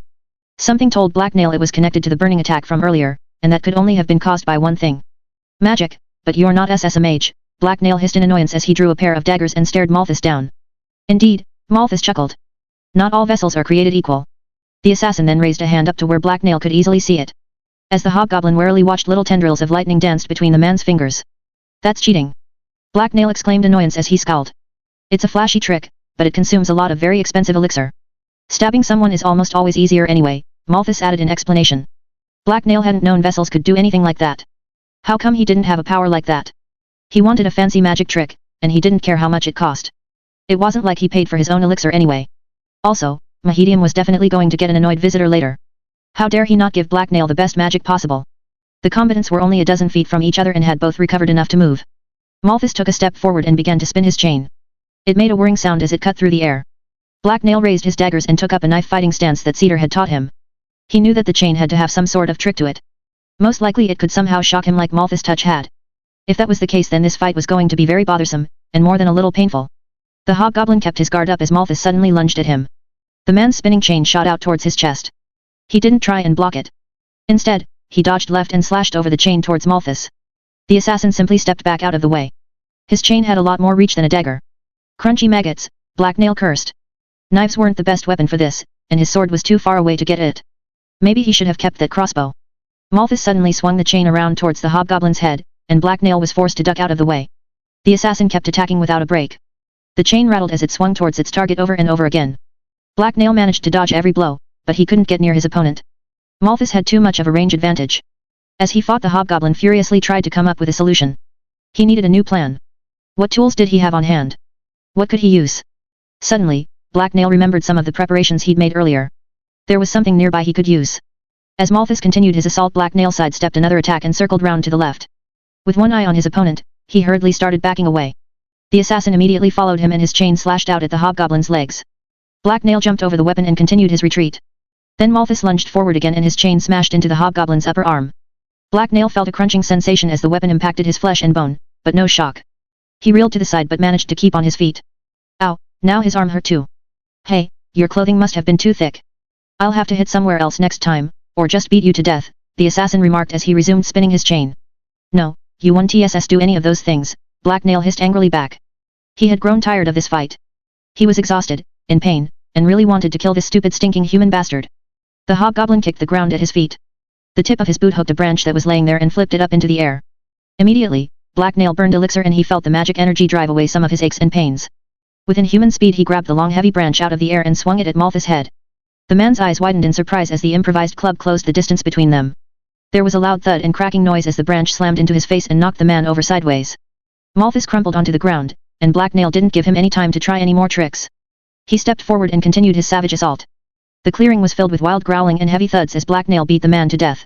Soon, there was nothing left but a wrecked and bloody corpse. The assassin's skull had several dents in it, and one of his eyes had been knocked loose from his head. From experience, Black Nail knew humans couldn't survive nearly that much damage. Ha, I win, the exhausted hobgoblin moaned as he dropped the club and turned around. He was breathing heavily as he started slowly walking back to the battlefield. Both his leg and his shoulder hurt, but his mission had been accomplished. It was time to return to his tribe, so he could demand extra cheese and take a very long nap. Queen of Swords 16. After a minute or two of walking, Black Nail stopped and sighed in exasperation. He then turned around and headed back the way he'd come. He'd forgotten to do a few things. To get back to his tribe he'd need to travel through the city and the people that lived there. He didn't feel like going back for his mask, so he just left it behind. He did however fix up his clothes as much as possible so that he wouldn't draw too much attention. They had gotten very dirty and torn, so he looted a few bits and pieces from the men he'd just killed. They also made for convenient bandages to tie up his wounds. None of Malthus' stuff was salvageable, nothing was left of them but bloody scraps. It had been totally worth it, though, he regretted nothing. Once Black Nail had managed not to look like some sort of murderous drifter, even if he kind of was one, the hobgoblin stepped back into the city. He slipped out of the bushes at the edge of the scrubland and into a nearby alley. The cool air in the shady alley was a welcome change from being out under the hot sun. All the clothing he wore got very hot when he did strenuous activities such as fighting off squads of assassins and dueling their leader. It didn't take him all that long to trace his way back to the edge of Herod's territory. He kept his head down and his distance from any crowds as he walked the city streets. There weren't a lot of people around anyway, and those that Black Nail did see were moving quickly and looked nervous. Word of the battle taking place had undoubtedly already spread. All the magical explosions from earlier had probably gotten people's attention as well. Like rabbits or mice that had heard an unexpected noise, the citizens of Daggerpoint were seeking shelter and finding other less dangerous places to be than out on the streets. As he drew closer to Herod's base, the sounds of fighting became more and more obvious. The cloaked hobgoblin stopped at the entrance to an alley and looked up over the city as he listened. It sounded like the battle had started up again. Zelena must have attacked again while he was gone. Black Nail's chest tightened painfully as he felt a sudden sense of urgency. He picked up the pace and started to jog. He didn't really want to join the fighting, but what if something bad was happening? He had to know how the fight was going. Quickly, Black Nail scuttled up the side of nearby building and pulled himself onto the roof. Once up in the sunshine, he looked over to where Herod's barricade had been built. Nothing remained of it but ash, and the stone all around it was stained black. The flames had scarred the city. Further back from the blaze, the cobblestone streets were red with blood. Herod really had dyed the streets of Daggerpoint with the blood of her enemies, and more than a few of her minions as well. Cedar had told him she wasn't being literal, but he'd been wrong. The killing was far from over, though. Below Black Nail, the struggle for control of Daggerpoint was still ongoing. Black Nail frowned with concern as he realized Herod's men were making a fighting retreat back towards their base. If the enemy reached the base, then all of the hobgoblin's things would be in danger, even his cheese. Zelena had finally committed her own forces, and they'd been joined by what was left of the mercenaries. A small solid square of shield-bearing infantry were pushing their way down the center of the street. On both sides of them were loose mobs of Zelena's bandits. The attackers were steadily pushing the bandits of Black Nail's tribe back, and they also had them outnumbered. They looked to have a man and a half for everyone in Hera's tribe. However, the battle was far from over. Herod may have lost her tall wooden wall, but Black Nail knew that she'd made other preparations. He'd spent a lot of time avoiding having to help set them up after all. The advance of Herod's enemies was slowed by layers of obstacles such as overturned carts and piles of sandbags. Black Nail's tribe made ready use of the cover as they fought. Before they could be overrun, they abandoned their barricade and moved to the next one. As the hobgoblin watched, a group of archers appeared on a rooftop down the street and opened fire. After several volleys had fallen on Zelena's men, the archers quickly disappeared before the enemy could muster a counterattack. After looking around for a few more moments, Black Nail climbed back down onto the ground. The safest place to be where he could still keep an eye on things would be next to Herod and his master. At least it would be as long as Cedar wasn't doing anything too stupid. Black Nail hurried through the empty side streets that ran parallel to the battle. He ran until the sounds of battle were behind him. It was then that he noticed the sentries. There were 2 of his tribe posted at the corner of the street, and they were doing a terrible job because they hadn't noticed his approach. He wasn't even trying to be all that stealthy. Something really needed to be done about how terrible humans were at watching and waiting. After all this was over, maybe he should start attacking sentries at random. That ought to get them to pay attention, and all the really bad ones would end up dead. As the hobgoblin studied the 2 men in front of him, his first thought was that he should just slip past them unseen. He decided against it a moment later, though. That would take effort, and he was too tired and sore for that sort of thing. Instead, he slowed down to a non-threatening walk and headed their way. The pair of sentries quickly noticed him and their shadowy forms tensed. Finally, one of them stepped forward and drew their sword. "Stop, who goes there?" he shouted as he brandished his blade in what looked like a poor attempt to look intimidating. "It is I, Black Nail, the faceless assassin and the greatest killer in Daggerpoint," the hobgoblin bragged in answer. He'd gotten the last title after he'd killed Malthus. He was fairly sure that killing the old greatest killer made you the new one. If that wasn't the case, then he'd just kill anyone else who tried to claim it. There was no response for several seconds. Both the sentries started whispering to each other. "That's the hobgoblin, right?" a thin man with a scruffy beard asked. "Yay, tell him to drop his hood so we can be sure," the shorter bald one replied. "Drop your," the first man started to say before falling silent. Black Nail had already flipped his hood down. The bearded bandit squinted through the shadows at him. "Well, he's definitely a hobgoblin," he remarked in relief. He seemed glad that a fight wasn't about to break out. "Are we sure it's Black Nail, though?" the bald bandit asked apprehensively. His eyes were wide and his voice shook with anxiety. He obviously didn't like being in a dark alley with a hobgoblin. His companion turned and gave him a dry look. Apparently, Black Nail wasn't the only one who thought that was a really stupid question. "No, it's some other random hobgoblin that has decided to play dress up and wandered over to see what's going on." "As if anyone but Cedar could ever tame a hobgoblin, or want to," the bearded bandit replied with biting condescension. The 2 men then started to argue and bicker heatedly amongst themselves. Black Nail just ignored them, walked right past. They were too preoccupied to stop him. Clearly, Herod wasn't expecting a flanking attack and was putting her less intelligent minions where they could do the least amount of harm. After a quick peek around the corner to make sure it was safe, Black Nail stepped out onto the main street. Before him was the rear of Herod's forces. Bandits were running everywhere as they rushed to and from the front lines. A nervous energy permeated the air and Black Nail could smell both fear and excitement. In the center of all the activity stood Harad. She was only a few dozen feet from the fighting and was yelling orders as she waved her short sword around. At her command, bandits abandoned cover or held their ground and counterattacked. When a group looked like it was about to be overrun, she and her bodyguards would dive in and join the fray herself. Enemies fell by the dozen when that happened. Black Nail couldn't help but notice two unfamiliar faces next to her that were also racking up quite the body count. Judging by their physical prowess and the dark look in their eyes, Black Nail was pretty sure they were sloshers sent by Avorless. Mahedium had mentioned something about that earlier, hadn't he? The fear she and her bodyguards inspired among Zelena's men was obvious. They hesitated to approach her and were quick to retreat when she advanced. Only the mercenary formation was unaffected, and Harad seemed to be avoiding them. Suddenly, there was a shift in the way the enemy was moving. The ranks of Zelena's men parted and 3 humans stepped out into the now empty space in front of Harad. One of them was obviously a mercenary. He was wearing their brown tunic and armored the same way as them. The second was a huge human male in crude leather armor with a large round belly and a long black beard. He had a huge mace over his shoulder that looked to be the size of Black Nail's entire body. The third was a tall woman with a chainmail shirt, steel helmet, and a long spear in her hands. The hobgoblin was willing to bet that they were all sloshers. Harad must have thought so as well because she instantly focused on them and ordered most her men back. Only a Vorless slosher stayed by her side as she marched forward to meet these new foes. Black Nail looked away from his chieftain for a second and tried to find Cedar. He scanned the nearby crowds but didn't see him anywhere near the rear. With a frown of annoyance and concern, he started looking along the front line. There a flash of movement caught his attention and he spotted his master's face. Cedar was doing something stupid. Why was he fighting on the front lines? That was for dumb people and disposable members of the tribe. His master wasn't replaceable. Did he want to get Black Nail killed? Immediately, the frantic hobgoblin began pushing his way through the crowd of bandits that lay between him and the front line. He had to make sure his master was safe. Who else would feed and train him?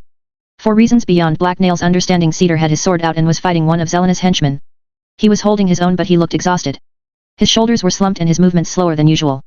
Black Nail's heart started beating faster and a sick uneasy feeling grew in his gut. He picked up his pace and shoved a nearby bandit out of his way. As the hobgoblin drew near, Cedar managed to parry his opponent's blade and then deliver a deep slash to his chest. The enemy fell as blood poured from the wound. For a moment Black Nail almost felt relief, but it didn't last long. Another enemy fighter stepped forward to challenge his master, and this one was bigger and had a larger sword.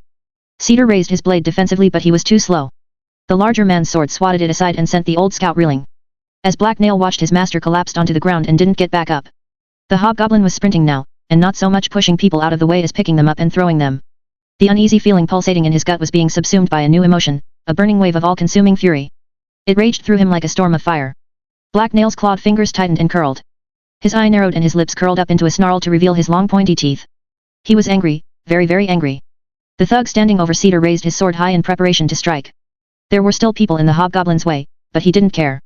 Black Nail flared elixir. It mingled inside of him and seemed to drive his rage to new heights. So empowered, he jumped and landed on the shoulders of a surprised bandit. The man wobbled but Black Nail had already lunged away towards the target of his now intense and focused hatred. He hit the unsuspecting thug like a sack of bricks thrown by an ogre. The man coughed painfully in surprise, dropped his sword, and lurched sideways as the speeding hobgoblin smashed into him. A second later he was falling over and Black Nail had his hands around the man's neck. A second after that Black Nail's claw sank into the man's throat and the hobgoblin tore his windpipe out in a small gory red explosion. Several of Zelena's henchmen stepped forward to deal with the new threat, but they all froze in terror a second later.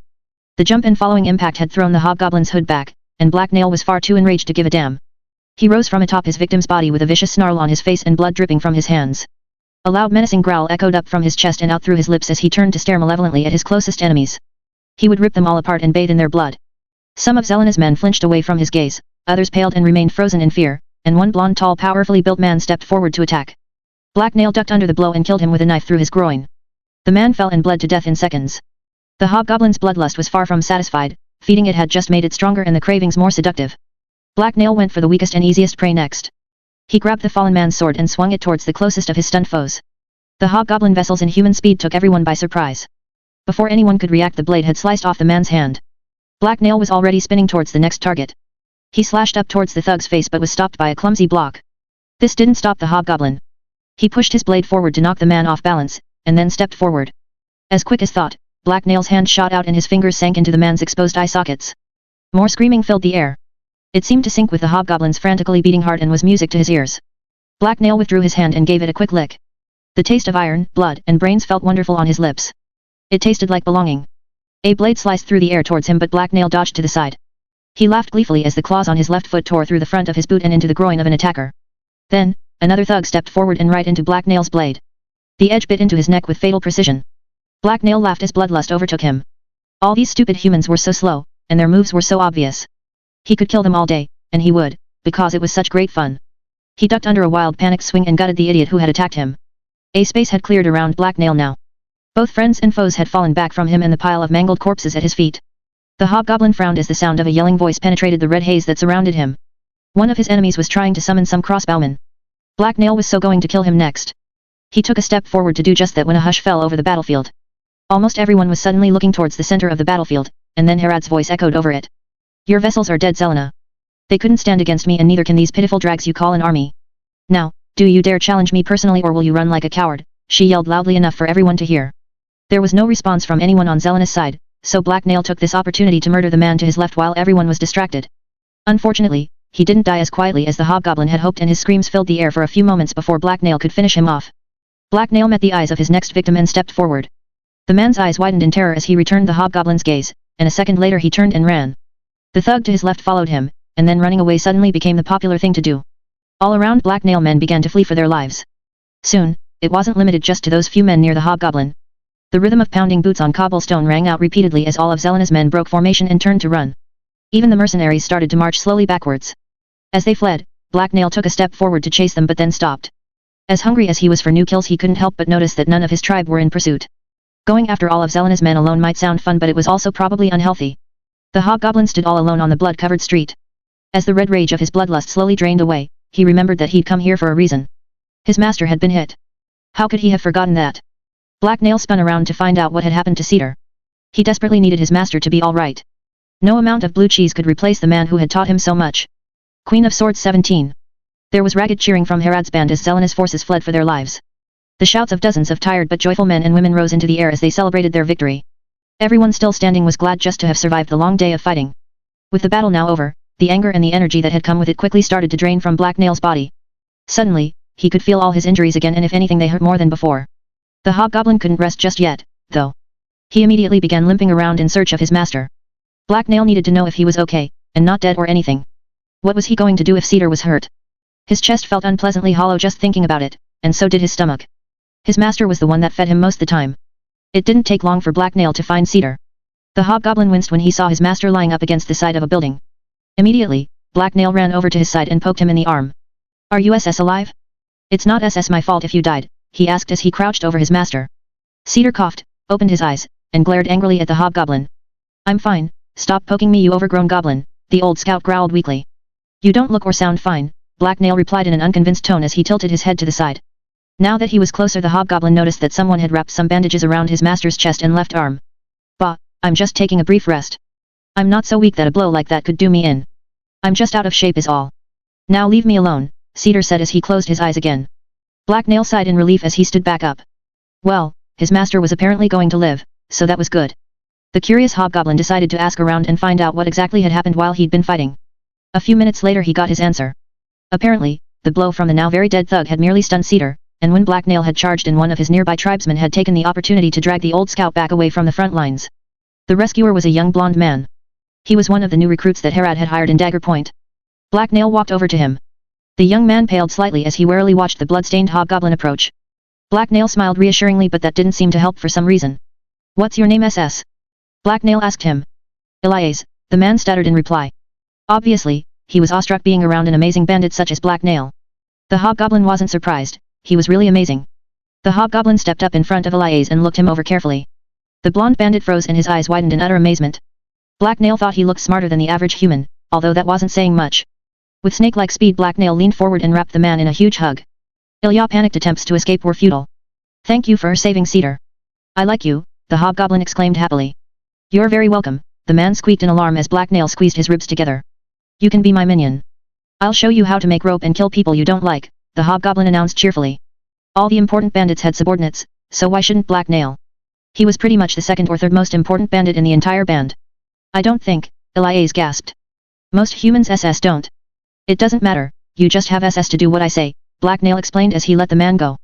Elias stumbled unsteadily as the hobgoblin stepped back. I mean, I'm already part of Richter's crew, so I can't be in yours, the man quickly said after sucking down a long breath. I'll just ask SS Herod to fix that. Then we can go out SS into the woods. Black Nail replied. The woods, the man asked with dawning horror. Sure, you need SS to learn to hunt, and knowing how SS not to get eaten or torn apart is important too, the hobgoblin told him. No thanks, I don't really want to learn that stuff, Elias quickly blurted out. Black Nail just shook his head and sighed, he had expected this reaction. Humans were really lazy after all, so they needed motivation. Don't worry. You just have SS to do as I say, and then nothing bad will happen to you, Black Nail said with a dark look and a meaningful nudge. For added emphasis he then made a few stabbing motions with his hand. You could never explain things too clearly to humans. I see, the young bandit replied a few seconds later. He sounded more than a little shocked and overwhelmed. The right side of his face also seemed to be twitching slightly. Well, it wasn't every day that a nameless disposable grunt like him managed to get such a great new position in the tribe. Off in the distance, the sound of Harad yelling could still be heard. Even though the battle was over, there was still tons of work to be done. Men were rushing around to help the wounded, load all the corpses and body parts on wagons, loot the fallen, and finish off wounded enemies.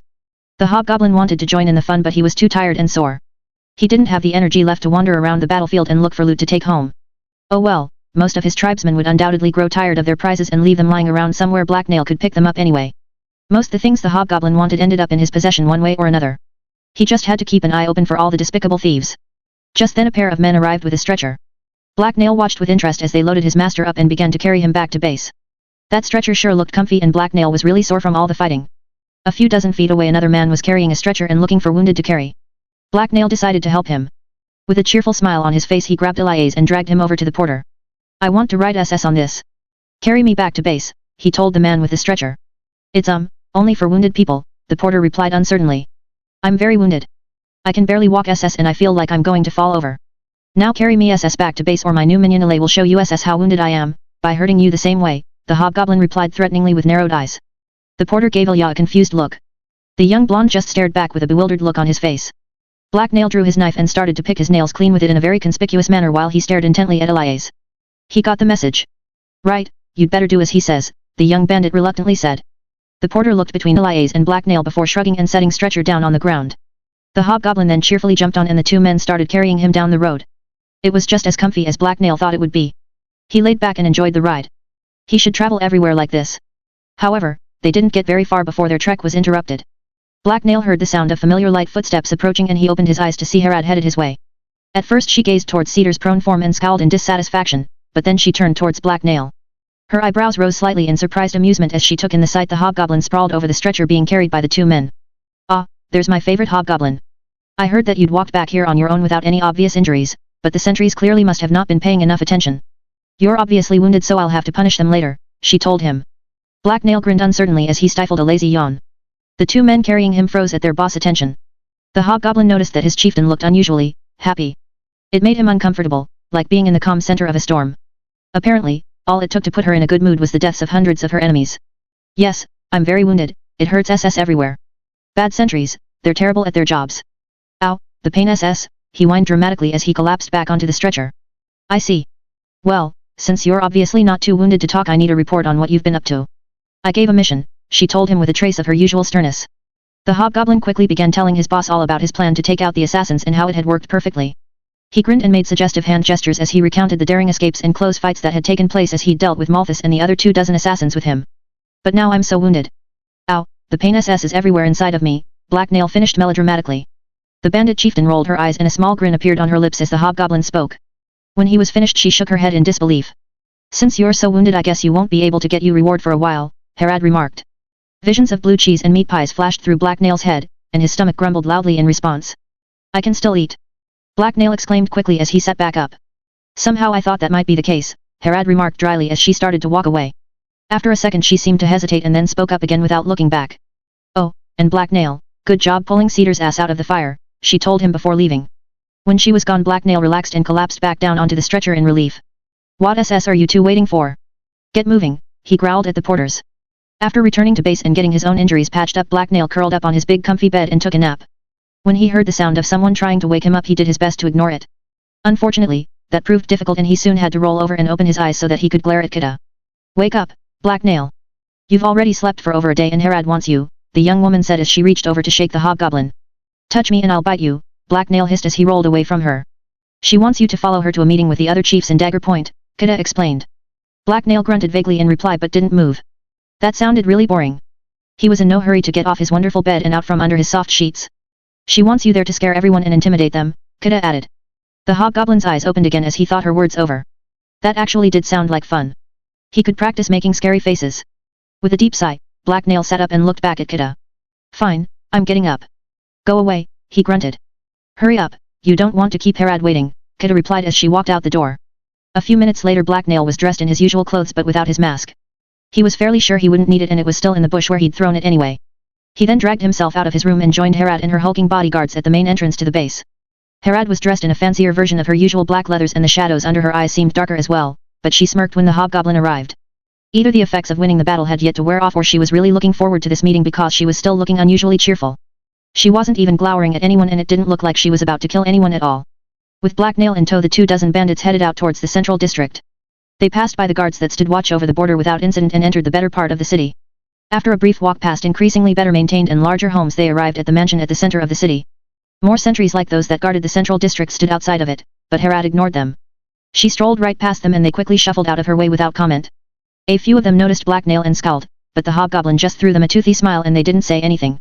As they approached, the doors to the mansion were thrown open and they marched inside. The room on the other side impressed Black Nail. It was the fanciest room he had ever seen. It was much fancier than even Lapierre's or Avorla's homes. The walls were smooth pearly white plaster and long wispy white curtains framed the large glass windows. Intricate silver chandeliers hang from the roof to provide lighting. Even the tables and chairs looked like pieces of delicately crafted art. Greetings, Mistress Harad. If you would please follow me I will take you to the conference room, a sharply dressed servant explained with a bow. Harad nodded in reply and the man immediately led them through a side door and into a short hallway. He then pulled open another door and motioned them inside. The room on the other side of the door was dominated by a large round table. A dozen men and women were seated around it while a few dozen more stood around the edges of the room. Harad motioned for her minions to take up position along the wall behind her as she swaggered over to a chair and sat down at the table. Once again, Black Nail drew a lot of attention and no one seemed happy to see him. The hobgoblin ignored them. He was busy trying to find somewhere to sit down. Whoever had set up this room had been very inconsiderate in not including chairs for everyone, so Black Nail had to do a bit of problem solving. There was a small stand up against the wall and the hobgoblin simply took all the junk on top of it and placed it on the floor before sitting down.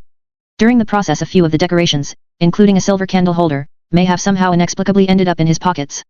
Ahem, now that everyone is here let's get this meeting started. As you all know several important and unusual events have recently taken place in this city, a well-dressed older man with a grey goatee announced. That's a bloody understatement, Governor, one of the rougher-looking men at the table replied as he threw Harad an annoyed look. It's a small miracle that most the city's still standing. Some people have a lot to answer for, someone else added. Ha, who are you referring to, Relin? Harad replied with a scornful chuckle. I was simply defending myself, and I wasn't the one that brought a mercenary company into the city with the intention of conquering it. Also, anytime you want me to answer for something you can feel free to challenge me to a duel. I'll gladly accept that or a larger fight. With Zelinagon and Fang dead I have the largest force in the city. Indeed, we are not here to reprimand anyone. While I have no say in what you do amongst yourselves in the outer parts of the city I myself don't consider Harad to have broken any of the rules we agreed to when I invited all of you into the city. However, Zelina's actions require some discussion, the governor interjected. What do you mean by discussion? Another chieftain asked. I mean that I'm hoping we can agree to some clarifications about the rules. In particular, I'm talking about Zelina's use of mercenaries. There is presently no rule against hiring such forces but I think we can all agree that in light of recent developments it's unacceptable, the older man explained. I have no problem with that. While everyone is here I'd also like to remind them that most of my band is operating down south right now, and that anyone else who enters my territory will be handled without mercy, Harad added. And what about Harad's new pet there? That thing should be put down. It certainly shouldn't be roaming the city, let alone allowed in this room, a large ugly-looking female chieftain exclaimed. Black Nail turned and glared at the speaker. He was pretty sure she was talking about him. He wasn't a pet, though. The woman was obviously not that smart but Black Nail still didn't like being insulted. Well, Harad had brought him here to be scary so he doubted she would care if he spoke up. Like SS that weak fool Malthus, you insult SS me. I'll be seeing you SS later, he growled in his most sinister voice as he glared at the woman. She flinched away from him as he spoke and she wasn't the only one. Several other people in the room appeared more unnerved by his ability to speak than his looks. Harad just laughed. I'd like to see you forbid Black Nail from anywhere or anything. Several people who used to sit around this table learned the hard way that he goes where he wants. Even running would be futile. If you think he's dangerous in this city you haven't seen anything yet. He was trained to hunt and track by Cedar himself and he's a bloody hobgoblin. There's nothing he enjoys more than hunting people through the forest. I'm sure that if you apologize he'll forgive you though, she remarked cruelly. Black Nail did his best to look threatening. He scowled at the men and women at the table and around the edges of the room. If that didn't get a reaction he smiled at them and licked his pointy needle-like teeth with his long agile tongue. That seemed to be what disturbed them the most. The chieftains soon started to argue amongst themselves and eventually even acting scary started to grow boring. The humans just kept talking and talking. Black Nail was just about to get up and wander around the room when the meeting finally came to a close. After what seemed like hours of arguing, the only thing the bandit chieftains had agreed upon was the governor's proposal to ban mercenaries. If Harad had to deal with people like this all the time, it was no wonder she wanted to kill everyone. After a brief walk back to their base, Harad was greeted at the entrance by Cedar. Black Nail was glad to see his master up and about. The bandit chieftain dismissed her guards and turned to the old scout as they walked deeper into the building. "What do you want, Cedar?" she asked him. "I thought I should inform you of a discovery I made while looking over the loot Zelena left behind when she fled the city," Cedar explained forebodingly. Harad frowned at his words and tone of voice. "I take it that this isn't the kind of discovery that can be converted to cash," she remarked wryly. "Depends on what you mean." "One of the things in the storeroom was an oak chest," he told her.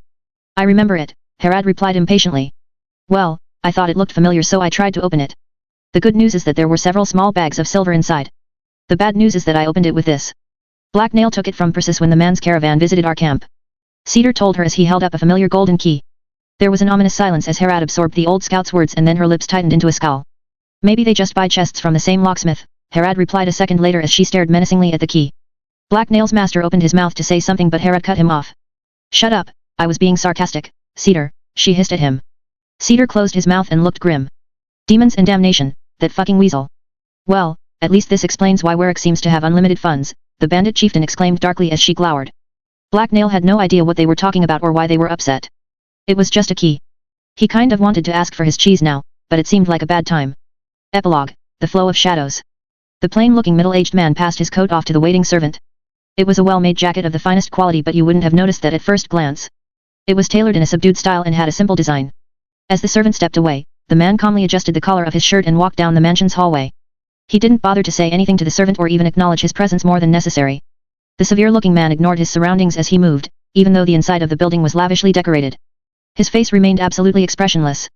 A long red carpet muted the sound of his footsteps as he walked. Night had fallen hours ago and it was pitch black outside, but an abundance of bright oil lamps lit the man's way. The light from them glinted off the expensive silver and bronze items that were on display around the room. He reached the end of the hallway and unhurriedly pulled the door open. There was a lavish but cozy room on the other side, and it had 3 occupants. They were all seated around a small intimate table in the center of the room. All 3 of them looked up as the newest arrival entered and closed the door firmly behind himself. It clicked shut as the mechanism within sealed the room. The man gave each of his compatriots a quick look over, but his thin face revealed nothing of his thoughts. There were 2 other men and 1 woman at the table. One of the men was older than him and had a neatly trimmed beard, graying hair, and a smug twinkle in his eye. The other was younger, clean-shaven, and didn't look to be in good shape. He had a pudgy cast to his features and looked like he was carrying extra weight. "Thank you for joining us, Res Aruz," the gray-haired gentleman said as the man pulled out a chair and took a seat. "Thank you for hosting this meeting, sir," Res Aruz replied politely but emotionlessly. "I hope your journey here was less eventful than mine," the matronly-looking woman remarked. She was wearing a long plain dress that gave her a frumpy look, and her long blonde hair was carefully braided. Altogether, it made her seem older than she actually was. "I ran into no surprises, and I'm glad to see that you are fine and still capable of continuing to fulfill your responsibilities for this company," Res Aruz told her. "Your concern touches my heart," the woman told him dryly as she tinkered with a wine glass. "None of us are responsible for your travel plans, or how spectacularly they went wrong. Maybe next time you won't skimp out on hiring the necessary protection." "We don't control the north yet," the younger man told her scornfully. "I never said you were," the woman replied coldly. There were no servants in the room, and only a single bottle of wine on the table. Nor were there any windows in the walls. All the light came from a silver chandelier hanging overhead. "Wonderful, now that the formalities are done with, let's get down to business. I have ventures of my own to get back to and a throng of lesser nobles that need to be kept in line," the bulky man suggested impatiently as he reached for the wine bottle and poured himself a cup. He then set the bottle back down and took a sip from his glass. His comment earned him scowls of disapproval from the woman and Res Aruz. The older gray-haired man simply smirked as he folded his hands in front of himself on the table. "Oh, what's with that stupid look on your face, Res Aruz? You're even less of a stickler for formalities than me," the youngest member of the group remarked irritably. "Perhaps, but impatience is not something I approve of either, especially in business partners. I believe that the fact we went rushing in without proper preparation is the reason our plans have been recently delayed," Res Aruz explained. "Ah, you're talking about that mess in Dagger Point. That was unfortunate, but I would hardly even call it a real setback," the older man replied. "Yes, you're probably right that our impatience is to blame for our failure there. We saw an opportunity to expedite our plans and took it. However, Zelena's failure simply means we are back to our old schedule, and all it cost us was a small chest of silver," the woman added as she shrugged without apparent concern. "Ha, even we don't have unlimited funds. We shouldn't get in the habit of accepting such losses. Investing so much money in that fool Zelena was a mistake on our part. We should have waited until Warwick could take things in hand personally," the bulky man remarked. Now, we all knew this would be a complicated endeavor and that we would face setbacks. Let us simply move forward from here," the older man interjected calmly. "Agreed," Res Aruz commented. There were mutters of agreement from the other people at the table as well. So, we underestimated both Herod's pride and her competence, but that won't happen again. Based on what Persis told us, we assumed she wouldn't make a good employee, so we chose to ignore her until it came time for Warwick to eliminate her. However, these latest events have shown that we must deal with her directly, the older man added. Yes, the next time we move we must leave nothing to chance. For Warwick to control the north, for us the Black Snake must be eliminated. I propose we spare no expense when we move against her. She must be crushed with overwhelming strength, the younger man told his partners. Winter is almost here, so we can't do anything until spring. I'm not sure if you've ever seen a proper northern winter, but it shuts almost all travel down, the woman remarked. That works both ways. Herod's movements will be restricted as well. She will be stuck in Dagger Point all winter. Come spring, she will assuredly then move south to reunite with the rest of her band. We simply have to get ready to strike once that happens, Resaruz explained. Won't that kind of manpower draw attention to ourselves? The woman asked. From who? The nearby lords are the next best thing to destitute. Hulgaron is kingless and Eloria preoccupied by myriad other concerns. We also have agents in place that can make sure anyone looking is distracted if necessary. A group of merchants paying to exterminate some bandits is hardly suspicious, anyway. Anyone who even notices will probably applaud us, the younger man explained. Indeed, it would even set a useful precedent. Since no one else is willing to stand up to all the nefarious bandits in the north, why should we not protect ourselves? When Warwick pushes south, none of the powerful lords will care if we raise a small army of mercenaries to protect our interests, and once that happens, Resaruz drawled on suggestively. The older man laughed and smiled cheerfully at his companions and poured himself a glass of wine. He then raised his glass up into the air in front of himself. He looked like nothing more than someone's favorite elderly uncle. Then it's official, I don't see any need for a formal vote. When the snows start to melt this spring, the Broken Wheel Company will destroy the Black Snake and her band. Cheers, he happily announced. The others all raised their glasses, even Resaruz empty one, and a chorus of cheers and the sound of chinking glass filled the room. None of the participants had any doubt in their minds that they would succeed. The resources they controlled were simply far too great for a mere bandit chief to stand against.